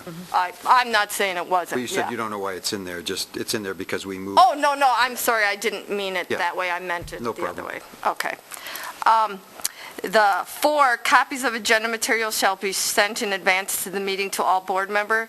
That's already in policy 141, and one thing that's happened with our policies is we have instances where information is in more than one policy and we change it in one and we don't change it in another. So I would recommend that we eliminate that. In addition to number 6, there, the same thing, the dissemination of board meeting agendas shall be done by the board secretary. We've already covered that in 141. I don't think we need to cover that here. Board candidates and local news media shall receive media agenda materials, blah, blah, blah, there too, all of it. It just... that should be, well, actually, no, that I believe should be moved into 141. It's not already there. It should be there, I think, because that's when we talk about the policy 141, the title of it. It just seems to make more sense that... Point of clarification, 141 is board officers, so 141 just calls out the duties of the officers, whereas 171 is really the policy that speaks to the board committee meetings and agendas. So then you want to have it in 2 different places? Well, I'm just saying, then you need to remember. Consistent, right, but one of the, 141 really says what the officers do. Duties are, And correct. then 171 provides that information for all of us with respect to what we as board members, what the public... And I understand that. My whole concern is the fact that we have policies that aren't consistent. And we'll make sure they are. Say what? I said, then we will take a look through that and make sure that where they have parallel language, that it is consistent language. Great. If we go back to the next page, page 3, the agenda format, while it says in order to provide consistency among regular monthly board meetings and regular board committee meetings, and it lists everything, are we stating that we want the Pledge of Allegiance at committee level also? Because I don't recall that that's what we do. It's done at 2 committees right now. It's on my committee. It's on the legislative. You do the pledge? Yeah, we do the PLC too. Okay. That's what we've done now. Okay, Mine's and none of the, when I haven't done it, so. If that's what you want to do, I don't have a problem with it, I'm just saying that isn't, the committees I've been on, that hasn't occurred. Then further down for 11, again, I believe it needs to say the board president, vice president, with recommendations submitted by the superintendent, which again is the language that we spent a lot of time going through. On the next page, on 4, it talks about that the committee chairs and the committee chairs and administrative liaisons shall set the agenda. I believe it should be the committee chairs and with submitted recommendations from the administrative liaison, so that the committee chair realize that that is their role, that's their responsibility. But further on, it talks about subcommittees. I don't know, have we ever had a subcommittee? And if we have, who is the one who sets up those subcommittees and selects who's on those committees? And Well, just as the board would set ad hoc committees or subcommittee, the committees would set up their subcommittees by the chair and so on. So this is not about necessarily what we have done as much as giving the option to a committee to establish a subcommittee to tackle a particular item. And I guess I would rather have it come to the board how we've done it in the past, where it's come to the board and the board has created an ad hoc committee to take care of it. So that's my comment there.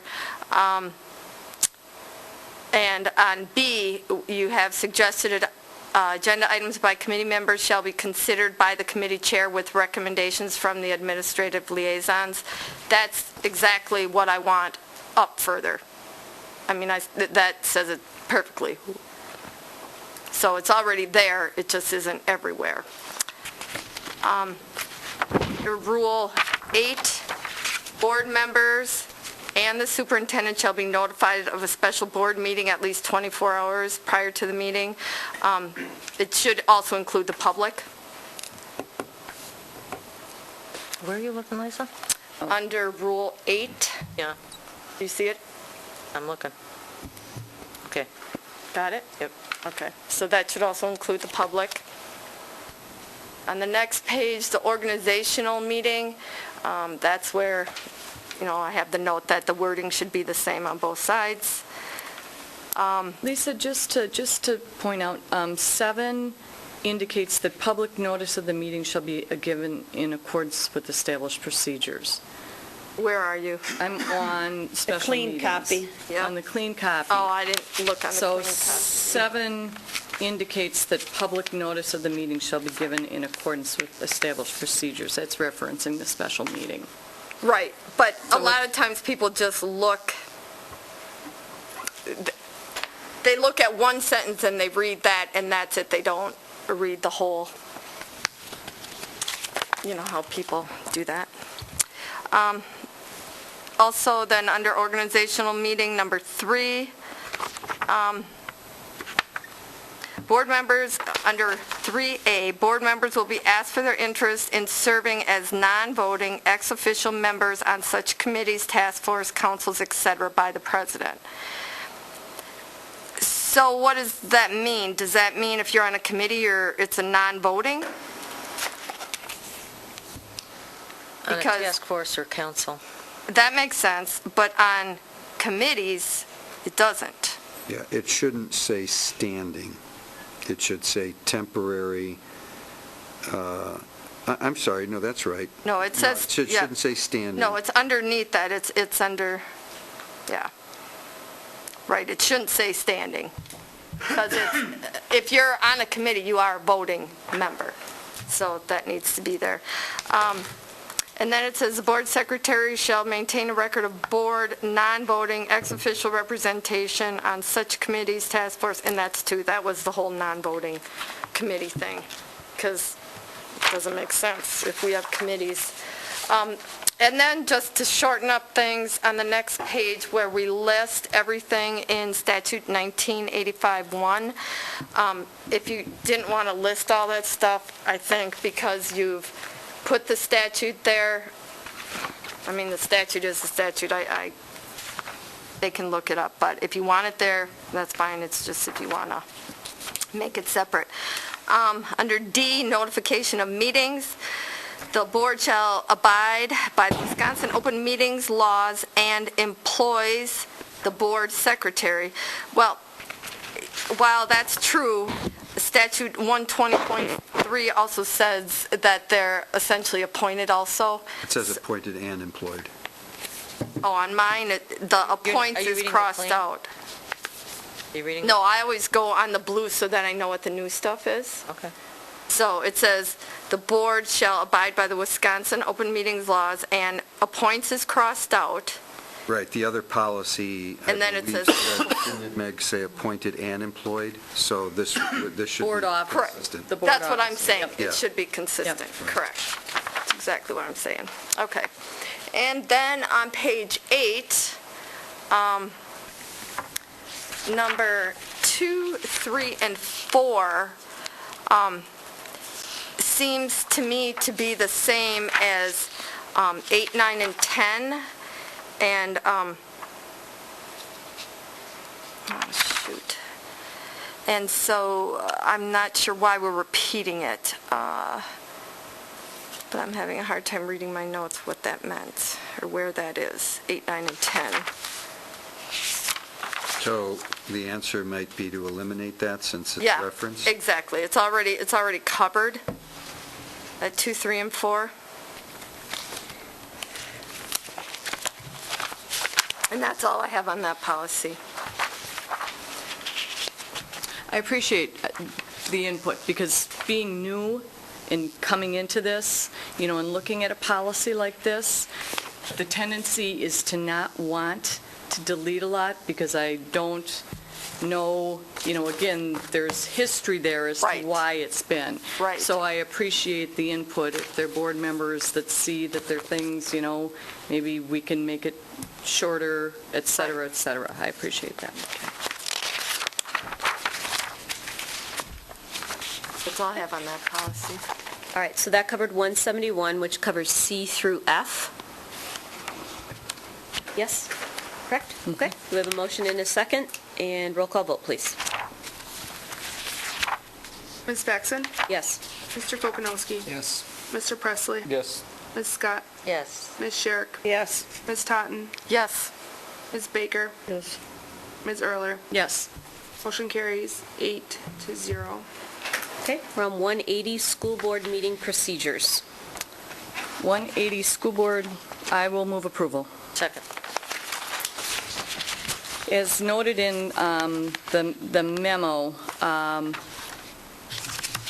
this again was a informational provided from WASB at our meeting a couple of weeks ago.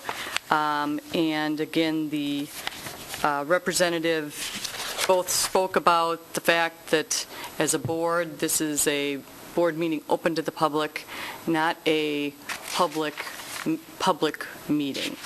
And he indicated that the vast majority of school districts in the state of Wisconsin provide for public comment at the beginning of the meeting. So, and the public comment can be on something that's not on the agenda, or it can be on agenda items. I then came back home and I took a look at the districts all around us. Wausau and Marshfield, DC Everest, Wapaka, Appleton, Wisconsin Rapids, and that is the case, as well as actually all public bodies in our community other than, I believe, the city of Stevens Point. The majority of these bodies allow public comment at the beginning of the meeting. Wausau is a little bit different. They allow public comment at the beginning of the meeting on agenda items, and then they allow public comment on non-agenda items as the final item on their agenda.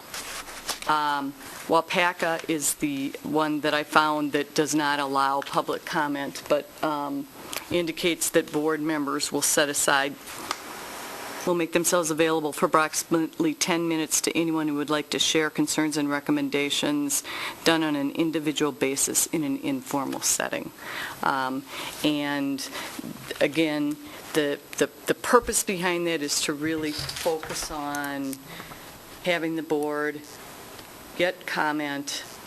Matter has already been through, typically through several levels of administration as well as committee, and then it allows the board to focus on getting the agenda items looked at and completed. So that is why this is on for board review. Okay. Lisa? Was there a motion and everything? Motion, second. Okay.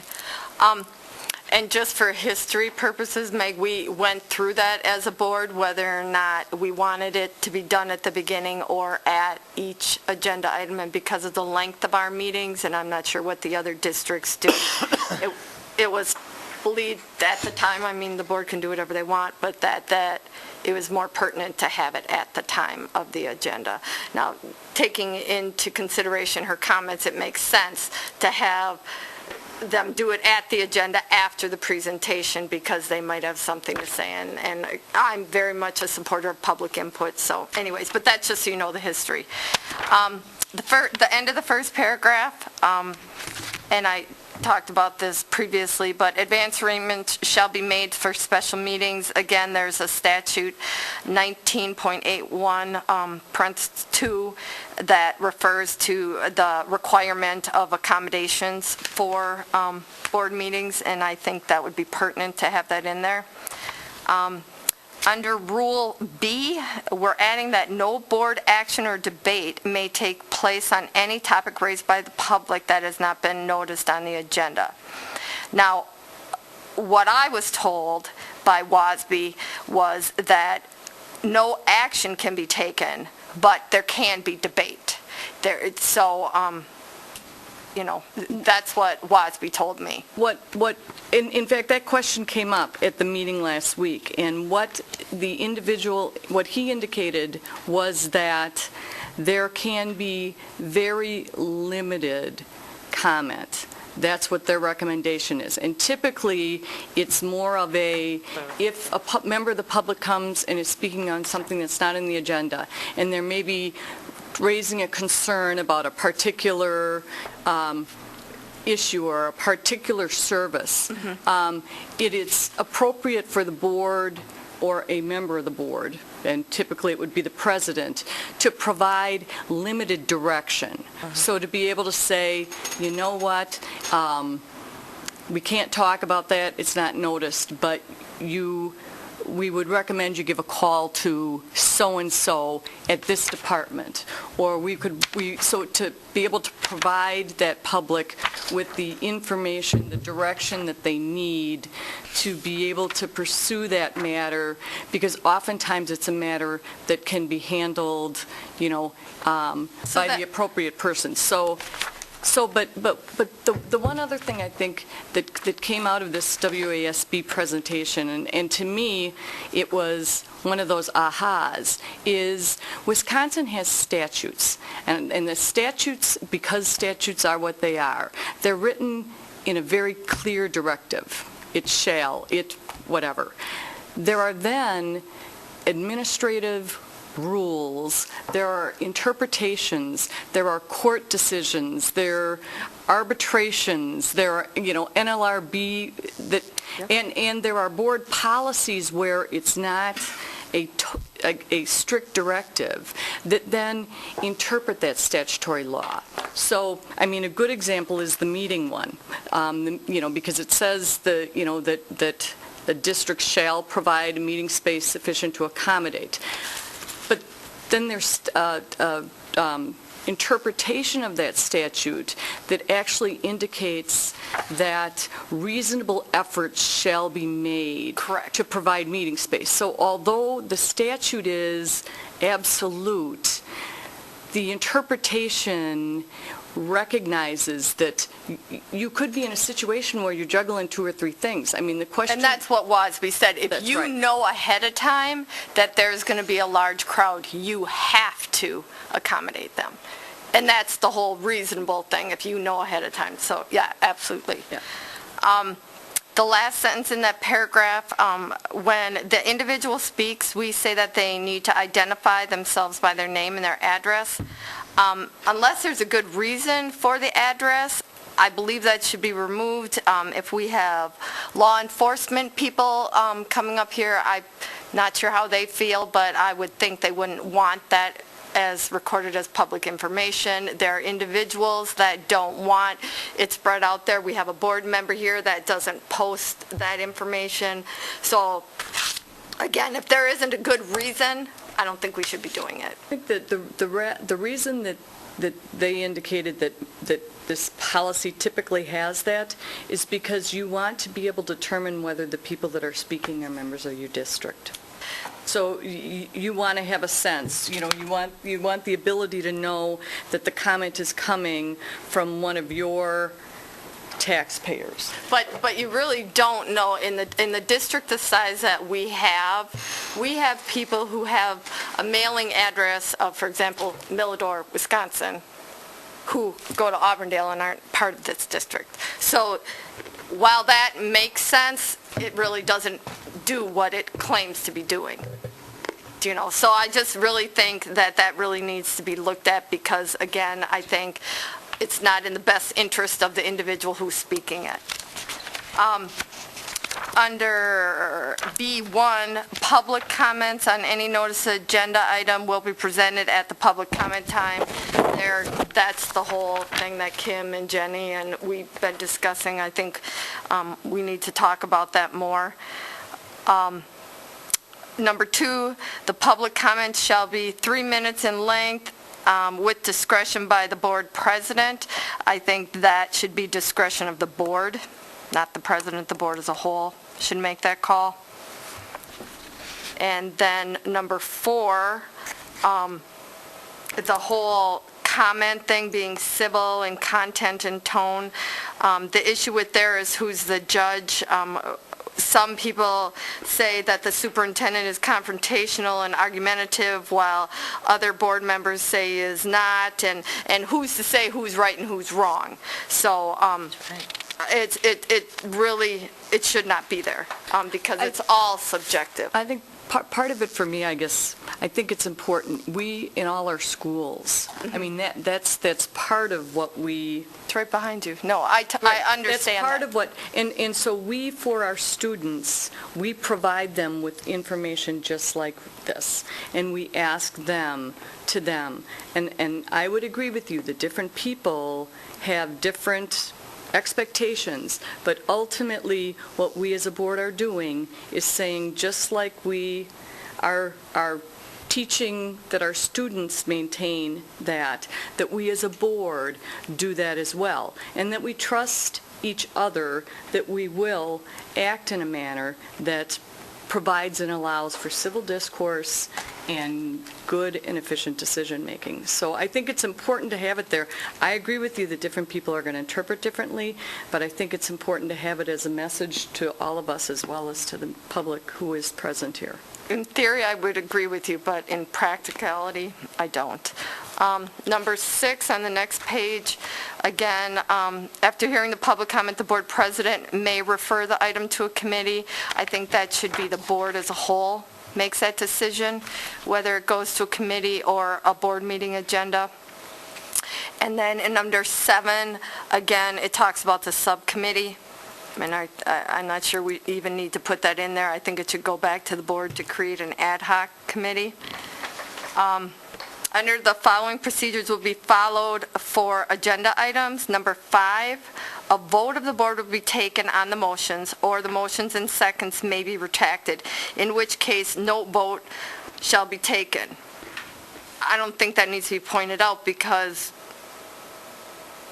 if a motion is retracted, it won't be, I mean, I think that goes without saying. I mean, yeah, and that's all I have on that policy. Roll call vote, please. Ms. Scott? Yes. Ms. Sherrick? Yes. Ms. Totten? Yes. Ms. Baker? Yes. Ms. Erler? Yes. Ms. Paxson? Yes. Mr. Kokonowski? Yes. Mr. Presley? Yes. Motion carries 8-0. All right. Rules of Order 181.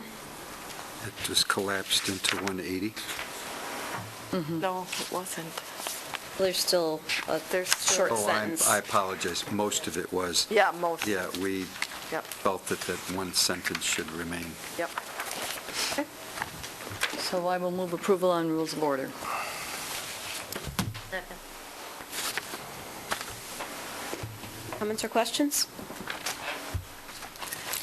All right, roll call vote, please. Ms. Sherrick? Yes. Ms. Totten? Yes. Ms. Baker? Yes. Ms. Erler? Yes. Ms. Paxson? Yes. Mr. Kokonowski? Yes. Mr. Presley? Yes. Ms. Scott? Yes. Motion carries 8-0. Kim? Can I step back in time and make a motion from 9A2?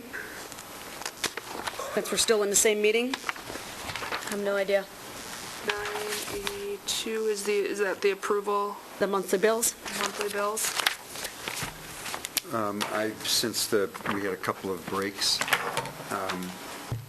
you can't make the same motion twice, so what the board did earlier was not legal. So I don't know what you're going to do, but I just want you to know that you can't make the same motion twice. Okay, I'm going to change it. I'm going to move to approve the monthly bills, except for check number 280035 until further discussion on that payment. That make sense? So it's not the same motion. I'm not saying we're going to drop it completely, but we can discuss it some other time, so we can get our payroll paid. Did you get Need a a second? on Second. that? Okay, I'm going to make an amended motion. Okay? I'm going to move that we approve and you guys aren't going to pass it, but I'm going to make it anyway because it's the right thing to do. Make sure it's different. I'm going to move that we approve the monthly bills to be paid tomorrow or to be approved for tomorrow versus today. Okay. What? Effective tomorrow. But the bills were already paid. I approval. don't think you can do that. Have they already been paid? Yeah. All our bills come afterwards. Right, so if they've been paid, we're approving what? That issue, actually, I brought up a long time ago, and Tom said that for the flow of the district organizationally wise That's with right, they're it. paid before. All right, Yep. I'll remove my motion. But I'm sure there's a motion. Perhaps the administration can help me with that motion. We have a motion and a second. Would you please read it again, Amy? I would like to amend that motion to move, as Kim has said, but that the specific bill be brought to our next board meeting for... Well, I said for further discussion. Right. Yeah, but she's adding a date. I'm just going to add it for the next board meeting. We will refer that bill to the next board meeting. Yes. So, Approval of that Then can I, payment. instead of, can I just amend my own so we don't have to do a double vote? Sure. Okay. I'm gonna say to bring the check number 280035 to Portage County, that we discuss and vote on it at the next board meeting. Alex has to do his... You want to do my second again? Undo and resecond. Okay, thank you. Then that way we won't have to vote twice. Hopefully. Got that, Amy? Yep. Leave that back, please. Scroll back up to where the original one was. To approve the monthly bills with the exception of check number 280035, which will be brought to the next board meeting for review. Correct. Next regular board meeting or the 27th? What is your? The next board meeting. Yes, the 27th. So the next. Or that, I mean, it was your motion, but that was where I was. For review or for review? For review and action. Information and possibly action.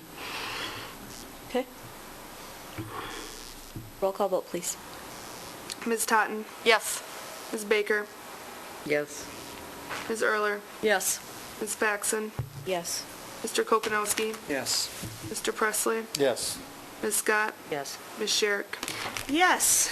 Motion carries 8-0. And the newspaper's not even here to report that. We're on don't worry, they'll listening watch. sessions, which was brought forward by Alex, Thank you, Alex, and for letting me do he's that. going to present his idea to us. Sure. From the agenda item request form, I originally put on there, create and maintain an optional bi-monthly listening session for community input. Allows board members the opportunity to gather additional information from the public. Listening sessions are creating opportunities to hear different perspectives from the voices that are usually not being heard. It could also include a Q&A segment that will help the board make sure they are taking everything into consideration. Listening sessions can create unrestricted public participation and help maintain transparency with the district community. I make a motion to develop and begin holding bi-monthly listening sessions that will allow the public unrestricted participation to speak on current issues and bring items of concern to the board's attention for consideration and/or discussion. I'll second that.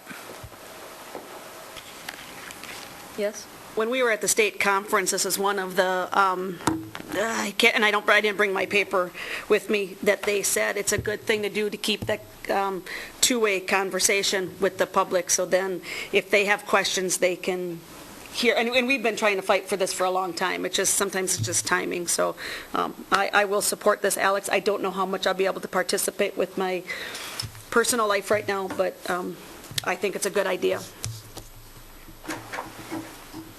Chris? Just a question. Alex, are you speaking of the whole board or whoever wants to show up? I mean, do we need a quorum for this? Right, I think it could be if a lot of the board members want to, well, first I think the public would present an item that they would like the board to maybe consider, and then we would have this by, listening session, or we can just always have the option of a listening session open, and if people come and participate, fine, otherwise we go home. And I, for one, would participate, and if it was something that board members already knew ahead of time that they would feel they want to participate in, then we would have to just make sure that if there is a quorum, that we have it posted.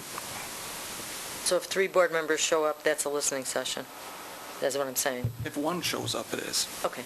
Yeah, you're having one, so. Oh, no, that's a public gathering. That's not the same thing. Right. But that is a public gathering, so all of the public is able to come. Exactly. But Board that's members not and board. administrators. No, but anyone in the public. It's a public meeting at the library. No, the listening session is for the public. I was just making a recommendation as far as the other topic that really isn't on the board agenda for discussion. Okay. What kind of ground rules would there be for interaction with the public if there are one or more board members present? Interaction?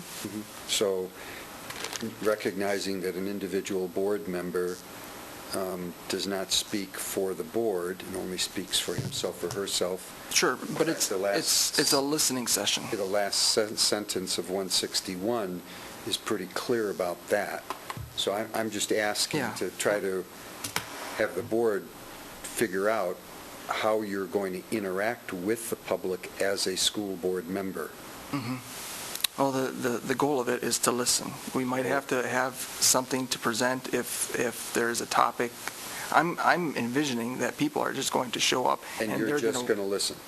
There's no interaction? The interaction that I did state in here could include, and this would be in the development that the board decides on how it will be developed. I'm not saying I'm going to develop this right now tonight. It could include a Q&A list, a question and answers segment, and then it also could not. This is open. I'm just bringing it to the floor that we have an opportunity to create something here that can really involve the public. That's what I'm looking for. I think it's really important that we do that, and I think it's almost, it's a new, novel idea that we haven't done in the past, so I'm sure things will come up and we'll address them, and, it'll be a work in progress, but we need to start somewhere. We need to start listening to our constituents. Meg? I think we would need to be very careful with respect to where we could potentially be in a situation of violation of open meetings law. Because, if there were a majority of board... Oh, it would have to be posted every time. But what I'm saying is, if we didn't have listed on the agenda, this is what we're going to be discussing, then we would be in a situation just like we are at a regular board meeting, where if a member of the public comes and they want to talk about something that isn't on our agenda, we really can't. We can't interact, we can't respond, we can't answer questions, because ultimately there could be a number of other members of the public out there that, if they had known that that was something that we were going to be looking at, they would have wanted to be part of that conversation. And again, I'm just saying, I think where it gets into that, I don't know, I need to know from the attorney, does that only kick in if there is a majority of the board present, or actually in some situations it can be less than the majority if there's something that would require a 75% vote, I think the rule is. So that, I think we'd have to be really... Well, I would think you'd have to pick a topic for a listening session. And it could be set up as a committee, and there is a chair of that committee for this kind of listening session, and one or two other board members, and limit it to that. That's fine too. But then you're in a situation where all the board members might want to be there, or you'd want to be able to make... You'd want to be able to make it open to as many board members that wanted to be there, because you wouldn't want to limit the opportunity of board members to be able to come and listen. I'm just saying it's at some point in time, and I would need to, that would be something we need to discuss with an attorney, or potentially, maybe, I don't know, we could individually take a look and see if there are other school districts in the state that are currently doing this and how they're doing it. It has to have structure to it, because if you don't do that, you're going to get in trouble, accidentally or not. You have to at least have some kind of format that you want to have. Do you want just a Q&A? Do you want a discussion? I think the board has to look at the possibilities of what you want to do. And I don't mind going to everything I can go to. I think it's my responsibility to do that. But with 2 committee meetings, that's 2 nights, special meetings, 2 board meetings, every other event I'm going to start off with 2 a month, that's a lot for me. Sure, these listening sessions are also going to reduce the length of the board meetings, because we'll have people coming there making comments instead of coming up to the podium throughout the meeting. And then we'll also have the participation that's going to reduce the workload on the committee, because we'll be hearing it firsthand from the public.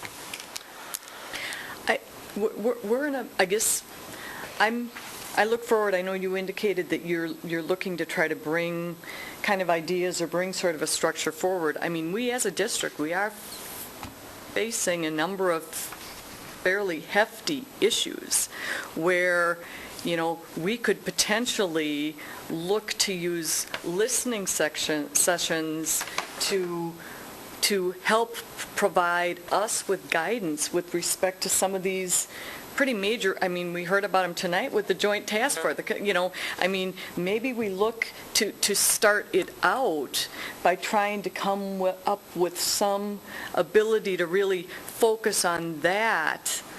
And the work we have in front of us. On the work we have in front of us, to allow, to center the listening sessions around that, and then see how it works. See how we can move forward, but that way we'd at least have some structure and some definition to some specific topics that we know that we're going to have to make some decisions on, and it might be, I mean, it would be very helpful to have the ability for the public to provide input along the way. Sure, That's the thought. example I was going to state, but I didn't at the time because of the time that we've been here so long.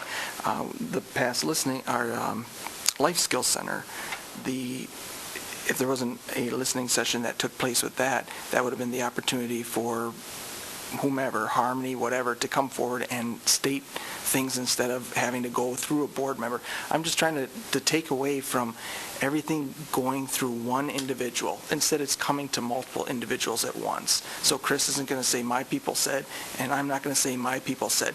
We're at the same thing. These people should come forward and say it then, not individually to individual people.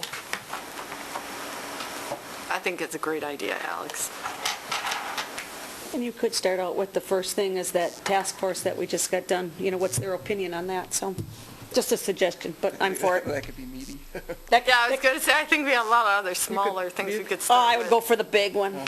You could pull Take out. the big piece of Pull cake. out 20 individual items from that consolidated task force. Correct, and have correct. a So I think it's a good idea then, them at a time. to get it started. Alex, would you read your motion again, please? Sure. I make a motion to develop and I make a motion to develop and begin holding bi-monthly listening sessions that will allow the public unrestricted participation to speak on current issues and bring items of concern to the board's attention for consideration and/or discussion. Okay, and we have a second on that. Is there any further discussion? Would you be willing to have legal counsel look at that, make sure that the wording that, as you described it, is legal? As far as the motion? No, Not as far as before, the item. but after you take it. In other words, to have legal counsel look at that, because you made a statement in that motion about Unrestricted participation. unrestricted participation and Right, some and other things. what I mean... I know what you mean, there's Alex. maybe I'm- the better word is like how we restrict someone 3 to 5 minutes to speak here. That Without public time gathering would not Yeah. really... I'm just suggesting that legal counsel review Sure. the kind of listening session you're talking about, so to avoid getting yourselves into trouble. Well, and could I ask for just a kindly amendment, which would be to develop kind of what it is and some definition around it, and then bring it back to the board for us to again be able to have a discussion and pick a date to start kind it. of that. Can we do that for the next board meeting? I mean, because I really think these listening sessions need to start sooner Well, than later. the word develop, that can Okay. just encompass everything. I guess Okay, who's going to that's do fine. it? Yeah, exactly. Who's going to develop it and bring it?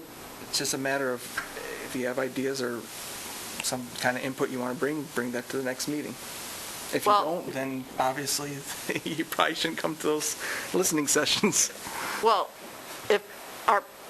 can anybody contact our attorney at this point? Have we approved, we haven't changed and approved any different, What know. you did was you voted against the proposed changes, and so the existing policy remains, which says that, it doesn't really say anything. it does, it says that the superintendent shall, in terms of legal counsel, the superintendent shall, Okay, so then you'd have to be the one to contact the attorney. right, or in terms of board matters, the board president has done it without a policy, and previous board presidents have done it. Okay, so So either one are of we us not could- going to follow the policy, or we are? Sure, I'd be glad to contact the attorney. All I'm saying, because if we're not going to follow it, then... Attila, could you've heard the discussion, you've heard what everybody wants. Could you come up with a recommendation on how to pull this together? I guess the only piece I would add, because I've been pretty quiet, is that I would really like to see this go from school to school. So, and, if it's 1 member, 2 members, but I think it would be wonderful if we do this at Jefferson one at afternoon from 5 to 6, and then do it at Madison or whatever. Locations and times so other people can participate. Right. I like that idea, Trish. So twice a month or once a month? Well, it could be also as far as what's on our plate. Well, give me some direction. If I'm going to develop something, I need to know. Well, let's go twice a month because we have 2 meetings a month. So then we can potentially have this listening session before we actually have a meeting and get the input that we need to make a proper representing vote of the public. And Alex, the only thing with that is, and again, I strongly understand this, but next month we're starting with the holidays. So The superintendent search. So we're going to do one, for November and December and see how it goes, and maybe like in January, we can start picking up and get our feet wet. That's the only thing I'm suggesting is that, again, I already said I don't know how much I'll be able to participate. Great idea. We need to get a format together. I believe you have to have a chair for it. Someone has to chair it to keep it organized. Otherwise, it's going to fall. I don't think that, Well, we have a board president. yeah. Just And wanted to she's- say. and again, yeah. And if she can't, she She can has ask so much free another time, board too. member. Okay, so, but I'm just saying, but I think it's a great idea, so I don't want to call the question because I don't want to have to vote. Well, one thought would be, we have committee meetings. We've been having the 2 board meetings and we have committee meetings. And then we do have negotiations, I know, that are a priority, and we're really trying to get them scheduled. I'm wondering if we could look at once a month and maybe look to do it on that 3rd week when there's nothing else. Not that administration wants that. Can I make a suggestion? That rather than voting on something now and then having something try to develop, can we develop something that has a little bit more meat on it and then bring it to the board for approval? Because That's I don't a wonderful idea. have a lot of direction here, and you're going to see a lot of blank spaces. So I'm just thinking that if I talk with Alex and get some more direction, and maybe if you as board members have ideas, want to just send them to Angel, and then I can take that and form it into something. Because there really isn't a lot of direction here. Whether it's once a month or twice a month, or to begin now, or as Kim said, the holidays in January, who's going to be there, how many people, what are the topics, what are the agenda? There's a lot there. I kind of, I think the twice a month is a great goal, but I think that it's unrealistic for all of the other things that we have going on. Last week, I was here 3 nights last week and got absolutely nothing done in my personal life. I kind of feel like if we set this up and we put it out to leadership that this is something we want to do, and if we, ask our board secretary to just say, okay, it's going to be this Wednesday, the 3rd Wednesday of every month, and it's going to be at this school, who wants to pick it up? And then, at our meeting, we'll just say, well, I'm going to be free that 3rd Wednesday. I'm happy to go. I don't know if I can go once a month, but I absolutely will make a commitment to go. And I think that once it gets wheels, it will roll itself down the road, but it's got to get some wheels first. I'll be glad to develop something including a schedule of dates, times, and schools that are varied so that the public, I'll be glad to put that together. I just think it's, if we put more meat on the bones, then vote on it, as opposed to voting on it now and then coming back with something, it just seems to be double work. So we can bring it back to the next meeting I'd be- after the... The 27th is going to be a push, to be very frank. There's a lot going on. I'd be glad to bring it to the November meeting so you can vote on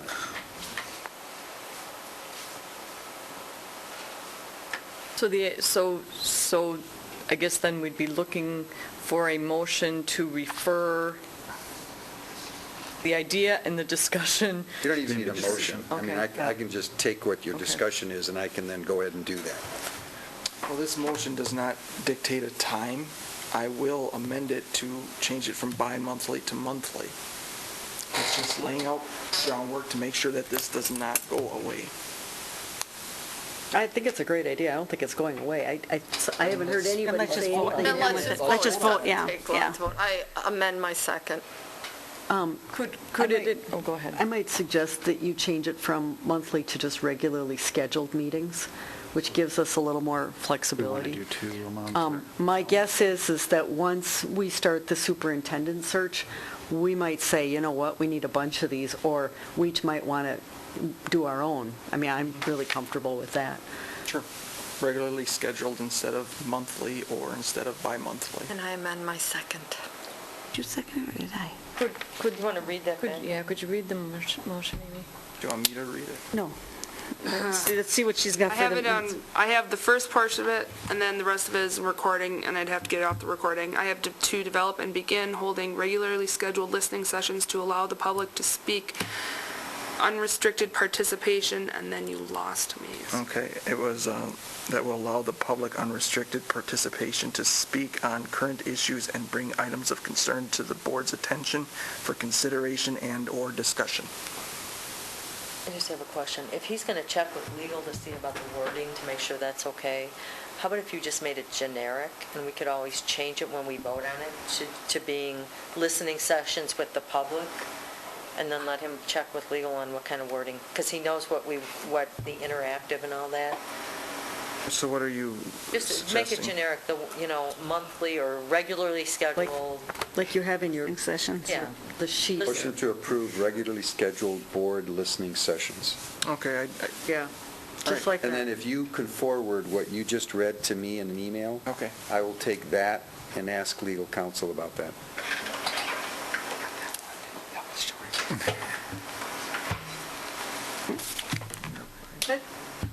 Regularly. Does he want to redo this first and then redo your second? Alex, did you redo your first then? For the motion to approve regularly scheduled board listening sessions. Consensus. I'm sorry. Is that what- Again.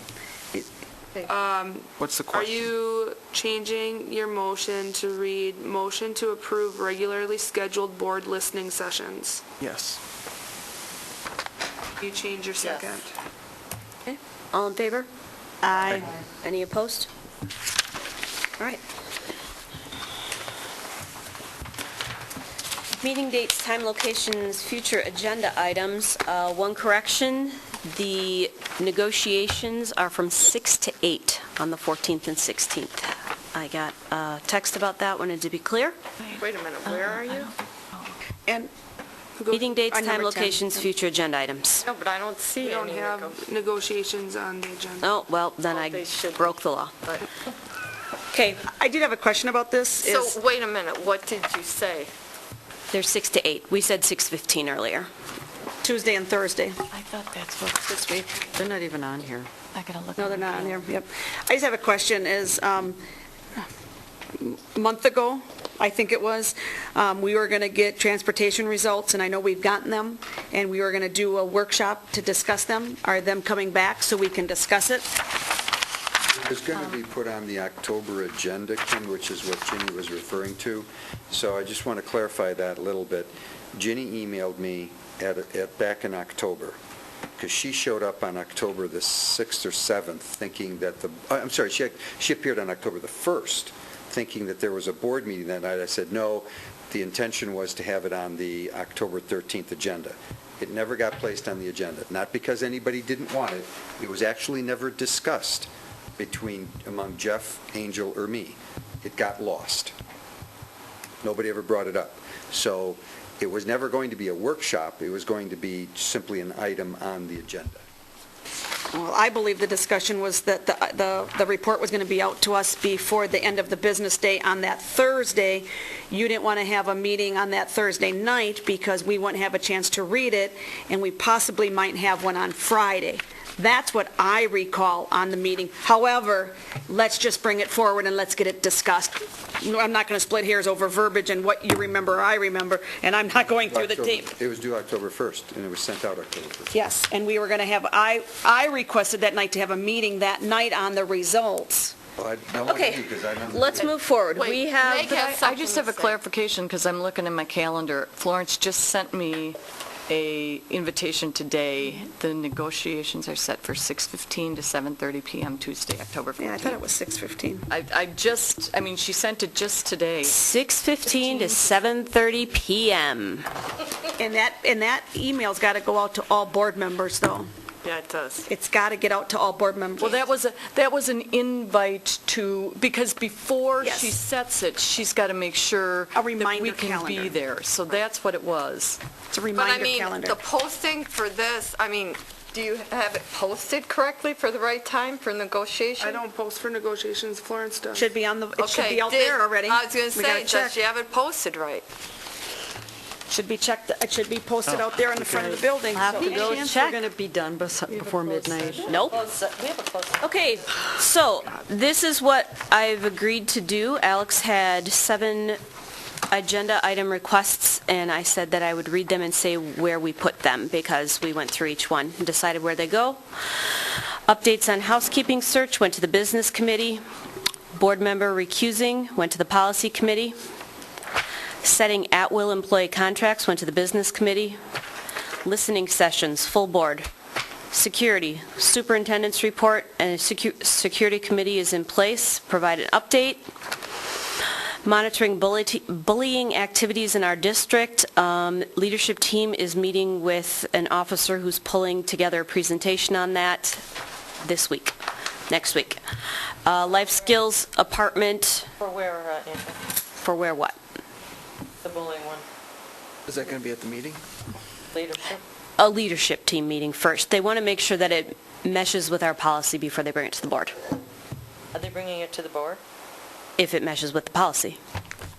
Because I thought there was a discussion about it possibly coming to my committee.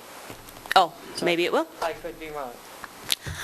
Life skills apartment will come to the full board. Did you review any of my requests that I sent? I did. You didn't ask me to read them. Would you like me Oh, to? no, you don't need to. I just, as long as you're... They're all read. Yep. They're all placed with committees, Thank you. if they weren't addressed. Got it. Thank you. All right. Where's Move to the adjourn? agenda? So nope. No, we gotta go to close. I don't have to. No, we can just do it and open and get done with it. All right. Considering 19.85, Parent 1, Parent C, considering employment, promotion, compensation, or performance evaluation data of any public employee over which the governmental body has jurisdiction, specifically the hiring of a board secretary. Need a motion? Second. Roll call vote, please. This is to go into closed session to have that conversation. Ms. Baker? Yes. Ms. Earler? Yes. Ms. Faxon? Yes. Mr. Kokonowski? No. Mr. Presley? Yes. Ms. Scott? Yes. Ms. Sherrick? I'd prefer to do this in open session, but no, it can be done in closed session. Nope. Ms. Totten? I would prefer to do this in open session, but no, it can be done in closed, no. Motion carries 5 to 3. Go into closed session. Madam Chair, the notice for tomorrow's meeting is not posted.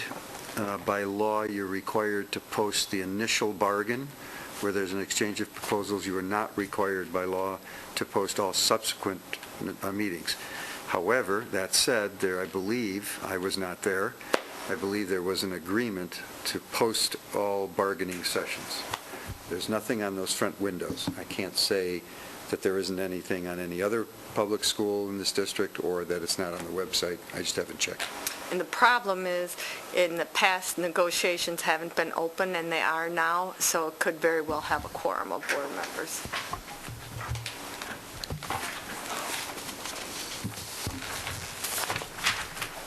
So are we moving forward with the negotiations tomorrow? Do you want an email tomorrow letting you know? What do we want to do with that? Well, yes, please let us know ASAP if it's happening or not. You need to contact legal on this, because if it's not posted properly... I'll send my email right now and I'll copy you. Thank you. You're welcome.